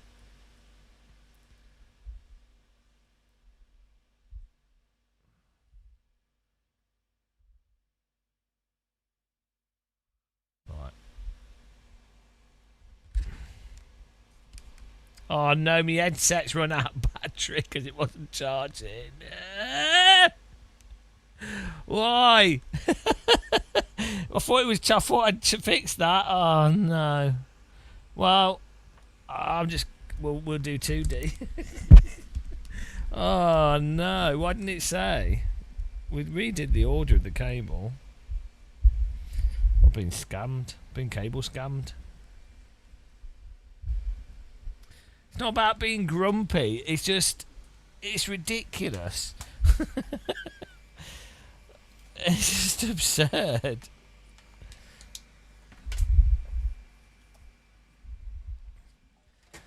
I mean, like, also,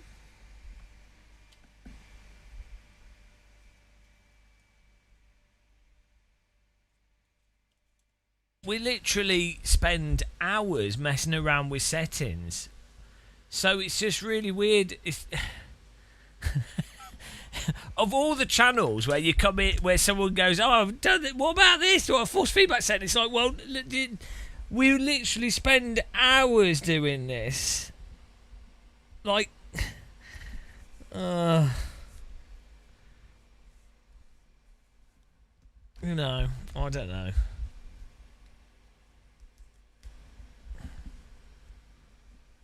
AI chatbot for the summary. Oh man, I'm Rex. I don't know what's wrong with me.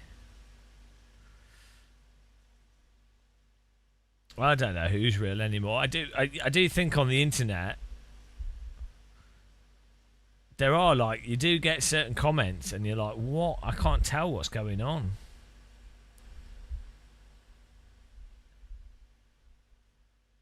Right.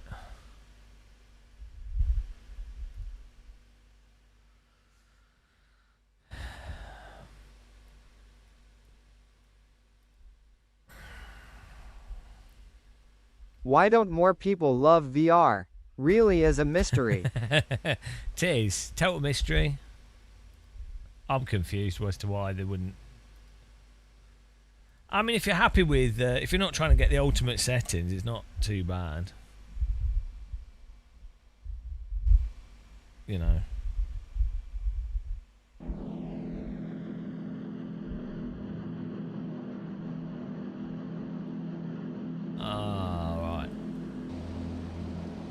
Oh, it's all flat. It's all flat. Look how flat it is. Oh, there's the beach. Look how flat it is. Oh no, it's terrible. Turn the beach off. Son of the beach. It's so flat. Oh no. It's just flat. Oh, it looks terrible.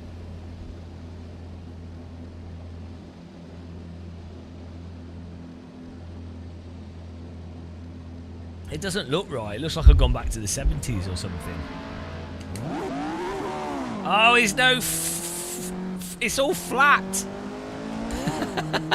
The cockpit's flat. Everything's flat. Oh, no. This feels so weird. The flatness.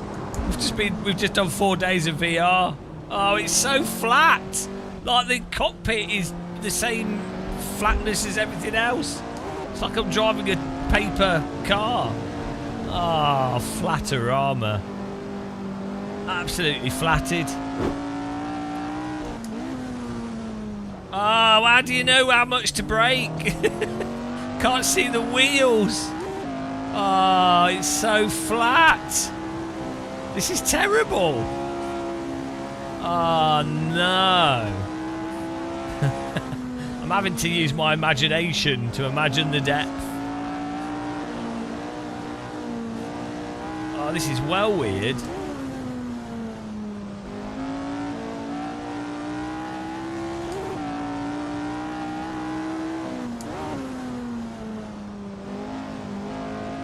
Oh, no.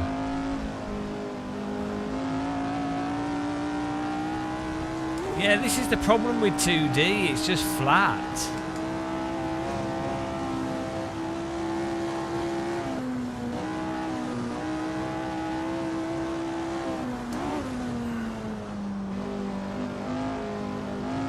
I mean, it's okay, but...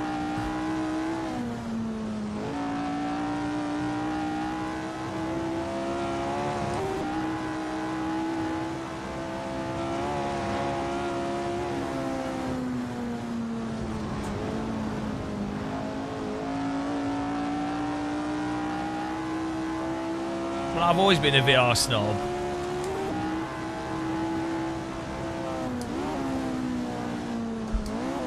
Oh, it's so flat, the corner. It's so weird. You're right, when you do 2D for a while, you kind of invent the 3D in your mind's eye. But when you go from like VR to 2D, it's like it's like when you go from 2D to VR, it's like, oh god, I'm there. Because you have to, in 2D, you have to look at the size of things for the depth.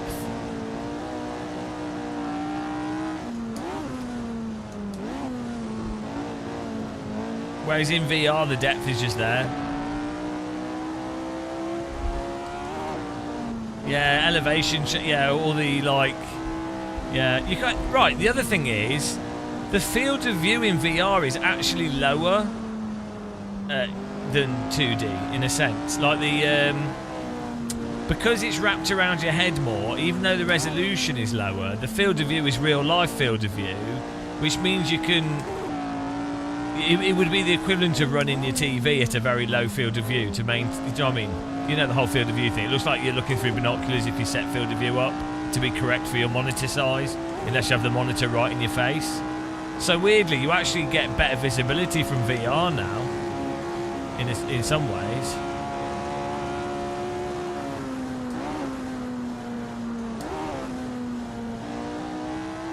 I mean, it's okay in 2D. It's just weird.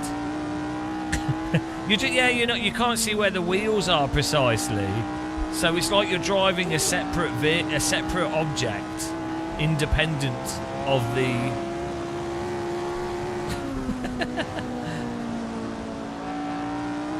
Yeah, I'm always like, in the corner of your eye you can see where the tire's hitting, and then but you're focusing on stuff in the distance.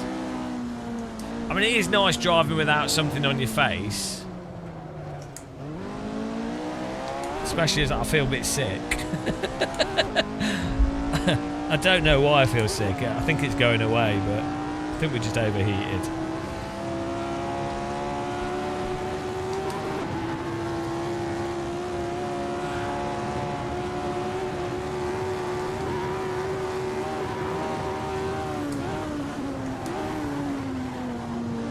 The thing is, I think VR is actually, you get used to it. At first it's exciting, then you get used to that and it's just nice.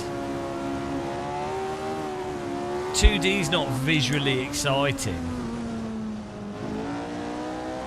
There's the sense of speed's not there, really. It's just it's an abstraction of speed.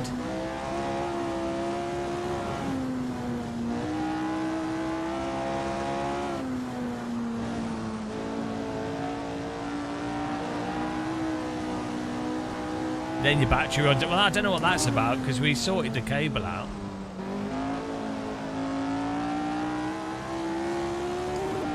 Well, we have the cable should charge it at the same time. We have it set up, so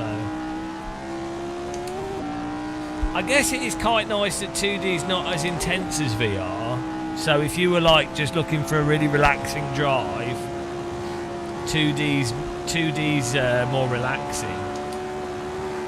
In some ways. I find VR quite relaxing now. Oh. And dead. But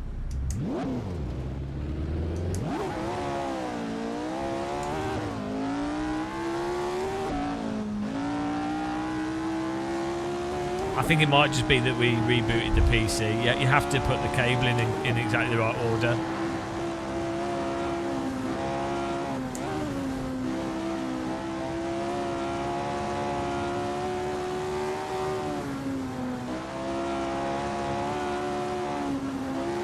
Do you mean the Steam frame? Yeah, I think it should be all right. It'll be interesting. Order.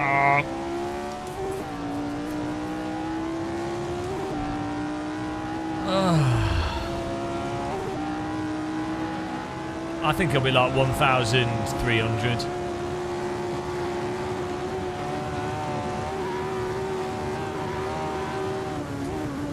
Maybe like 1,499. Disaster.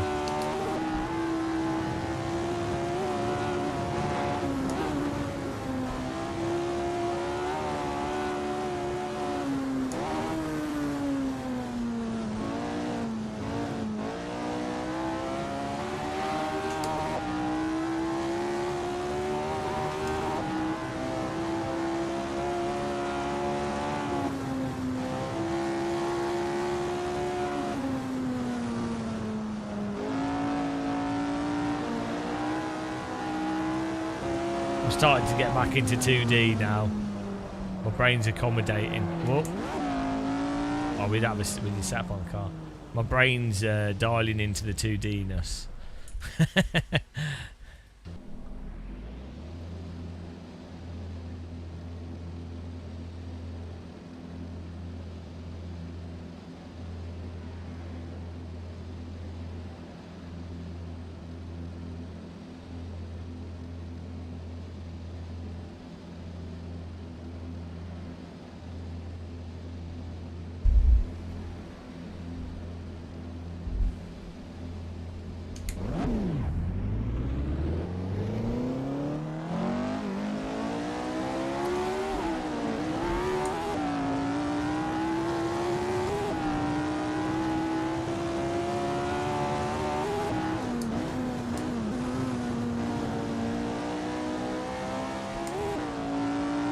Oh, that's nice. No, I just had some pasta, so that helped. No, Jet Red. You're mistaken because all the Kunos cars are terrible.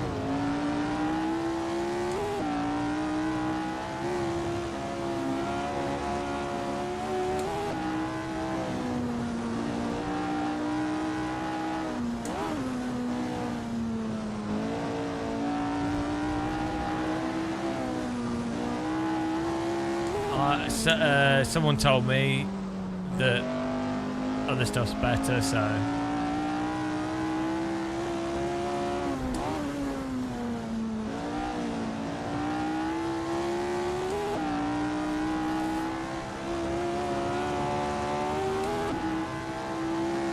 well, that's it.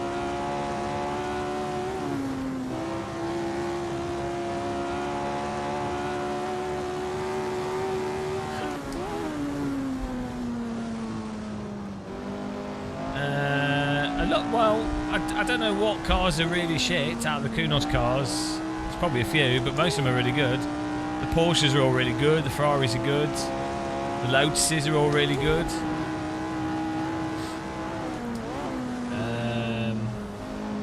The McLarens aren't good.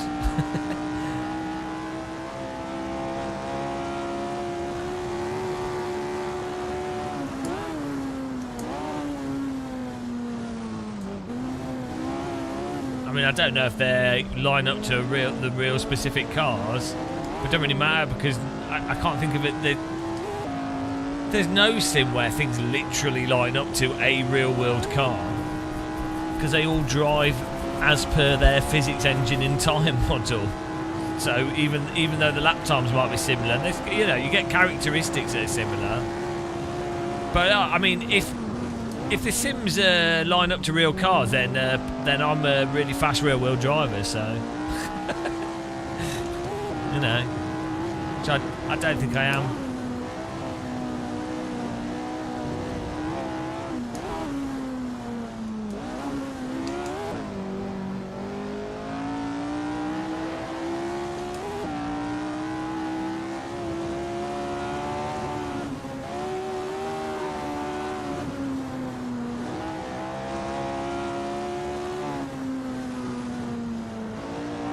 Nice track this.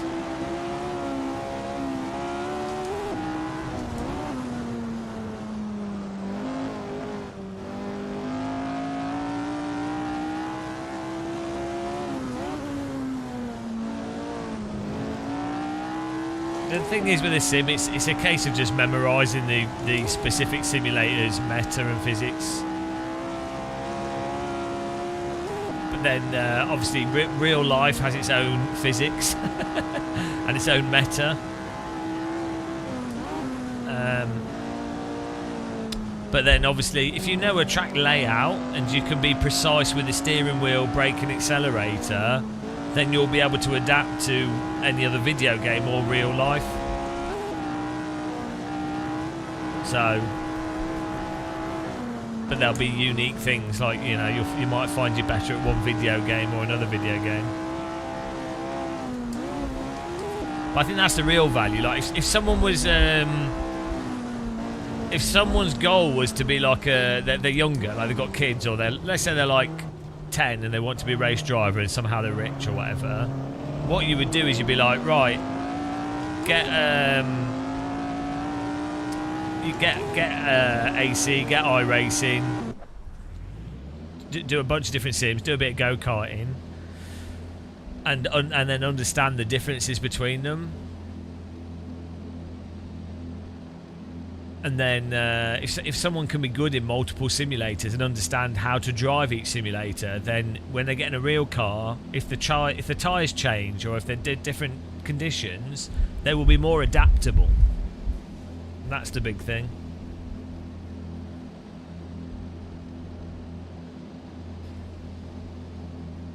And then I think knowing a track layout is a big thing, but then just having the fundamental input precision to get the vehicle to do what you want it to do is another big thing.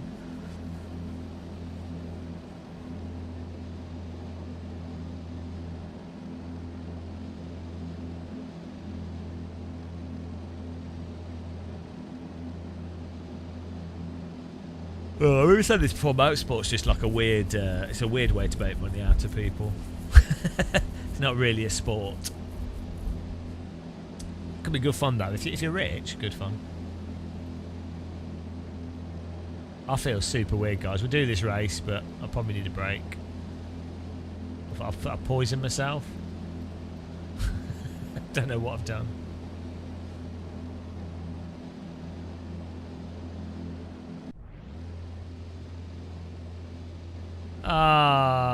Yeah, no, I mean, I redid my cable and it seemed to work, but it's not. We just had it drain again, so I don't know what's going on. I don't know why it seemed to work yesterday and then now it's not working today. Double reconnect the cable again. The people that earn money through motorsport are race team owners. Yeah, race team owners, a selection of Formula 1 drivers.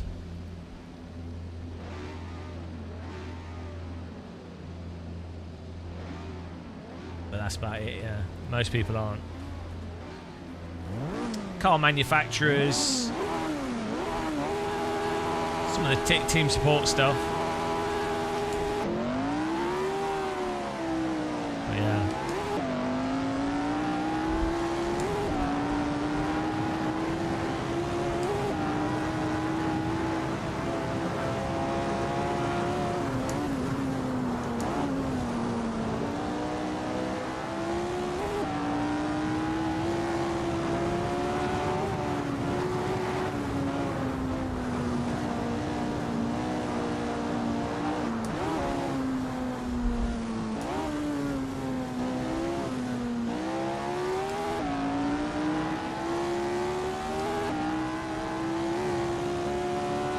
This is a very fun combo.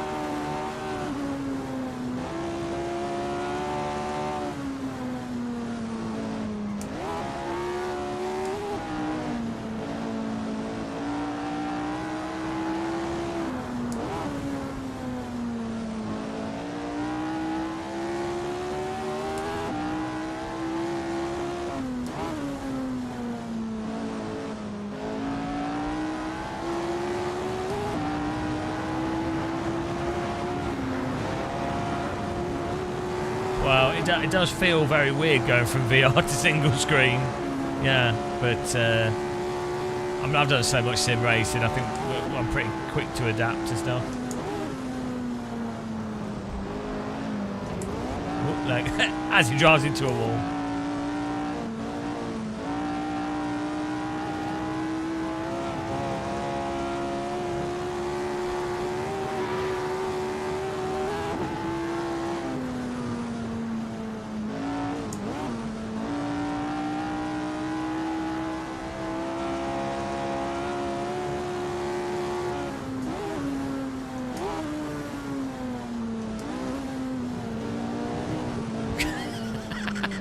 Car on the right just drove into the wall.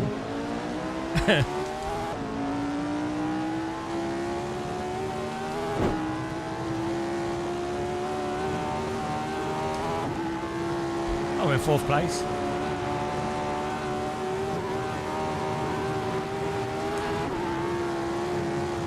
I mean, my view is, I would say, a single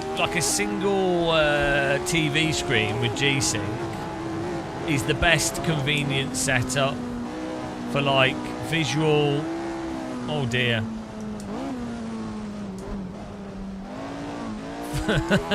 For like general visual of the being able to play, comfort, nice view, all that stuff.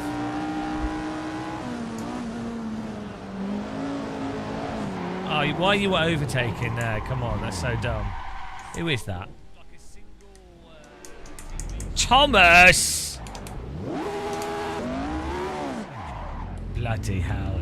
Dumbest overtake in the history of overtakes. I even lifted to make it easier for him to go around the outside.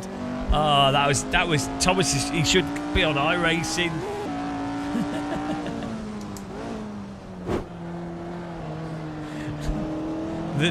Oh no, we got replay. Oh no.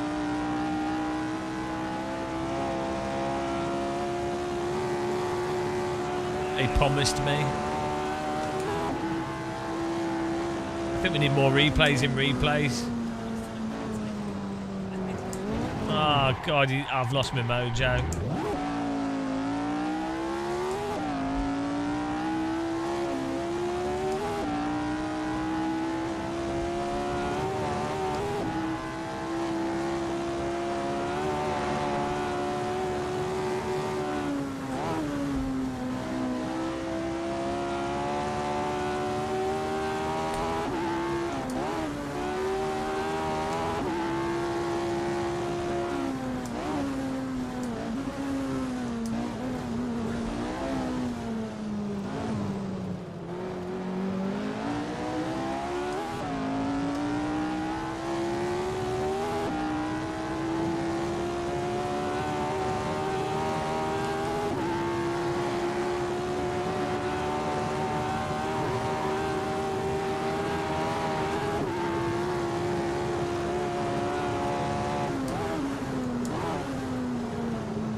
Oh, Pomus. We've promised him.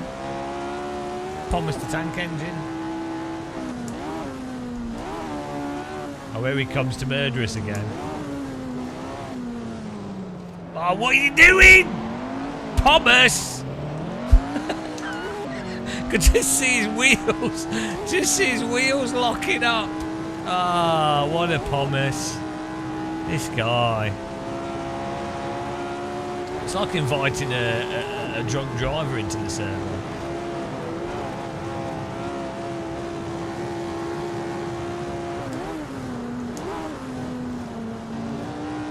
Typical guy.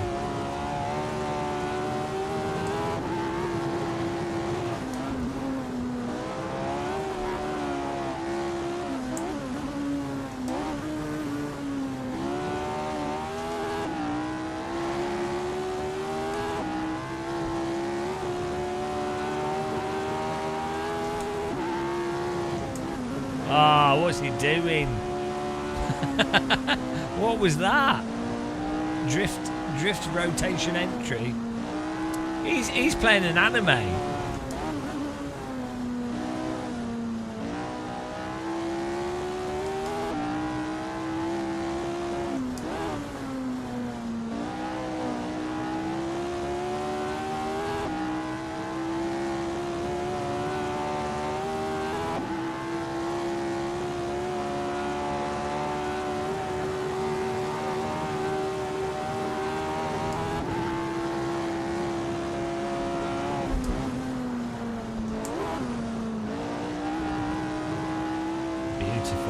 Beautiful exit there.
Proper got the back out there.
Little tap off the wall there.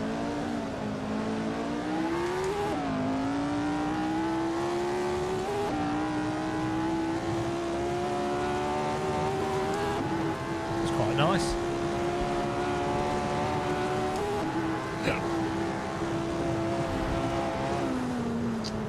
Alan with the win. Marcio third. Hang on. Let's have a look at the results. On the results screen, it's messed up. I'm Jason Statham's brother, yeah. I feel super weird, guys. And I think I need a break.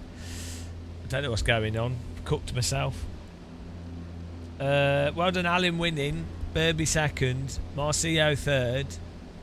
Myself fourth. Dart Race fifth.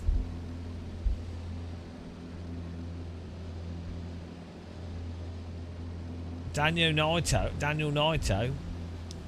Oh, beautiful. Yeah, guys, I'm gonna have a break because I feel weird. I just feel weird. We'll stream again soon. Maybe we'll stream tomorrow. Here we go. Need a cup of tea. Right, who do I? We have to send you somewhere. Oh, it's good fun racing though. Appreciate everyone joining in. Here you go.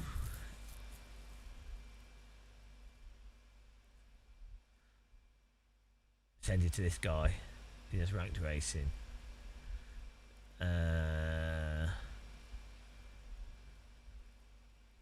Right. See you soon, guys. Thanks for joining us. We'll catch you for some more racing soon. Bye.